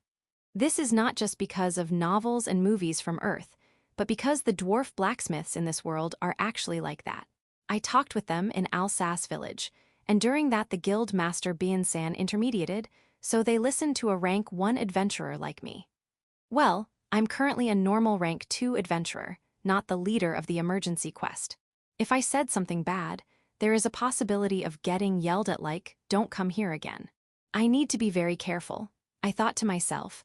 While in thought, I looked around the store interior. In the somewhat narrow room, many types of weapons are exhibited. All are of simple shape, and thinking back, they are the same as the ones displayed on Mordred Weapon Company. A sword with iron blade, spear and axe, all are weapons that novice adventurers can get hold of. There is no weapon with magic imbued in it. Wondering if this place is a subcontractor supplying weapons to Mordred Weapons Company, a single dwarf appears from inside the store. Yes, welcome. It's rare for a new customer to come here, so say whatever you want, and I will answer your questions as much as I can. A middle-aged male dwarf appears in front of me in a relatively modest attitude. His work clothes, blackened at some parts, showed the years of working. Looking at it, I can tell he is the blacksmith here. His height is average for a dwarf, and being a male, he is slightly taller than the old lady. Ah, I didn't introduce myself. I'm Regin Stratos, a humble blacksmith. Nice to meet you. This dwarf named Regin didn't have a long beard, which every other dwarf seems to have. If not for his physique and pointed ears, he would appear to be a short human male. With a hairstyle like that of a priest, drooping eyes wearing round glasses with black rim, and a thick lens and gentle facial features, along with thick eyebrows and big nose like that of a dwarf, he looks completely different from the stereotypical image of a grim dwarf. To Regin, bowing in front of me while smiling, I say, "Ah yes, nice to meet you. I'm Kurono, an adventurer." While being disappointed that my imagination was wrong, I, being a Japanese, reflexively returned the bow. No, well, this was quite an unexpected reaction. I thought it would be like, who the hell is this baby rank 2 adventurer? Don't you dare come here again. Well, if he is going to treat me friendly, there's no harm in that. Oji-san, we have something to ask today. Simon, the regular customer, intervened and explained the reason for our visit. This Regin person not only manufactures weapons from iron and mithril, but also from monster materials containing magical power, so he might be able to make good use of the right arm of Rathpun, or so Simon said, praising his abilities. He showed an understanding expression with our brief description. Rathpun, now that's some old name, I still remember using it 20 years ago. I'm surprised to hear that he has manufactured the materials of a very rare monster, like Rathpun, as expected of an expert blacksmith. But without the Fist of Wrath, manufacturing a single arm is insufficient. No way. Though I won't raise a regretful voice like Simon, I am disappointed too. The right arm of Rathpun is completely inside my shadow gate, so its condition is good, and using it as material for armor is no problem. For making weapons from materials, they can be made either by using the materials as they are, like Fang Sword Evil Eater, or the materials can be fused with other metals using magic, called drilling. I came here expecting the useful parts of the right arm being drilled to make a weapon which exhibits fire magic. But the jewel I offered to Godmia has come to interfere as the bottleneck. I can use it to enhance an existing weapon, but from the characteristics of Rathpun, unless the weapon being enhanced has fire attributes, don't expect much effect out of it. Equipped with fire attribute means it has already become a magic weapon, right? Magic weapons are pricey stuff, not suitable to get into the hands of a rank 2 adventurer. Yeah, I do have a cursed weapon, but never had a magic weapon containing power inside of I. Then I remember one weapon. That's right, I almost forgot about it, but I'm holding a weapon containing fire magic inside it. How about Thumb of Ifrit? Taking it out from my bosom, I handed it towards Regin, a single knife. This is the Thumb of Ifrit, a multi-purpose knife that has been doing covert activity of being a knife, igniter, and insect repellent since I have again started my life as an adventurer in Spada. But because I've been using it as a tool, I almost forgot it could be used as a weapon as well. Though the fire attribute is faint, but it does have the attribute, using this is a lot better than using a sword as a base. Now he just needs to agree on it. Oh, the Thumb of Ifrit, I see. Using it will not harm the fire power of Rathpun, and it could easily be enhanced. The thick lens of the black-rimmed glasses flashed, and he gave affirmation. Alrighty then, it's decided. Then, please enhance this Thumb of Ifrit. Chapter 217, Fiona's Spada Gourmet Tour Round 3. Because I had her rest at the inn, Lily spent her day sleeping and wasn't able to sleep that night. I do feel sorry about it, because it was a needless worry. For the first 3 days, with her torn wings, she had been wandering around the Galahad Mountains. Her condition is good enough that she can move around without much effort, so I don't have to worry. I should have let her do her normal things without doing something that would put any strain on her, but now it's too late. Lily fell asleep around dawn and wouldn't wake up until dusk, so I left her to sleep. Sorry, Lily. Even now, during breakfast time, while Lily is sleeping soundly, I say my apologies to her. However, Lily in the white pun-pun robe is deadly cute. If she likes my present, then I'm also glad. Thinking about it, we left Lily the sleeping beauty in the room and headed to the dining hall to eat breakfast. What should we do today? While exchanging morning greetings with Fiona, we sat at a table and talked about our plans. Fiona is not in her usual witch robe. instead wearing a black cape. I am in my casual outfit of a regular shirt and pants today as well. I have finished the important tasks yesterday. Since we're not going for any quests, the other things we could do are all low priority. In short, it's our proper holiday. Let's see, a wand for black magic and armor that we can do another time. Today can be the development day for black magic. The last time I had spent time devoted purely to working on black magic was in Ur's village. During the counterattack preparation in Alsace village, I asked Mawson to teach me about model magic related to the darkness attribute. And because of that, I had been able to strengthen Shadow Gate and Anchor Hand. Back then, I was at my wit's end to improve it, however. The situation right now has become completely different. I also want to test out my divine protection power. The power of changing the nature to flames is something that I cannot take out or ignore from the development process. The offensive abilities of my black magical power until now had been to materialize, enchant, or direct the firing of pile bunker, or use it as the source of my energy when using martial skills. Though a variation of black magical power and not true fire, this new fire attribute creates the ability to use heat and explosion, two new types of offensive power on top of my black magic.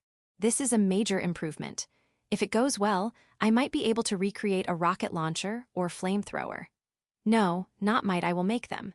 Even the fireball I make at a whim contains considerable explosive power. If I understand the power of this divine protection more, and create a more efficient magic sequence, it will certainly become an ability with great power for fights. Come to think of it, Mia did say that after using the power from divine protection, I would get the gist of the future powers I would receive from trials. Then this probably means the divine protection is the power to gain magical power in attributes other than what I have now. Wrath Pun was a monster specializing in fire. In the case for another monster from a trial, if the monster specializes in water, I would get the water attribute, lightning attribute for a monster specializing in lightning, and so forth, so I will be able to use other attributes with my black magic, or so I predict. After completing all the trials, maybe I will be able to use every attribute magic and become a true element master. No, thinking of the origin of the attributes, they are pseudo-attributes, so maybe I would become the fake element master. In other words, today is a holiday, right? Ah yeah, there's nothing urgent we need to do. I did think of a few things we could do, but in the end, nothing was urgent. How about Fiona? I don't have anything to do, unlike Kurono-san. A reply filled with boldness and no shame came flying at me. Fiona hadn't go out because of Lily. Her talking partner, Lily, is sleeping today. No wonder she is bored. It's a good opportunity. How about I take her out to do some shopping? The moment I thought that, a flash flickered in my mind. That's right, Fiona. How about I give my gratitude to you? Gratitude. Of course, it's for letting Absolute Grudge evolve. In fact, rather than gratitude, I just want to pay Fiona in any way I can because she sacrificed her body. Let me treat you to food for today. Though I said today, if her stomach got big, I will have to be prepared for it to become the Spada Gourmet Tour again. No, it will be fine. We also have the reward from Dolto's capture quest. At worst, the whole reward will go poof. Just that. You don't have to be that considerate. I was convinced she would come biting my wallet, but contrary to my belief, her reaction wasn't so fine. Fumu, so this is called reading too much into things. I see, so it was unnecessary at. No, let's go eat together. Ah, so in the end you're going. To Fiona's frank attitude, I revealed a smile, though some bitterness might be mixed inside. You're right, I'm sorry for Lily, but let's go. As I apologized to Lily in my heart, I realized that it's going to be the first time Fiona and I go out alone. Just the two of us. It's the first time I will get out with Kurono-san alone. Apparently, Fiona had the same thoughts I did. For the time being, let's meet up in the plaza during noon. Of course, in front of that large obelisk with the exaggerated name Zero Chronicle, Lily waited there before as well. Wouldn't it be good if we left the inn together? No, I remembered I have some unfinished work and want to finish that first. I see, Fiona responded. Well, it's not like I lied. Just like I gave the white pun-pun robe to Lily, I want to give a gift to Fiona too, so emergency business did come up. The only problem is if I can prepare the right gift by noon. Well then, what shall I give to her? Chapter 218, First Date 1. I, Fiona Solil, on the 13th of Red Flame month, am going on the first date of my life.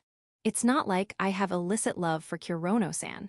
However, I also don't have any reason to reject the invitation to the date. After all, this is just him giving his gratitude. He had some work to do, so after I sent him off, I ran back to my room, turned upside down the hat with dimension magic cast on it, and am inspecting the stuff inside. There is nothing black. My personal belongings are enough for living as an adventurer. However, there is not even one thing that is appropriate for a pubescent girl going on a date in city to wear. Even the spare clothes are for practical uses, though they all have defensive magic cast on them, but not even one has the effect of increasing the charm of a girl. This isn't good. Even I am not an ignorant to the extent of wearing the usual witch robe on my date. I do have the common sense of wearing appropriate dresses when going on date.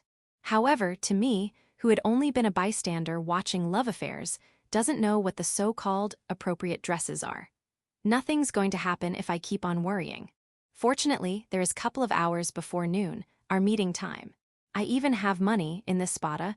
There ought to be shops selling ornaments and clothes for dressing up a girl beautifully. In that case, the story is simple. I just need to finish the preparations before the time of date. At the same time I made that decision, I rushed out of the room. An apology in advance, I'm sorry Lily-san. Though she won't hear them, but I still say those words to Lily-san sleeping the adjacent room. This is not a date, and it definitely won't become doing this and that with Kurono-san. After all, I have impure feelings, it's the truth, please believe me. With feelings of guilt for leaving Lily-san behind and anticipation of my first date in my heart, I left that place at a quick pace. After passing through not-so-less expenses, I was able to get my hands on equipments that would help me accomplish my date quest perfectly. My body is covered by a pitch-dark witch robe and a white blouse. It would have been better with Valhalla silk, which is beautiful and has defensive strength too, however, in the commoners area. Normal silk was a top-quality product. The pleated skirt fastened by a belt was chosen by me for having the same color as my hair. It's surely looking good on me, even the shopkeeper praised me. From the knees to the down, there are not the usual black long boots, but white knee socks and loafers. Looking at my whole body, it might seem like school's uniform, but it's better for a novice in love like me to stick with safety rather than wearing eccentric clothes. This too is an opinion by the shopkeeper. Furthermore, I had heard during my school days that men liked girls in uniform, so this time surely Kurono-san will feel lust while looking at my school uniform appearance. While hoping for that to happen, I am standing near the meeting place, which is the obelisk in plaza. In the night it changes into a deserted plaza, but in the morning, right now too, large crowds of people come and go from this place, as if showing the greatness of Spada.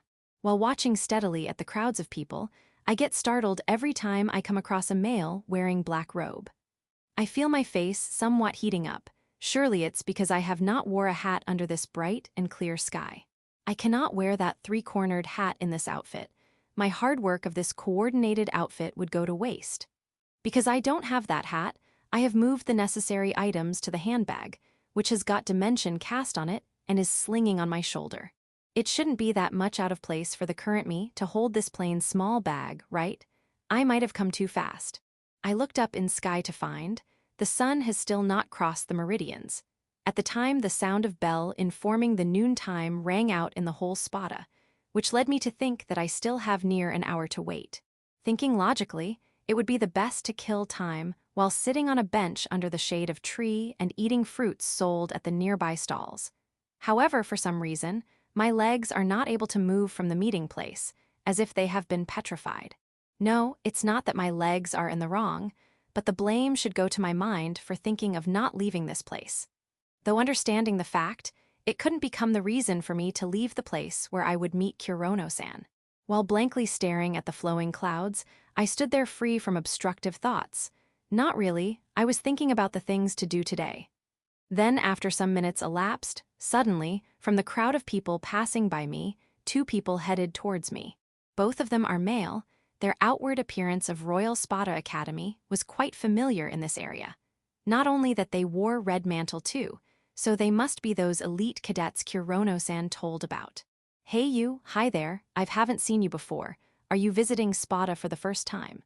Smiling, the blonde male student stands in my way and springs up a conversation, sounding too overfamiliar. Both of them have quite a bit of height, though not as much as Kurono-san. Judging from their stature, they might also have the power to swing the heavy-weighted long sword too. Both of them are quite handsome with their smiles too, but for a normal girl, having people taller than her standing in front of her, it would make her frightened. Of course, for everyday brawlers, i.e. adventurers, it is anything. Incidentally, Kurono-san is more attractive and handsome than them. Even the coercive pressure of having him stand in front of you isn't a joke. No. While indirectly observing the two, I reply to the question with just one word. This is, without a doubt, that picking up on girls thing, right? Due to an incident, no male student in Elysian Magic Academy talked to me, but getting out in city, many have called out to me. Naturally, to a witch like me, a man with no matter how much good face is of no interest. I rejected politely all their invitations, or ignited a fire on their asses. I've been passing on like that by using those ladylike methods. That being the case, I have not in the least intention of accepting their invitations, and there is even date with Kurono-san, a great event of my life. If they keep on with this act, even the gentle me will increase the anger voltage. I see, then are you a princess of some noble, coming here incognito? After all, you are way too cute, and even have elegance, so am I right? The blonde male student, who first called out to me, spouts out bullshit of being mistaken. If it's fine with you, we can guide you. Look, we are from the Royal Spada Academy, so we're quite informed about this area. Then, the other male student, with hair green, speaks out something that I not even asked for. No, it's fine like this. Can you help yourselves to disappear? The frank me just said everything in my mind upright. The reason it might have sounded painful is only because I am feeling quite irritated. Sorry, you have to that cautious. How about we do self-introductions first? I am. However, looks like this male student has got the brain of the level of monster, which cannot understand the words or feelings of people. Why don't you understand? The one I long for is Kurono-san and not you. Right, after hearing our names, you must have guessed it. Yes, we're nobles, so even if you're a princess, we can be quite a good match. Or rather, it is easily understandable if you just see our red mantles. While talking those things, they both laugh. They are frighteningly offensive to the ear. Well, talking her while standing is somewhat odd. How about we go over there to the... As if trying to embrace my body starting from my shoulder, the hand of Blondie stretched out rudely. Hand of a man, other than Kurono-san, is truly filthy and disgusting. Can you please not touch me? I took out custom fireball from the bag, as if unsheathing a sword, and hit hard on the hand of the male student.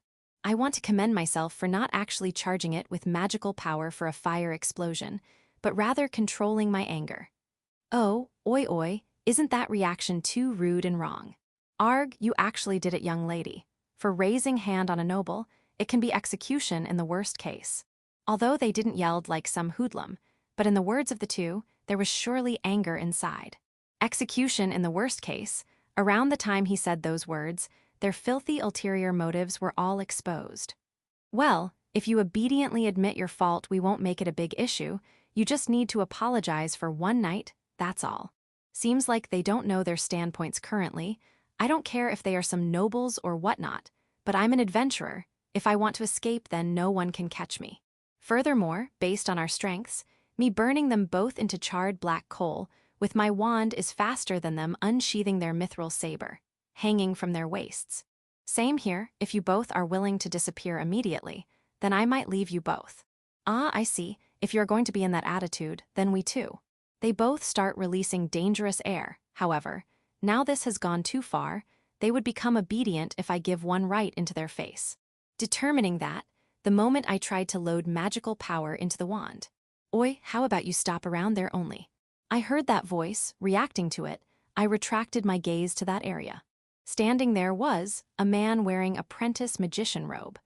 I tried to think it was Kurono-san, but immediately reject it. His height is not that tall, around the same height of these girl pickers, and his body is also slender. Furthermore, even the voice is different. Who is this person? Chapter 219, The Daily Life of Saving Girls. Point of view, Nero. That monster with the odd name of Wrathpun, surely had the power of a rank 5 monster, though it was hurt, but it could have dangerous if I was alone against it. Well, with all members of Wing Road, there's no way I can lose. Though it took very long time and a harsh struggle to kill, but eventually we succeeded in the subjugation. It was all good till here, but the problem comes later on. Before I knew it, we guys reached to rank 5, and created the highest record of increasing rank by breaking the record of Prince Eisenhart. Thanks to that we are treated as a hero-like existence within Spada. We have been called out to the Royal Castle and Adventurers Guild too, saying it's for public acknowledgement, or it's a congratulations party, truly bullshit events for me. This is the worst, the peerless, bothersome thing ever. Well, I dodged most of these events by making rational excuses and left them to the show-off Charles and my ever-so-serious young sister. With this and that, the shit things that came in the aftermath of reaching rank 5 were finished, but the people are still talking rumors. Due to that, while walking in the city, I am wearing this shitty apprentice robe, hiding my face with hood, and am sneaking here and there like a thief. This is the reason why I hate standing out. I hate getting gazes of enviousness from fellow students, and even the encouragement from girls is irritating for me. Why can't they all just leave me alone? Darn, the origin of all this is Charles accepting the quest for subjugating salamanders, and even that wrath pun came out at that perfect shitty timing. Forget it. Nothing's going to change by complaining on my unluckiness. Like that, the me, who is having hard time eating outside, tried to keep the sigh which almost seeped out from my mouth, and was just about to cross by the obelisk present in the plaza. Oh oi oi, isn't that reaction too rude and wrong? I shifted my gaze only to find 2 familiar assholes and 1 truly beautiful girl. The 2 boys talking about something are elite cadets who I've seen, though I've seen them, but I can't seem to remember their names. Well, who cares about the names of assholes? But I'm able to remember the useless information that these 2 assholes work diligently over here to pick up girls every day and have high success rate based on their looks. However, I have no interest in the fate of the wanton girl who get picked up by them. I got nothing to do with them even if they make cozy with some girl somewhere. But Sai, this is bad. She even took out weapon and is showing hostility to them. Based on the fact that they are some great nobles, it's certain they would resort to violence. Looking at the surroundings, I found everyone just looking from a distance, and not a single person who doesn't know the height of heavens came out to help the girl. Well, they are nobles. The only ones with power in this commoners area to stop them would be the teachers or the same elite cadets. Only at times like this the law guardians at patrol don't appear. They all are late to reach at the scene of crimes. Sigh. The sigh I have been keeping in finally leaks out. Seems like the god hates me very much. But it can't be helped. If I left such a beautiful girl on her own, my dreams will haunt me, and I've been through scenes like this before too. I too am an awfully good person. While mocking myself, I headed towards the 3. Oi, how about you stop around there only? I call out to them, and the 3 look towards me. Even so, the girl is seriously pretty, to the level seen rarely even within the academy. She had light blue hair and golden eyes like that of a shining sun. She is expressionless. No, because she is expressionless, she is able to bring out that mystical beauty. Even her clothes are neat and tidy. Unless noble girls who like to dress up just too much, and even her perfect body proportions coupled with her clothes seems somewhat appealing. Ah, certainly, for such a beautiful girl, even the girl pickers and not girl pickers would call out to her. Huh, why is a damn apprentice magician butting in our business? Whoops, I completely forgot about the hood hiding my face. While revealing my face under the blazing sunlight, I politely ask them to leave for changing the situation without any fuss. Don't you bastards see the girl is feeling bad? Just disappear already, rather. Don't call out to a single girl with the 2 of you. The balance is just too off. Why you are? Are you serious? While completely ignoring my perfect pointing out of their wrong, the 2 start trembling upon knowing my identity. Well, I'm from the royalty, and my strength is far more than these 2 sleazebags. Rank 5 ain't just for show. The great me will keep quiet about you failing to pick up a girl, so fucking disappear already. Wait a minute, stop with the strange misunderstanding. That's right, this girl was just too rude that we. I said you to fucking disappear. By chance, are you deaf? While touching the scabbard of the katana fastened on my waist, I say with a light killing intent. I get it, so don't get too serious. Yeah, we will give you face, and make this matter irrelevant to us, okay. Thanks to my negotiations with my whole heart in it, they both understood my intentions. Certainly, talking is really important. While thinking that, I saw off the two idiots who now had a pale face without any hint of blood. Sorry, a student from our academy stirred up trouble for you. For the time being, I apologized to the beautiful girl with light blue short hair. Yes. The word that came back was too cold. Truly, this girl is too much cold. Well, next time try to ask politely for them to leave. Still, you're interesting to hit the nobles with the wand. They are, even like that, students from elite course, not some people who would be beaten by some young girl who just learnt magic as a hobby. Still, is it right to say someone as reckless as her as interesting? The person in question, however, is still expressionless as if not understanding what I said to her. Well, fine, I'm off now. You don't have to thank me, and it's a normal thing for me. Leaving without even naming myself might be rude, but because of my actions of revealing my face in crowd, the sounds of Nero and Wing Road is coming from the surroundings.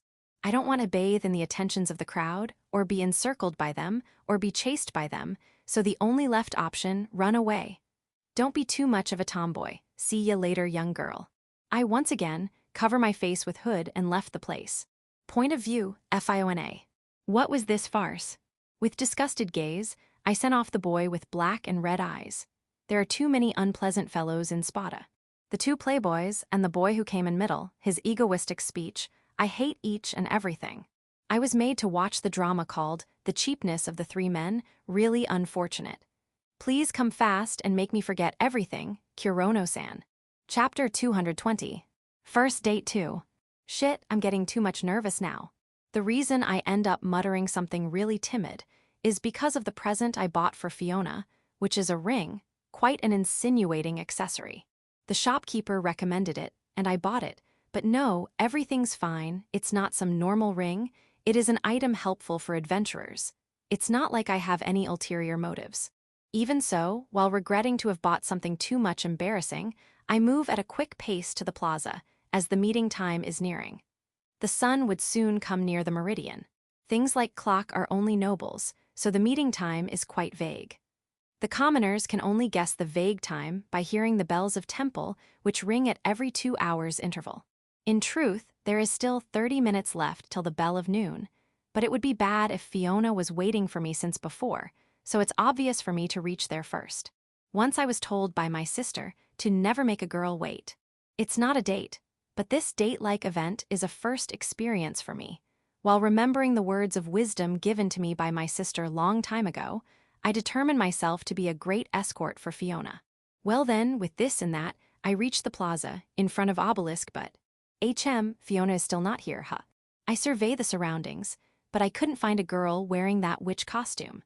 As expected, this place is filled with crowd of people during the day, but her figure can be easily distinguished even among this crowd with just a glance. While thinking that, I stand in front of the obelisk, which has word of praise for that Mia-chan, and wait for Fiona's arrival while staring at the crowds of people. Suddenly, the edge of my apprentice robe is tugged, even though Lily is not here. Just who is it, while thinking that I turn over and, Fiona, is that you? Standing there was Fiona, wearing white blouse and light blue skirt, a completely common person's clothes. The reason there was a question mark at the end of my sentence is because her figure was completely different from the image of Fiona in my mind. Just like my equipments, the witch-like, always wearing all black clothes, that Fiona. However, currently she is wearing clothes of completely light hue, this gap is just too much. Is my appearance strange? To Fiona saying something that sweet with a downcast look, I unintentionally blushed. No, it's looking perfect on you. I hate myself for saying that overused line. But Fiona's casual wear of robe or cape and doesn't reveal any of her body, it even concealed her bodyline. This blouse and pleated skirt resemble the summer uniform of a girl student, and it has the impact to completely annihilate her image of wearing boring witch costume. From the half sleeves of that blouse, 2 white slender arms peek out, and from the miniskirt, which barely reaches her knees, 2 bewitching legs are seen. Her clothes are perfectly fit, and her body line is being seen, which seems more girl-like considering her real age. Particularly, the belt of her sling handbag is passing diagonally from between her blouse, resulting in twin peaks exerting pressure on the cloth of blouse, telling its size. If Fiona is doing this intentionally, then I have to say that she is also a witch in seducing men. I see, I'm happy to hear that. Fiona slightly smiled. Seems like she hasn't noticed my impolite gaze, or maybe she is ignoring it. Well, either way, thank you. Sorry, I'm always in apprentice robe. I should have wore some better for this occasion. No, the robe suits you, Kurono-san. No, it's not the problem of it suiting me or not. But no, if Fiona is not bothered by it, why should I? Let's take on goodwill.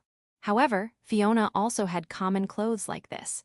It was completely out of expectations for you to appear in this beautiful appearance. I'm beautiful, is it? Yeah, truly. Is that so? Saying that, Fiona looked away. Did I just speaking something bad? Or rather, this is strange, wasn't my remark just now way too embarrassing? Why am I saying something with the nuance of you're truly beautiful as if natural, this going to be bad? If not a proper cover-up, she might even complain on me for sexual harassment.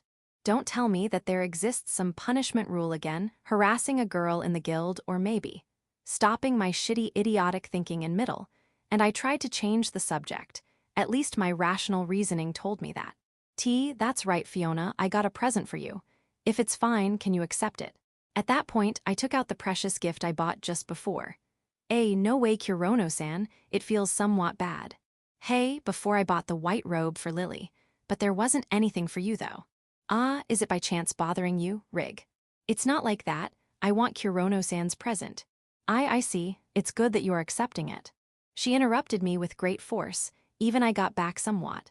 But she might have thought to not waste my goodwill. Fiona does understand that much, albeit being a natural airhead. The overexcited me took out a dark blue case with the ring inside from my pocket. Thank you for everything till now, Fiona, and let's work together from now on too. Yes, thank you very much, Kurono-san.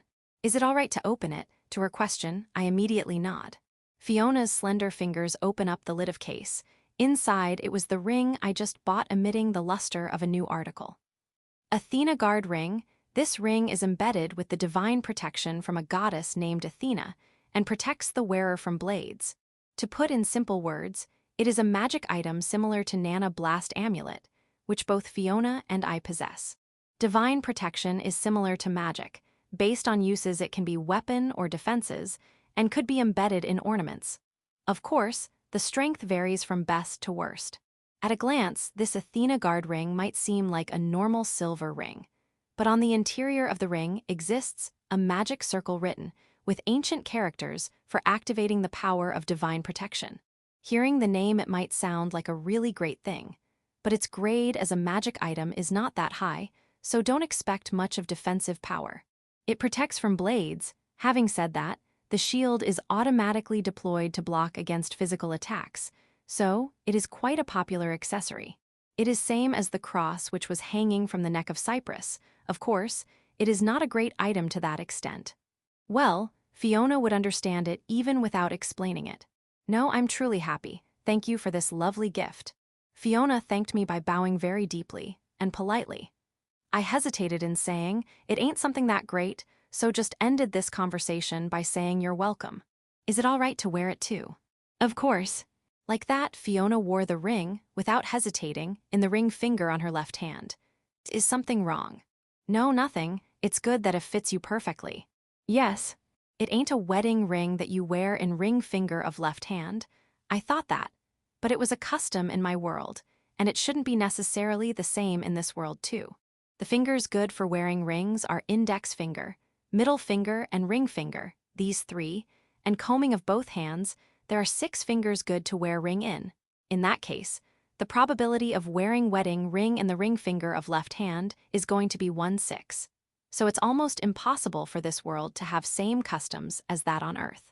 No, there might not even be the existence of wedding ring present in world. The reason I thought about wedding ring must be because I know of its existence and nothing more. How is it? Yeah, it looks really great. The one-sidedly excited me was only able to give that safe reply to Fiona showing her ring in her ring finger to me. But because Fiona is smiling as if understanding everything from my reply, so it's all good. Chapter 221, First Date 3. Point of view Fiona. Fufufu, Kurono-san, who is another worlder and has only lived in Pandora continent, has no way of knowing the custom of cross-religion, which is putting the ring meant as a proof of wedding in the ring finger of left hand. It's not like I have faith in cross-religion, but because I have been living in Syncrea Republic, I do hold the common sense of the religious ceremonies that are rooted in the culture and customs of the Republic. Therefore, the image of ceremonial occasions is in the cross-religion style, and the custom of wedding ring is something a female would admire. I certainly have no intention of fighting against Lily-san, neither have I some feelings for Kurono-san.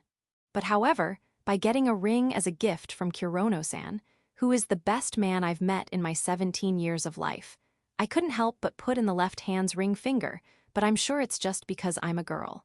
Fu. What happened, Fiona? You seem to be in a good mood. No, it's just that Kurono-san's horsemanship has improved, so I got happy. You think so? I still don't think it's good to the point of being praised. I am currently riding with Kurono-san on the black horse we gifted him, now named as Mary, and are traversing through the great meadows on the suburbs of Spada. And the one holding the reins is of course Kurono-san, so the freeloader me is taking this opportunity to grab around his waist and lean my body over his back. The cleanliness-loving Kurono-san visits public bathhouse almost every day, but after being glued to him this close, his scent is tickling my nose. Unintentionally, I end up shivering like that time when I was wrapped in his robe. No, being able to feel his body directly is more stimulating, right? And as a bonus, the current situation is also great. Wearing a ring in the ring finger of left hand, riding on the horse led by the man, is almost like a couple going for a honeymoon trip. But sorry, I got you to accompany in my practice. I'm in a dreamy state, but I always reply to Kurono-san perfectly and immediately. But there might be a smirk on my face, so it's good that I'm behind him, grabbing his back. No, things like this need to be done whenever you have time. Originally, the plans were to buy a wand and armor for Kurono-san's black magic. But while eating lunch, due to a conversation, we changed the plans in a hurry, and now we are here, riding on the horse. Kurono, who has rode the horse for quite a distance, even without Lily-san, is able to control it. That's right, but we just took the lunch before, and this thing shakes a lot. Are you fine? There is no problem.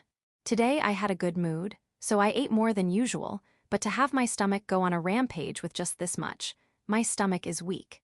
On the other hand, Kurono-san had a somewhat ugly expression during the lunch, but now it's completely fine.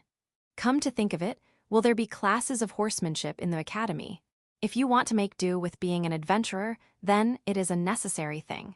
As long as you choose adventurer's course, it should have been included in the curriculum. At the very least, even in Elysian Magical Academy, horsemanship was taught.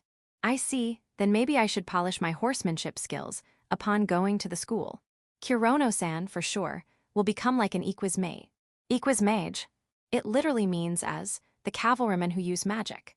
Crossing over the battlefield on a horse is not the work of only knights. Sometimes even mages would ride the horses. There are also times normal magicians also ride on them and learn the variant magic systems that are easy to use while riding on a horse. There weren't during the time at Alsace. The cavalrymen were sent out that time, so there might have been a single group of them which we neglected. Indeed, Kurono-san nodded. At conversations like this, he is always serious. No, it's not like he is always fooling around. Now that I think about it, the Pegasus Knights used speed boost on the Pegasus, or so Lily said. If those equismage also use enhancement magic, then wouldn't they be faster than normal cavalrymen? You cannot say that unconditionally, normal cavalrymen, even if not mages, learn enhancement magic during training. And if it's their favorite horse, they might even use martial skills like air walker. Is that the so-called unity of horse and man thing? Of course. I don't know if the invasion troops which attacked Alsace had elite cavalryman troops group like that. However, if Kurono-san is going to fight against crusaders, then surely he would be fighting against them too. Or rather, don't horses use martial skills too? As horses are monsters derived from Pegasus and unicorns, so, among animals, they hold high magical power. By pouring one's own magical power in horse, and by repeating the same process for tuning with the horse, it can be taught the martial skills, based on the experience due to repeated processes, or so I have heard.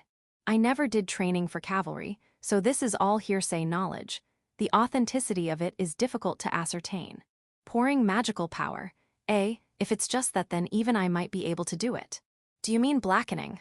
No, I can't cast blackening on living things. That is enchant, not a boost. Indeed, but if Kurono-san poured his black magical power, something may occur.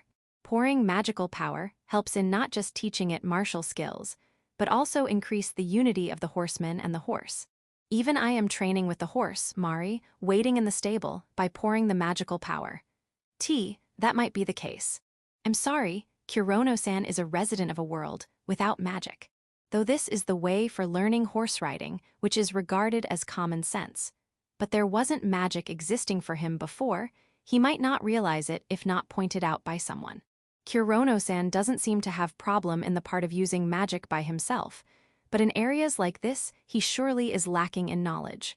But it's all right, at that point, I will teach him, not Lily-san, but this me.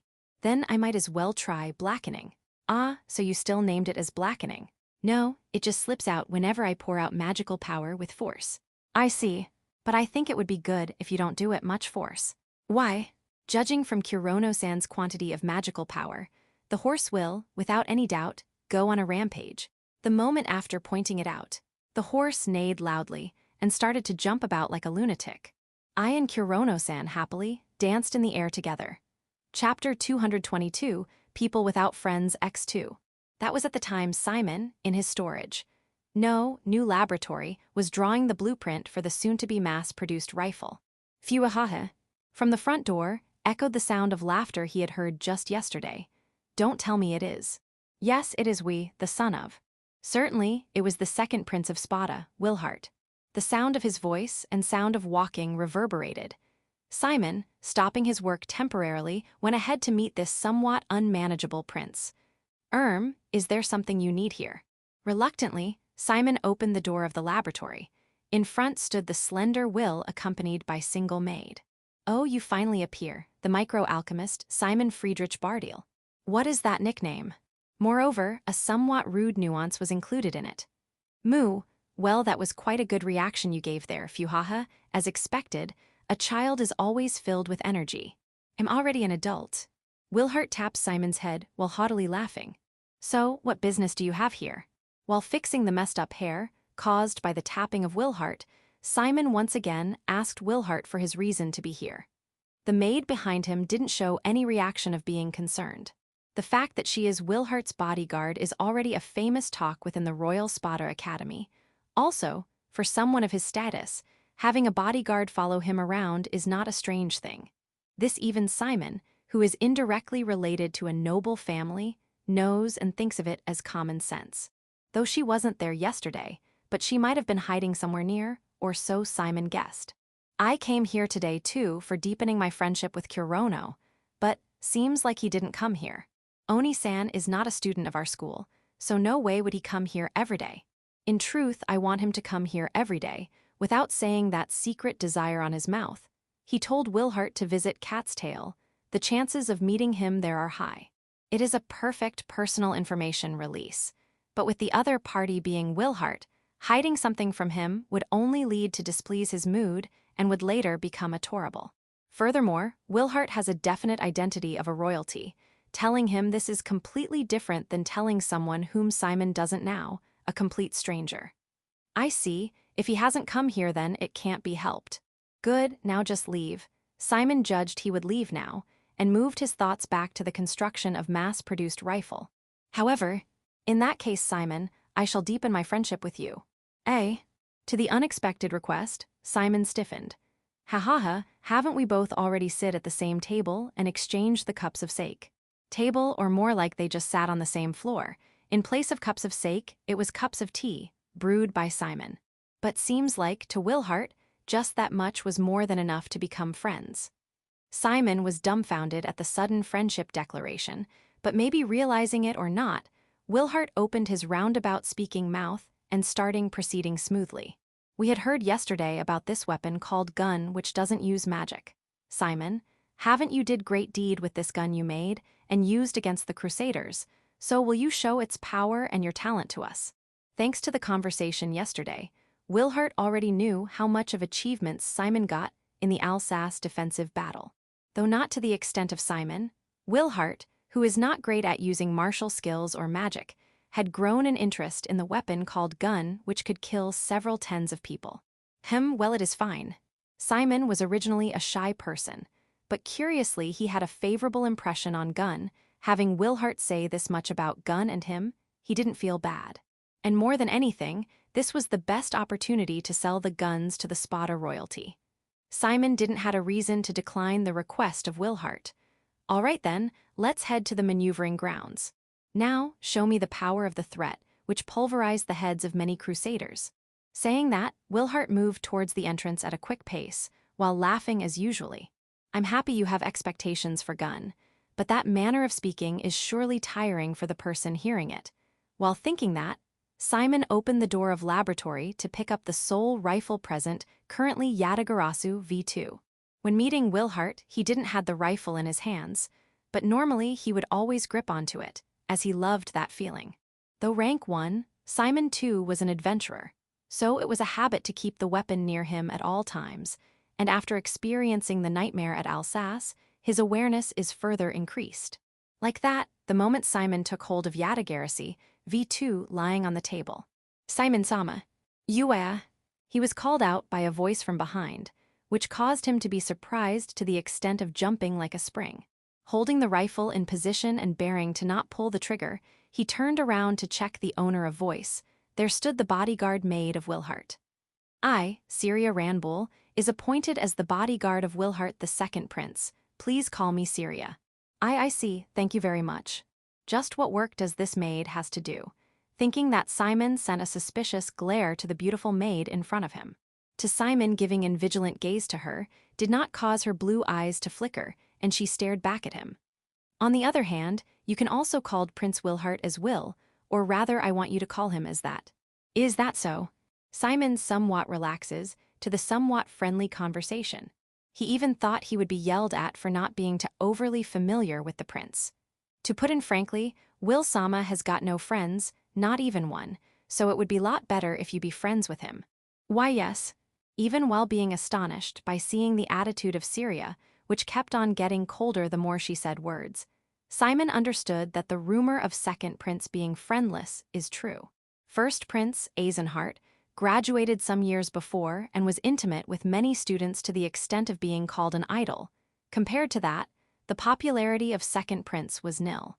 The marvelous position of second prince and that strange manner of speaking makes him unapproachable. But the main reason he is neglected is because of the strength he possesses is in no way comparable to that of his brother. This was a lethal strike in Spada, which was pride for it military prowess. In spite of the third princess being the role model of selfish younger sister, she is really popular just because of the power of her magic. He himself is quite hurt by that, so friendless is a taboo word.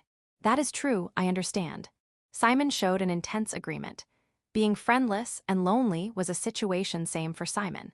Currently, by having Kurono as an understanding person, he didn't have to feel much indebtedness, but still, he understood the isolated feeling more than enough, to the extent that affinity rose up within him for Wilhart.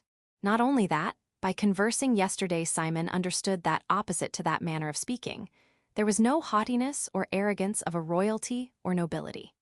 It is the same for his relation with Kurono. It would have been natural if he said to Kurono that him being a no-one rank 2 adventurer should feel honored with him talking to Kurono. Wilhart's attitude, on the other hand, gave a good impression to Simon, and that is a truth. I too want to deepen my friendship with Prince Wilhart. No, Will. That's why those words were not honeyed words, but his true feelings. I see, thank you very much. What happened? Can you please stop stroking my head? On the head of somewhat shy Simon was the hand of Syria stroking his glossy ashen-colored hair. Sorry, the hand moved on its own.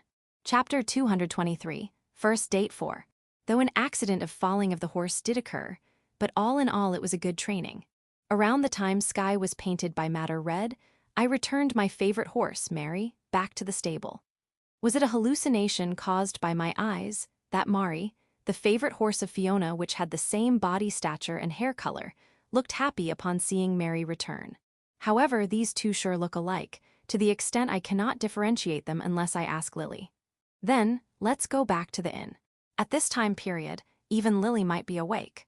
Because I had left Lily and played around with Fiona, so it would be good to have dinner together, I thought and started walking my way back to inn. Kurono-san. What happened? However, the one who moved forward was just me. Fiona was petrified on her place. Can we go back by taking a detour? Since I have started living in this spada, already 1 whole month is about to pass. With Cat's Tail, the base of my living, as the center, I know the geography of this place to some extent, hence I took the shortest route between the stable and inn and started to walk. Fiona's request contradicts my choice, but it will be fine too. I have got any reason to decline her request. Accompanying with Fiona's whim, taking a detour to walk, and coincidentally reach in is not a bad idea. Thank you very much. Don't mention it, so shall we go? Immediately replying, I stood besides Fiona and started walking in the direction which I haven't passed by yet. Point of view Fiona. I walked along with Kurono-san on the avenue made up by small blue flower in full bloom. In this spada, there are 4 avenues on which flowers bloom according to the 4 seasons. One can enjoy the full bloom at every season, or so the saying goes here. That means that in the middle of summer one can see these eloquent tradescantia.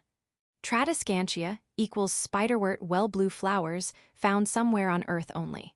I never had thought the information of recommended date spots given by the fairy information broker I went to meet with Lily-san would come handy. It was good that I also looked over it along with Lily-san. I'm sorry for taking the date course with Kurono-san before you. I somewhat apologized to Lily-san in my heart, got closer to Kurono-san, and continued to walk on the blue road. By the time we reach the end of this avenue, it will sure get night. Indeed. Normally, the perfect way of appreciation would be to gaze at these tradescantia under clear skies or something like that. So, there are not many people walking at this evening time. Other than the interspecies couple of a human male student and werecat female student, we didn't see the figures of people anymore. Speaking of couple, do we both also seem like that, currently? It's somewhat disappointing because there is no romantic talk between Kurono and me, unlike the couple from before. Your fur is truly pretty, makes me want to stuff my face in it. Oh, you're just too much of a pervert. Though we talked less, but I don't hate this silence. The time flows slowly, making me feel comfortable as if dozing under the warm sunlight of spring. That is surely because, besides me is the world's best man, Kurono-san. Hey Fiona. Yes, what happened Kurono-san? He calls out my name, making me feel ecstatic, moan, call my name out more, desire me more. Did you have fun? We had lunch, then trained horse riding. Eventually, the date ended with just this much, and Kurono-san seems to be concerned about that fact. Yes, I had lots of fun. So, without lying, I said my heartfelt intentions. It is fun when I'm with you, everything in the world looks different. I see, I'm relieved to hear that. Shall we go again like this for holidays? I wasn't able to look in the eyes of Kurono-san, who was smiling while saying that. His face is too dazzling, attractive and charming. If I looked at him, I might end up wanting it. But this time along with Lily. To the continuation of the words, I unintentionally stopped my legs. Not just that, the fever which was wrapping my body rapidly faded. Yes, you're right. I want to praise myself for replying naturally without distancing myself from him. New, in the first place, why am I receiving a shock about? Kurono-san along with me and Lily-san is only natural. After all, we 3 are a party. To begin with, the one wanting a love relationship is Lily-san, and I have not in the least intention of interfering. The one who would get in relationship are Kurono-san and Lily-san, not me. No, this is strange from the point I thought about me getting in relation with Kurono-san. After all, Kurono-san, towards me, has no romantic feeling as he has towards Lily-san.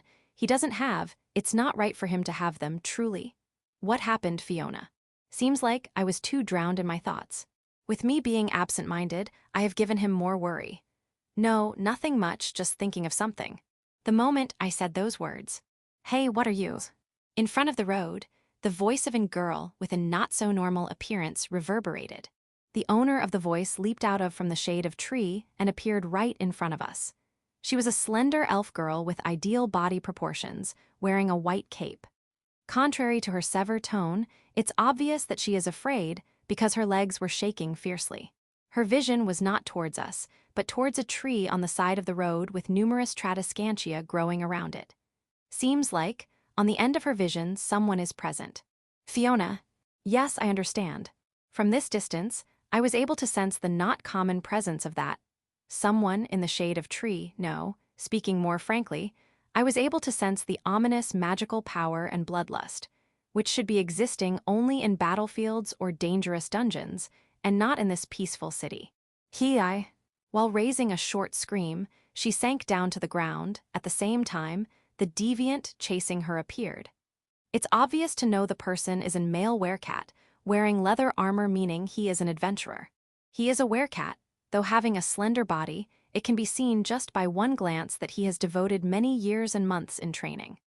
Most probably, from the point of view of a werecat, he might seem like a handsome man, but seeing the sinister red light residing in his both eyes, and a big sword of dark reddish color, probably caused by lots of blood, can make one understand that he is insane. I see, so he is the serial killer who has been going around here and there in Spada recently. Looking at the reddish aura coming from the sword, which is only the characteristic of cursed weapons, it's easy to understood he fell under the curse of weapon. However, I think I have seen that big sword somewhere. Let's go. Hearing Kurono-san's voice, I stopped my thoughts, exploring my memories. There's no need to explain anymore, I already know. Kurono-san has determined to cross attacks with that man and his big sword. The moment I took out the staff Aints broom from the pouch. Speed boost. I casted boost on the back of Kurono-san, who ran forward while brandishing his hatchet. Chapter 224, Identity of the Devilish Murderer. The person swinging the large fang sword, facing the female elf who has already fallen on her back, must be that murderer from the rumors. However, for that criminal to be a person whose face and name I know about.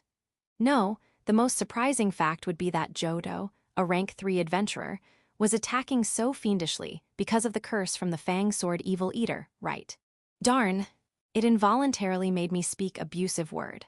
The fang sword evil eater transformed into a cursed weapon. In other words, its owner, Vulcan, died with great extent of malice for this to occur. And the reason of that malice and hatred is 11th Apostle Missae. As for how she slaughtered them all, I have no idea. But for there to be so much malice and hatred to change a weapon into cursed weapon means they weren't even able to fight properly before dying. That bitch killed them all by toying with them. I had guessed that much from their corpses and destruction, but now I am sure of it. Fuck, makes me want to throw up. As if agreeing with my wrath, absolute grudge darkens the hue of aura around it. Unfortunately, there ain't the needed person I want to bust this anger into. But for saving the girl being attacked in front of me, I swing the blade. Red Calm, Akanagi.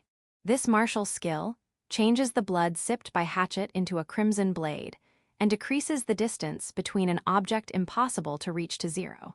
The large sword swung right now at the female elf, clashed with the blade of blood from the flank, and changed its trajectory while releasing sparks. Ah!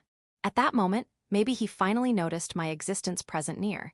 The insane Jodo's red eyes turned towards me. But by this time, I had already run up to the point where he can reach in the blade's range without using Akanagi. After getting the speed boost by Fiona, the distance of some tens of meters can be covered in a second or so. Kuronagi, I release all the most familiar martial skill. This attack was aimed at the body of Jodo. If it hits him, surely he along with the leather armor would be split in two. The attack with the power of sure kill attack was stopped by swiftly using the sword as a shield. Was that reaction because Jodo was skilled, or the curse had enhanced his bodily functions? In either case, even when in insane mode the sword techniques don't become blunt. A shrill metallic sound reverberated. At the same time, Jodo's body, which took Kuronagi head-on, flew backwards. No, he himself jumped backwards to absorb the shock from the attack. That agility shows that Jodo is not a power type, like the giant Vulcan, but is a speed-type attacker specializing in evasion and warding off attacks. Concerning the results, my attack was superbly blocked, but thanks to him jumping far back, quite a distance had opened up. Without pursuing anymore, I turn back quickly, extend my hand towards the fallen female student, and lift up her slender and beautiful body. Kaya. A scream filled with surprise and a soft and warm feeling, along with a faint scent of perfume which tickled my nose. All of this, in normal times, would have made me think many things. But there ain't time to think about it right now. Shouldering the female student by my left arm, I jumped away from that place, and at the same time, bullet arts. I push out my right hand, still gripping the hatchet, and several tens of bullets visited Jodo. The bullets, made completely from black magical energy, vanished before even reaching him because of the blade with the curse of Evil Eater. That phenomenon was the same as to when I faced off against the Crime Eater controlled by Cypress. The attack didn't reach him, but still it was enough to stop Jodo's pursuit. Jodo jumped backwards, and I to the opposite side. Due to the opening between us, I was able to get out the area where he could have attacked me by throwing the sword. Upon landing, I take down the female student from my shoulder. Are you all right? She was still looking towards Jodo, but this time she was standing on her both feet rather than falling on her butt out of fear. I will stop that guy. Please escape right now, if you can then call the Pollock. I mean Law Guardian, that much will help me a lot. I tell her the important stuff briefly. There isn't even a single good thing if she remained here. After all, his aim is the murder of this female student. In the worst case, he might come attacking at her by putting his life on line. Therefore, fighting while protecting is too much of a dangerous task. I don't think this female student would be Mia or some other god in disguise form. For me, getting this girl out of this place ASAP is more important.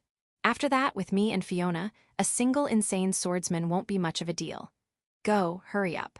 Upon my suggestion, the female student finally turns on her heel and runs off. I sensed it from across my back. Thank you very much, Kurono-san. The words of gratitude reach my ears. Judging from that, there doesn't seem to any state of confusion in her mind.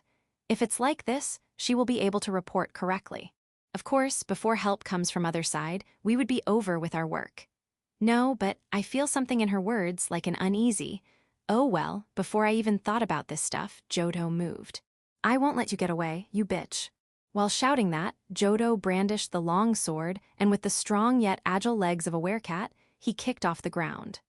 The girl who escaped is an elf. If he chased straightly behind her, no wonder he would catch her. But fuck it, don't think you can get past me. After all, I have the most suitable thing for stalling someone. That is anchor hand. Most of it might be eaten by the Evil Eater, but it is better than fighting against Crime Eater, which were specialized in eating the black magical energy. While brandishing the hatchet with vigilance, I pour black magical energy in black-haired Curse Coffin and create more firm tentacles. Now come on, the moment you get past me, I will seal your movements with tentacles, then finish the game by cutting off your arm along with that cursed weapon. The fiercely running Jodo's aim was not the me protecting the back of the already escaped female student, but Fiona. Wah oi bastard. This fucking bastard was spouting shit like, I won't let you get away. So I thought he would chase after the elf female student, but now I see, he's fine as long as he gets to cut any young girl. Another possibility is that rather than chasing the elk student, he chose attack Fiona, who was near and more easy to reach. But going after a also common-looking elk female students is better than going after Fiona. A witch, no, wait, ain't magic bad. Looking at her, Fiona had already taken her stance with staff in hands and started chanting. Judging from the distance and Jodo's speed, she would be able to shoot low-grade magic. But in that case, it's not gonna be good. After all, the thing he has is, run away, Fiona. The magic will be eaten by Evil Eater. I chased Jodo whilst shouting, but Jodo was already at the point where he would reach Fiona with the sword, and Fiona had already released her magic attack. Igni Sajita.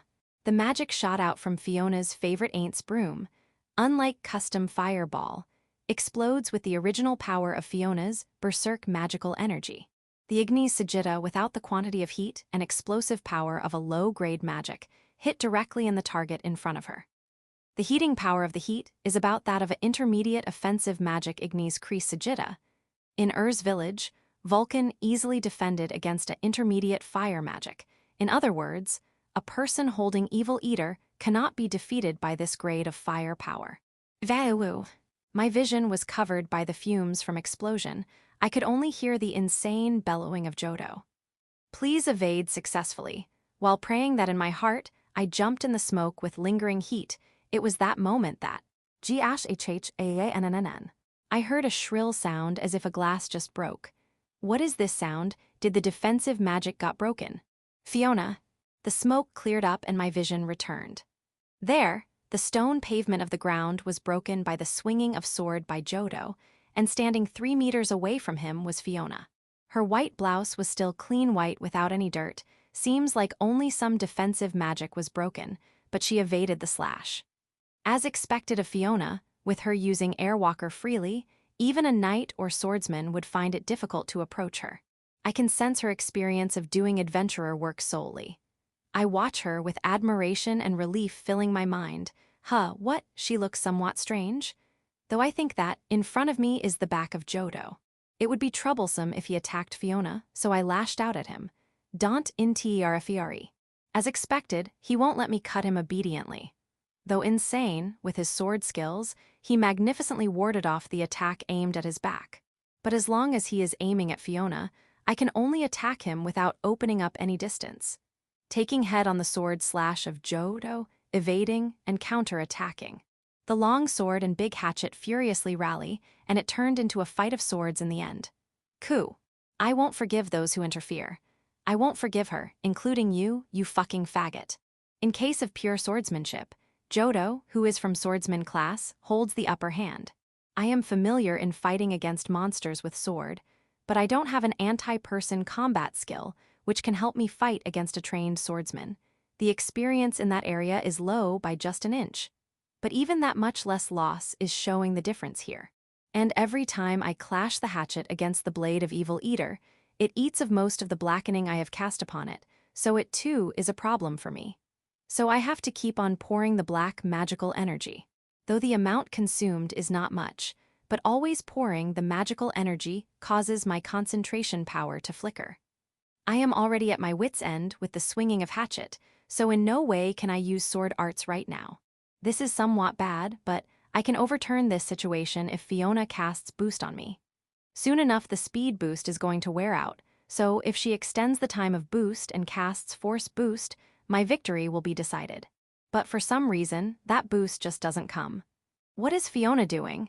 With an expression of bewilderment, I glanced towards the place she was standing. There stood Fiona, just standing. No, maybe I should rephrase it as she was standing stock still with a dazed expression. Holding her wand in right hand, she was just deeply watching her left hand. What exactly happened? Fiona had turned into a petrified statue. Chapter 225, The Lost Things. Run away, Fiona. The magic will be eaten by Evil Eater. From Kurono-san's advice, I am finally convinced. This longsword that the swordsman is wielding is Fang's sword Evil Eater, the one Vulcan-san, the werewolf used to have. The trouble this magical power eating Evil Eater brings is something, even a witch like me, knows to full extent. However, Igni Sajita, I can't stop offensive magic now. Rather than revoking the chant halfway, it's better to just shoot it out, and it will save time more for choosing the next actions. With the swordswinning insane swordsman in front of me, I give out that conclusion with a calm mind. I fired Igni Sajita and coincidentally poured magical power in my both legs and to invoke the martial skill. Airwalker. The inhuman reflex speed and movement are shown the moment I left the place. The swordsman, who also Mig have his abilities enhanced, passed through the smoke and swung the Fang sword down. However, I have experienced being challenged at this distance a whole lot of times. It's all great if I evade it, and I also have enough speed in my legs right now to evade this attack, albeit barely. I kicked the ground with my loafer and stepped backwards, due to the momentum my hair, which weren't held by my hat, fluttered in front of me. The thundersuli falling blade, without being able to seize my crown of head, just cut down the fluttering tips of my blue hair. I evaded successfully. That shrill sound, as if a defensive magic of light just got broken, reached my ears after I landed 3 meters away. Strange, I just took evasive measures without using any defensive magic. In the first place, I cannot use light magic, which can create defense, which makes sounds like this of breaking into pieces. Then, just what made this sound? Athena Guard Ring. This ring is embedded with the divine protection from a goddess named Athena and protects the wearer from blades. I remember, right now I possess a magic item which protects the wearer from the fiascal attacks. Hearing the name, it might sound like a really great thing, but its grade as a magic item is not that high, so don't expect much of defensive power. The fact those words were truth was something I, who can somewhat judge things as a witch, understood easily. But what's important to me isn't price or grade or anything relating to something's preciousness. This ring is something Kurono-san, you gave me. To me it's already a treasure. However, the fact the magic item was of low grade was the truth. The only natural conclusion upon taking a frontal blow from already cursed longsword would be to break along with the shield of divine protection. And magic items which deploy shield, originally, are made in the way that if defense is broken, the item too gets broken. If it isn't a very high-grade item, it can't deploy defense many times. Then, the low-grade Athena Guard Ring would naturally break if the defense is broken through. This. The ring that was just shining in the ring finger of my left hand just.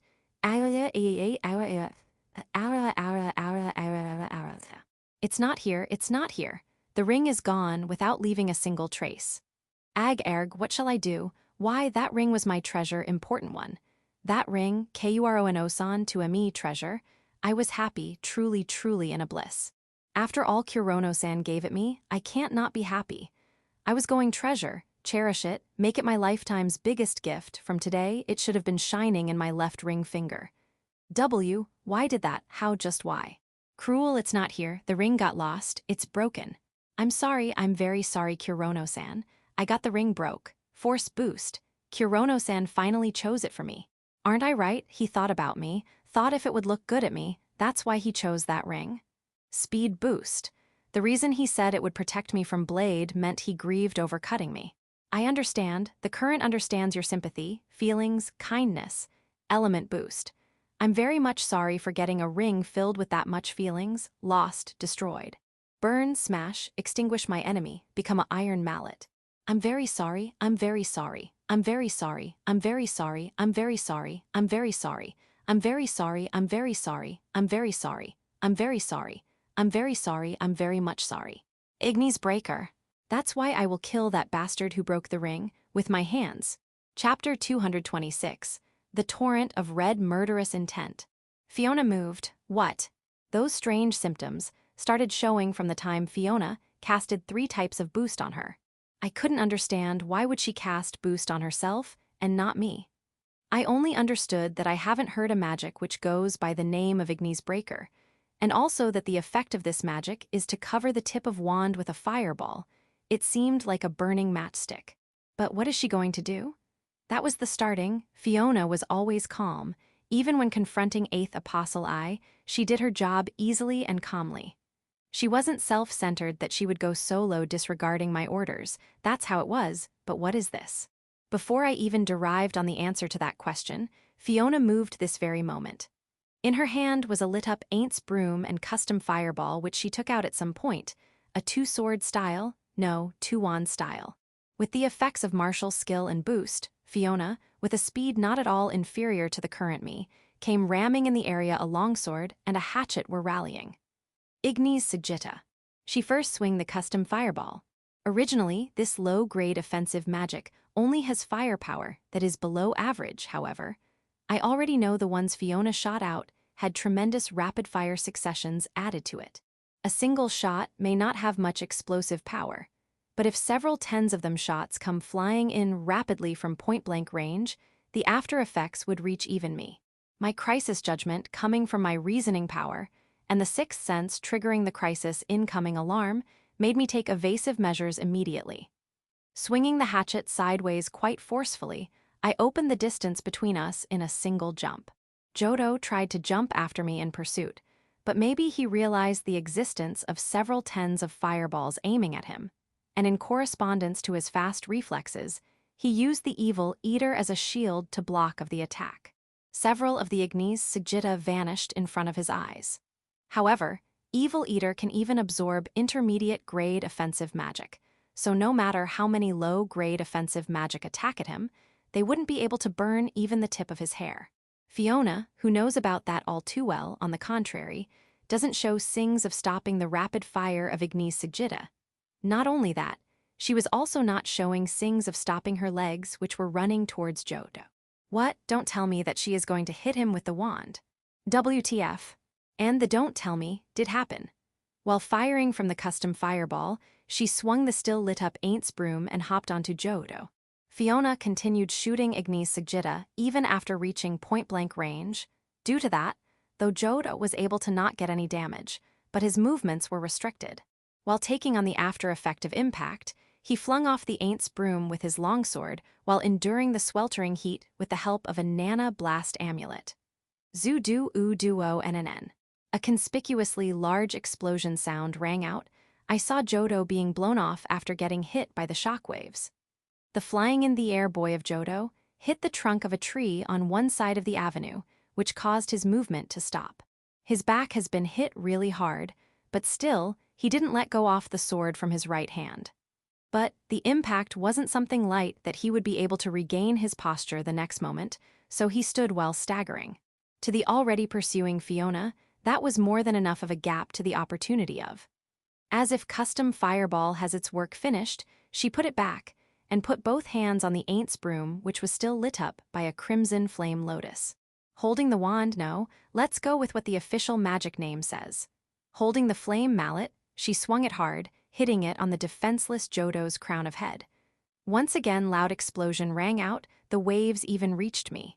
But I too am in the possession of Nana Blast amulet, so the waves felt like gentle breeze flowing about. At any rate, the fight's over now. That explosive power could be called above intermediate grade and below advanced grade. But having something like that exploded on the head of a normal person with no high-class fire resistance like Wrath Pun, or without any defensive magic item, there's no chance of getting out of it unscathed. The Berserk mode may increase physical abilities like reflexes and arm strength, but it doesn't make the body and flesh strong at all. And Jode wasn't even able to block it off with his last ray of Hope Fang Sword Evil Eater, so his chances of survival are extinct. Now that we have killed the insane Jodo, our work is done here. Fiona, he's dead. The moment I was putting Hatchet in the dimension, Zudi du uan nnnnnnn, the third explosion sound rang out. Dimly shining something went past my vision within just a breath of time.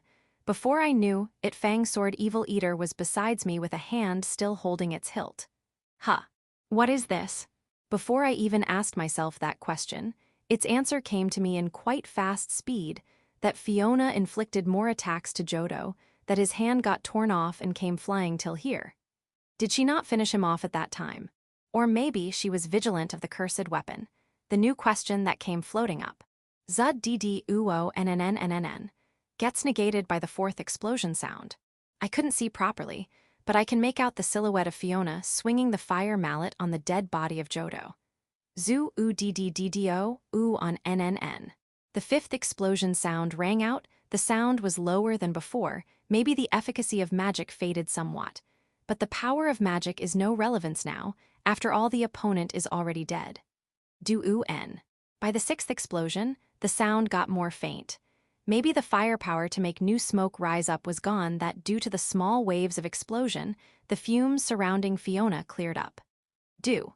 By the seventh time, the magic was completely gone, and only the dull sound of metal hitting flesh resounded. Hey, Fiona. Now I can clearly see it. Fiona was still swinging the wand on the head of Jodo, which can be said to be in cinders. Do.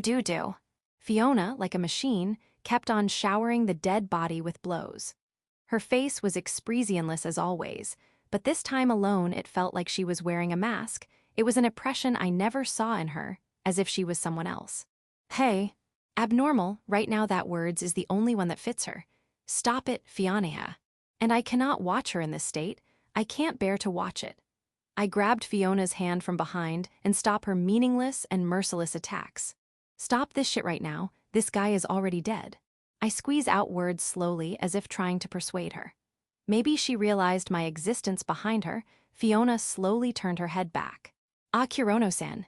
In Fiona Golden Eyes, there was no light that could be called life present.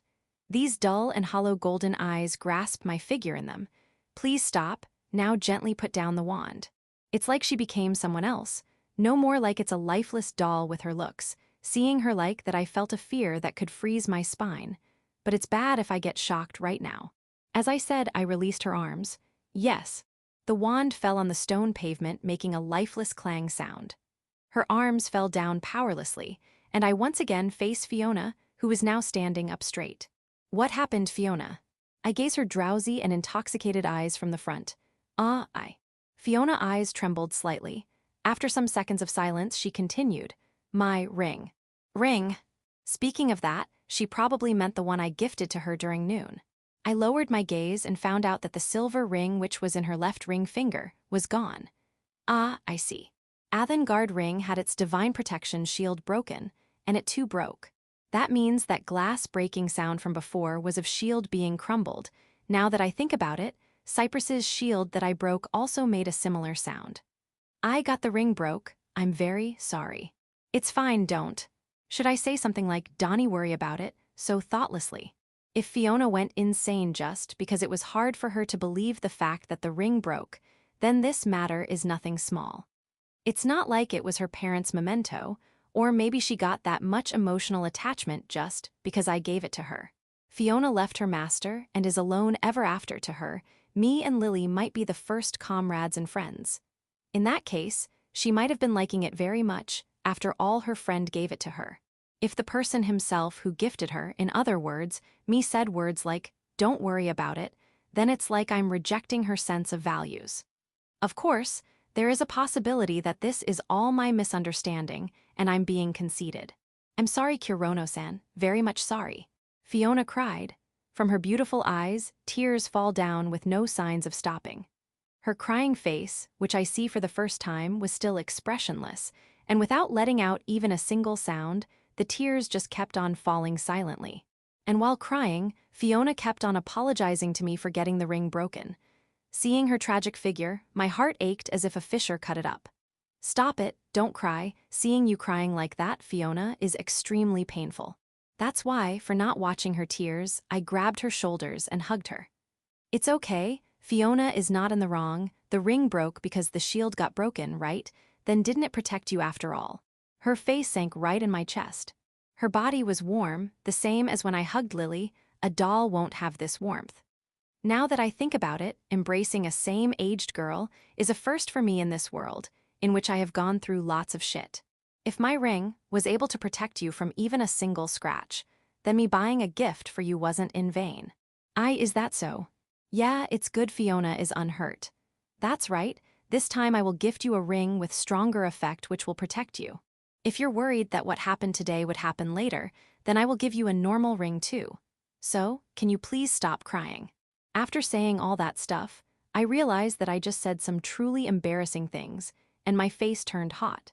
At the same time, I got anxious that what if my speech was completely off the mark? WIS.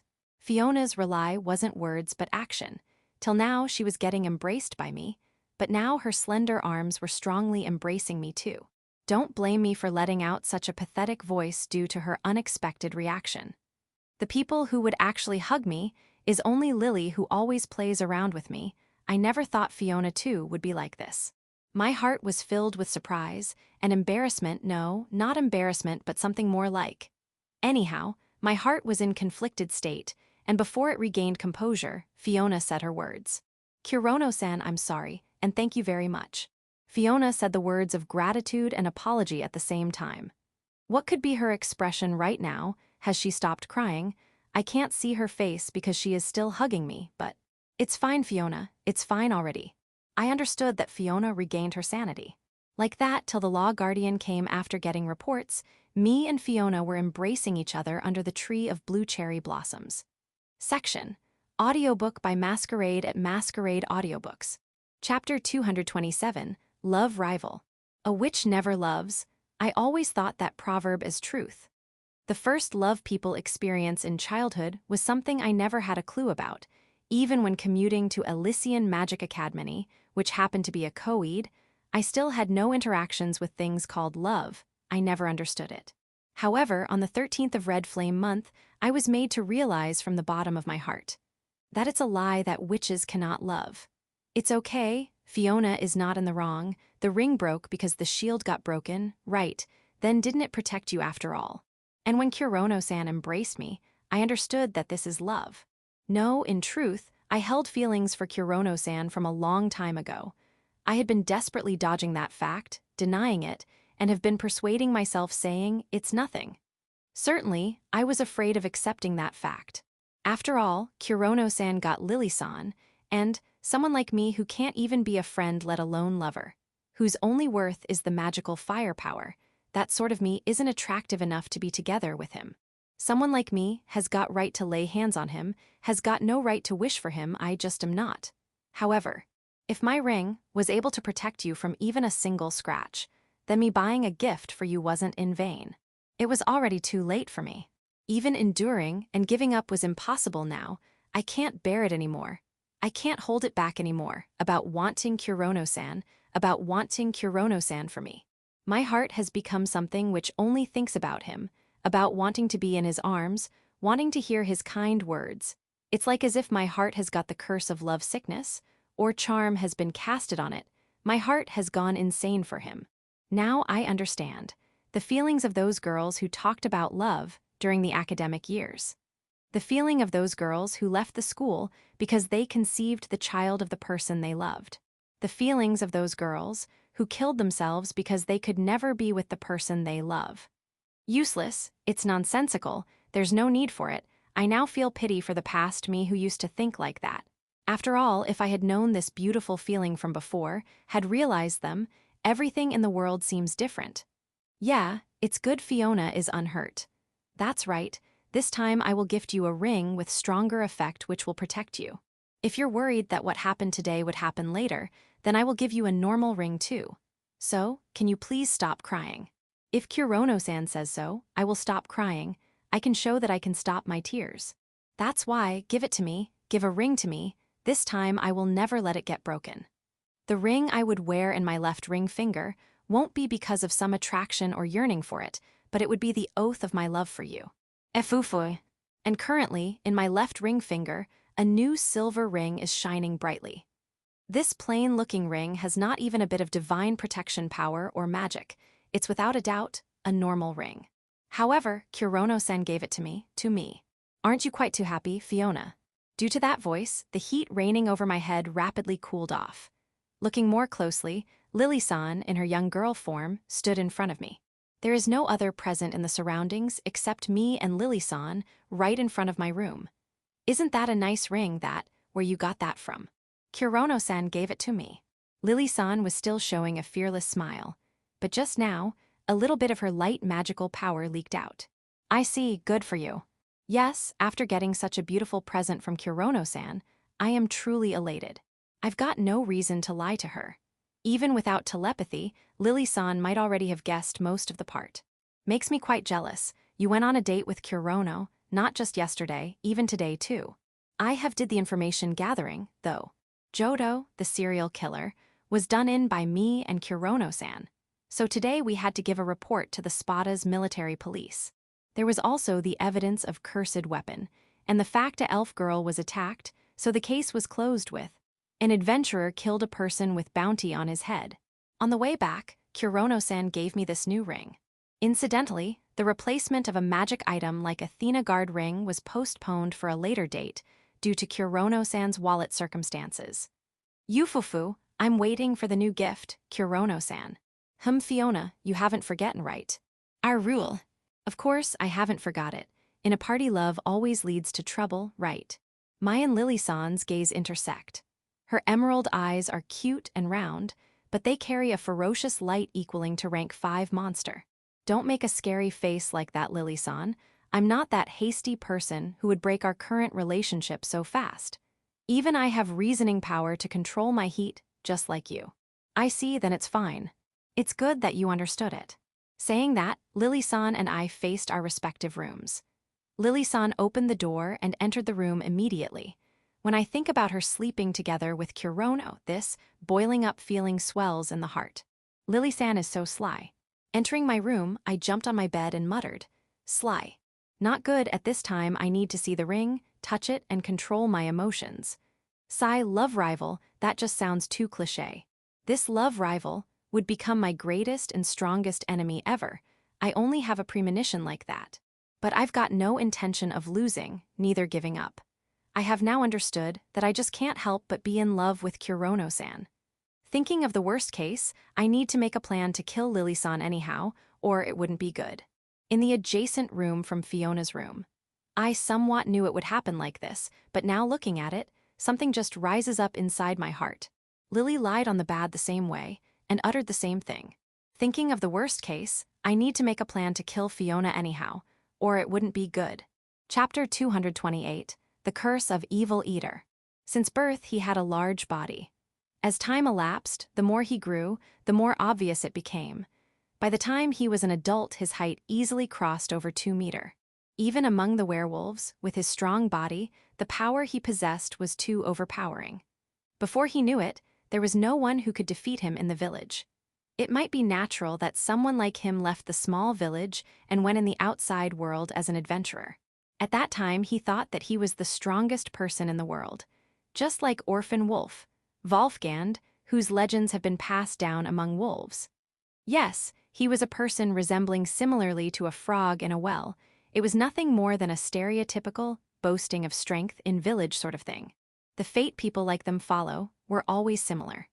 Some meet people stronger than themselves, also learn about the existence of magic, to which power can never match up to, or some just end up becoming food of monsters before even understanding the difference in power. People wanting to become adventurers, because they have stronger arm strength, learn the truth later, then either they return to their birthplace or die in a quest. Him, who was a werewolf with just large body and admired the legend of Volgand, also had to follow the same path. In truth, he experienced the same as others. He was beaten easily with just a single hand, has his body burnt black, he was even almost eaten by a monsters, and etc., now even counting it would be ridiculous. He learned the vastness of world. In this world, there were strong people counting more than 50,000, the people who he can never beat no matter what. But however, he never stopped being an adventurer, neither was he eaten by a monster. Why was that? The answer was simple, an answer that every adventurer would know, because he had a comrade. A swordsman who at first formed a team with him because they were of same race. But if the swordsman hadn't protected his back, he would have long lost against the marching army of Vindals. The next one he met was an archer. If the archer, who made long-distance shooting possible, didn't get rid of the goblin mage, 2 swordsmen would have died. Like that, they met various other adventurers like that. By the time he reached rank 2, they had a party of 5 established, with 2 swordsmen, 1 archer, and 1 mage. Their perfectly balanced party as an adventurer completed various quests with difficulties, took on numerous scars, but they continued on, without losing even a single member. Before they knew it, the party had reached rank 4. Them, who were nothing more than boasting of strength in village, now became adventurers worthy of being called first class. The fact they thought themselves to be the strongest was now something of distant past.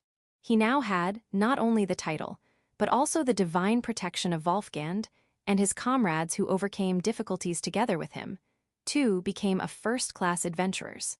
Hence, 11th Apostle Misse. That's why. Well, you lowly demons won't know the meaning of this name, though. He wasn't able to forgive the deeds of that woman. Well then, try your best, and die in an interesting and funny way just so I don't get bored. Adventurers were always prepared, because they might die at any time. Getting eaten by monsters, getting killed by the traps in dungeons, or being attacked by an adventurer wanting to steal, or being attacked by the bandits aiming for equipment and money. Hey, don't you dare die instantly. After raising a death agony reaching up to heavens, you can die or you can't. If getting killed by monster, the blame is upon one's power. You guys here, do you know your existence itself is a sin? Understand it. Dying via traps can be blamed on one's carelessness. Then isn't it natural that you should die? Dying by a kill stealer or bandits can be blamed on the person showing leeway. But if you're going to die, how about making me, an apostle, happy? Like that you would have a good defense against God residing in heaven, don't you think so? That's why. Ah, that's right. If a demon kills another demon, would mean that person worked for God, right? Then you will have stronger defense against God. Hey, you wolf over there. Rather than blaming his powerlessness, can't you try to kill other people? He could only detest this woman. Huh, you refuse? What the shit you spouting out? Listen to what great humans say. Come on, wag your tail and do the work happily. After all, 11th Apostle Messiah, the one chosen by God, is saying you to do it. You will do it right, Madonna Charm. Her pair of eyes, which were the same purple color as her hair, was shining bewitchingly. See, now you want to kill them, right? The moment his eyes met hers, his own fate was destroyed, to a fate in which he would be played by the woman, to a fate much more vicious, ridiculous, and cruel. Then first, kill those puppies same as you, tear them from limb to limb. He was sane and would never hear the woman's words to kill his comrade, his party member.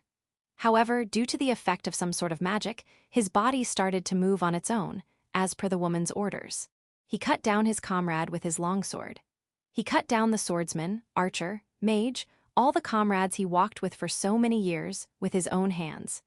In his super strong hands was his favorite longsword, which had been enhanced by the materials of monsters he killed with his comrades, which cut down every comrade of his.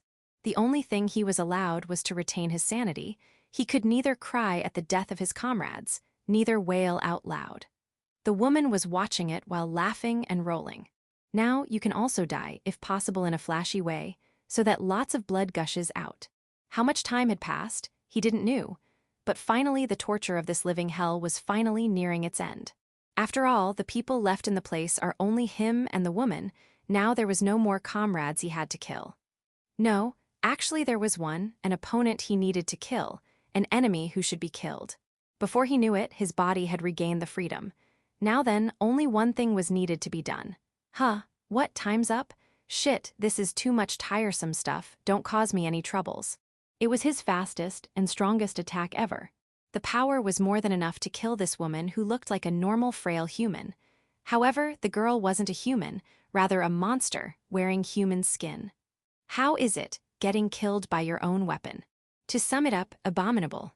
Before he knew it, having his heart pierced, he was in the state of near death, without even having the power to speak that word.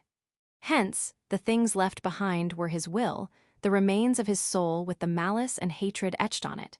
He was killed but still can't forgive it. He can't forgive this loss. He can't forgive this woman who played with them. He can't allow himself to die just like this. I hate her. I will kill her. I will kill this woman, even if I die. The blade of evil eater ate, even the thoughts filled with hatred. He died, but his grudge was still residing in the fang sword he had swinging for years, with a new intention. Intention called as curse. After swinging for some times, I put the fang sword evil eater, now called as hungry wolf sword evil eater in the dimension. What happened? Did you happen to see something? The voice calling me from behind was a Fiona. She was the usual witch costume today. Yeah, I just looked into the worst memories ever. It was fragmentary, but I can guess it completely, or was made to guess. While heaving a long sigh, I sat down in the lawn of the inn. I see. I'm grateful for her words, not asking any explanation. And I too am in not any situation to explain that scene, which can cause the blood to boil with anger. I realized it right now, but my face and body is smeared with sweat. Controlling a cursed weapon, this was the first time I had difficulty to this extent. In terms of curse, it was almost the same as cursed hatchet Tsujijiri, but the backstory of it was related to me, and more than anything, the ability of Evil Eater to eat the magic increased the difficulty level for blackening. Even though, like this, I am able to use it to some extent. If I hadn't controlled it at all, then it would have eaten the magical power creating the dimension and destroyed the magic. For now, the hungry wolf sword Evil Eater is being quiet, so it means that the blackening succeeded. Or maybe Vulcan is helping me while saying what a useless leader. Or is it me being too sentimental for thinking this? Curse is different from the consciousness of the person themselves. Grudge and hatred is one form of the condensed pent-up resentment of a human being. Nothing more. Like good and evil, instinct and reasoning, the heart of person is different from the soul. Though knowing through reasoning, I cannot help but think about that hardy werewolf. You seem pretty tired. If it's too much to handle, then wasn't it a good idea to sell it? No, it's fine. I can somewhat use it. In the first place, there is a reason why I am holding the now cursed Hungry Wolf Sword Evil Eater. The serial killer attacking women recently in Spada had bounty set upon him. There exist quests within the urban areas for capturing serious criminals. In truth, there were some adventurers who after Jodo. In my case, though unintentionally, he had turned into a corpse, but as a result he was caught. Also, if an adventurer captures the criminal, they have the right to ownership of all things in possession of the killer, along with the reward. In other words, just think of treating a criminal as monster. And both me and Fiona were adventurers, so the right existed for us too, and we got the right to ownership of the murder weapon Hungry Wolf Sword Evil Eater. It's normal to sell of a cursed weapon immediately, but I can control the cursed weapons, and I couldn't let go off Vulcan's sword. Well, surely, I had to go through trouble for getting the ownership of a murder weapon with shady background history. This is a curse, but also his will. Then I, who has lived from the battle, should avenge for him. Indeed. Face of Fiona, who said that while nodding, was still sleepy and expressionless. For that time, she has already apologized lots of times. At that time I lost composure. I'm really very much sorry. So I'm not touching that subject anymore. I don't even want to remember that cold and dead atmosphere around her at that time. Well then, shall we go on the quest? 3 days have passed since then. Today is 16th of Red Flame month. Lily's wing is now healed, so our adventurer work restarts from today. After the breakfast, right. You're right. After getting up from lawn, I start heading back into the inn, thinking it's about time Lily comes down for breakfast. Then Fiona, without making any sound, came besides me as if cuddling me. It seems like since 3 days ago, every time we walk our distances further decrease. Is that imagination? What happened, Kurono-san? Your eyes seemed like wanting to say something. No, nothing, don't worry about it. The silver ring in Fiona's left ring finger just makes me think of an engagement ring, and makes me overconscious about it. Chapter 229, The Two Strongholds. Today was 16th of Red Flame month. Exactly 1 month and 10 days had passed since the day Alsace village was occupied. This much time would be said impossible to make this village into a stronghold, but looks like for the ever-so-energetic crusaders, nothing was impossible. The establishment of Alsace fort is going all well, right. The supreme commander of crusaders, 7th Apostle Sariel, let out those words upon surveying the rural farm village, changing slowly by slowly into a place fit for the stationing of crusaders. The Alsace Mura, with a terrain like a small island stuffed between 2 rivers, now had strong bridges made crossing the east and west rivers. They both were entrance and exit. The cornerstone of defense, the stone wall too, was almost more than half done. Sariel currently had visited for the inspection on the progress of Alsace stronghold, which would become the place in the front lines when invading Spada. After Bishop Gregorios gave the land of Alsace to Earl Belgent, I had heard the new additions to the buildings was made, but never had I thought the construction would progress on this large scale. The nobles sure are quite influential. The aide Archbishop Leochrome, standing behind like a valet, replied to Sariel's words. In those words somewhat sarcasm was mixed in, but Sariel could only take the meaning of those words as stated. Or it may be things like the dark informations of crusaders might be irrelevant to her after getting a body not of a human. That sort of aloof atmosphere was gushing out of Sariel, who was watching the construction in an unimpressed manner. But that is totally others' thoughts. In truth, her mind was thinking about something else. Kurono Maou commanded the demons and fought here. Because the construction was going on, the traces of that fight are already lost. On the front now stood a really tough and strong stone wall, completely different from the weak and frail wall of trees and barbed wire. The guild in which demons resided, i.e. the Black Box, had already been destroyed, and a storehouse to store provisions had been established there. Even with the high perception of apostles, one cannot even find traces that Kurono used black magical energy here. At most the magic from mages, who trying to put a barrier on the protective wall, and golems helping in civil work was floating in the surroundings. The place I will fight him can be here. Sariel moved her deep crimson eyes. In those eyes reflected the large joint mountains, the magnificent Galahad mountain range.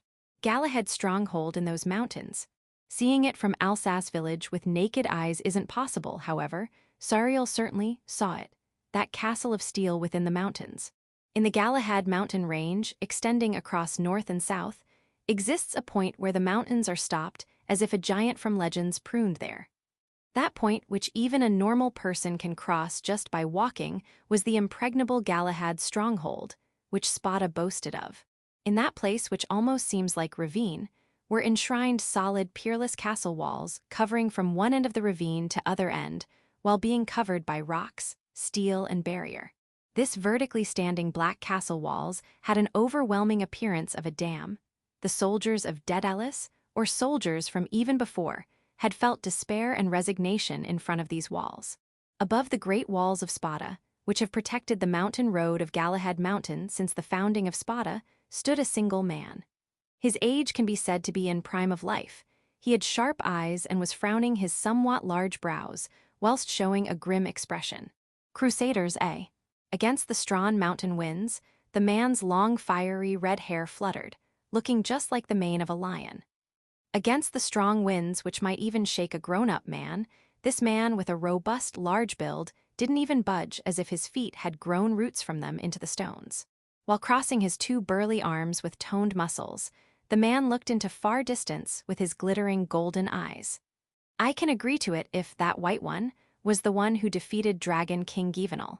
Under his eyes spread out the only road in the mountain forest covered with dark green trees, and the horizon in far distance. There was nothing other than magnificent nature which could be seen, but the white one, the man said, he certainly did see it. Aye, Pops, don't you start loitering ere and there on your own. At that moment, a voice came from behind the man. Upon turning back, there stood a man with golden eyes, red hair, in the formal uniform of Spada army. Looking at those facial features and colors, even without telling their relationship, one can easily guess they are father and son. Ake, don't make noise. No, if the damn king goes poof from the place he needs to be, of course I'm gonna make noise, lots of noise. I has been thinking this from childhood, but ain't you got too much freedom? Even I have, but not to your extent for just running anywhere. The sullenly silent father still had that grim expression, but in truth, his son hit the weak nerve of his. But, yeah, blah blah, don't want to hear your excuses. Currently, I'm the vice captain of Spada Army's first squad, Brave Heart, so I'm here to warn you not to loiter ere and there, Giant. Sorry. Good to hear that. The handsome man, with the same everything the man looked like in young days, stood beside his father and looked in the same direction as him from the Galahad stronghold. So, did you find out anything? Yeah, most probably a war would come. On his father's comment, he revealed a dumbfounded expression. Didn't we send the envoy just recently? Not like he's gonna come back. On that remark, he sighed as if giving up and then opened up his mouth. It would be good if you could use that intuition in politics. But your intuitions like this are never wrong. You know that, Pops, don't ya? Destruction of Daedalus. The appearance of mysterious army of human who appeared out of nowhere and call themselves Crusaders. Though they know, Crusaders came from Ark continent existing on the other side of the ocean, but everything else about them is still a mystery. Let it be ally or foe, everything should start from talks, hence they sent an envoy for discussions, but if believing the man's words, looks like the negotiations would fail big this time. Will handed me the letter, it can't be a coincidence. Yeah, he wrote something like Crusaders are a big bad alarm or something. Seriously, he's still a student. Why is he sniffing around in things too troublesome like this? I give up, as if saying that he fixed his hair, which was still fluttering in hair, and continued his words. But Will has got different brains compared to us. Trusting him is much easier than some government official, so if he is seriously saying that, means it must be the truth. Yeah. While remembering that face of his other child with wisdom and a habit of daydreaming, the father gave his answer. We need to prepare for the war, let's head back. Roger, King Majesty. The two, father and son, turned back and left the place. The father's name is Leonhard Tristan Spada, the current king of Spada with another name of Sword King. The son's name is Eisenhart Tristan Spada, the eldest son of the king and the person in the first place for the right to inherit the crown. The person who sensed the upcoming war the first was, strangely, the king of Spada. End of Volume 5.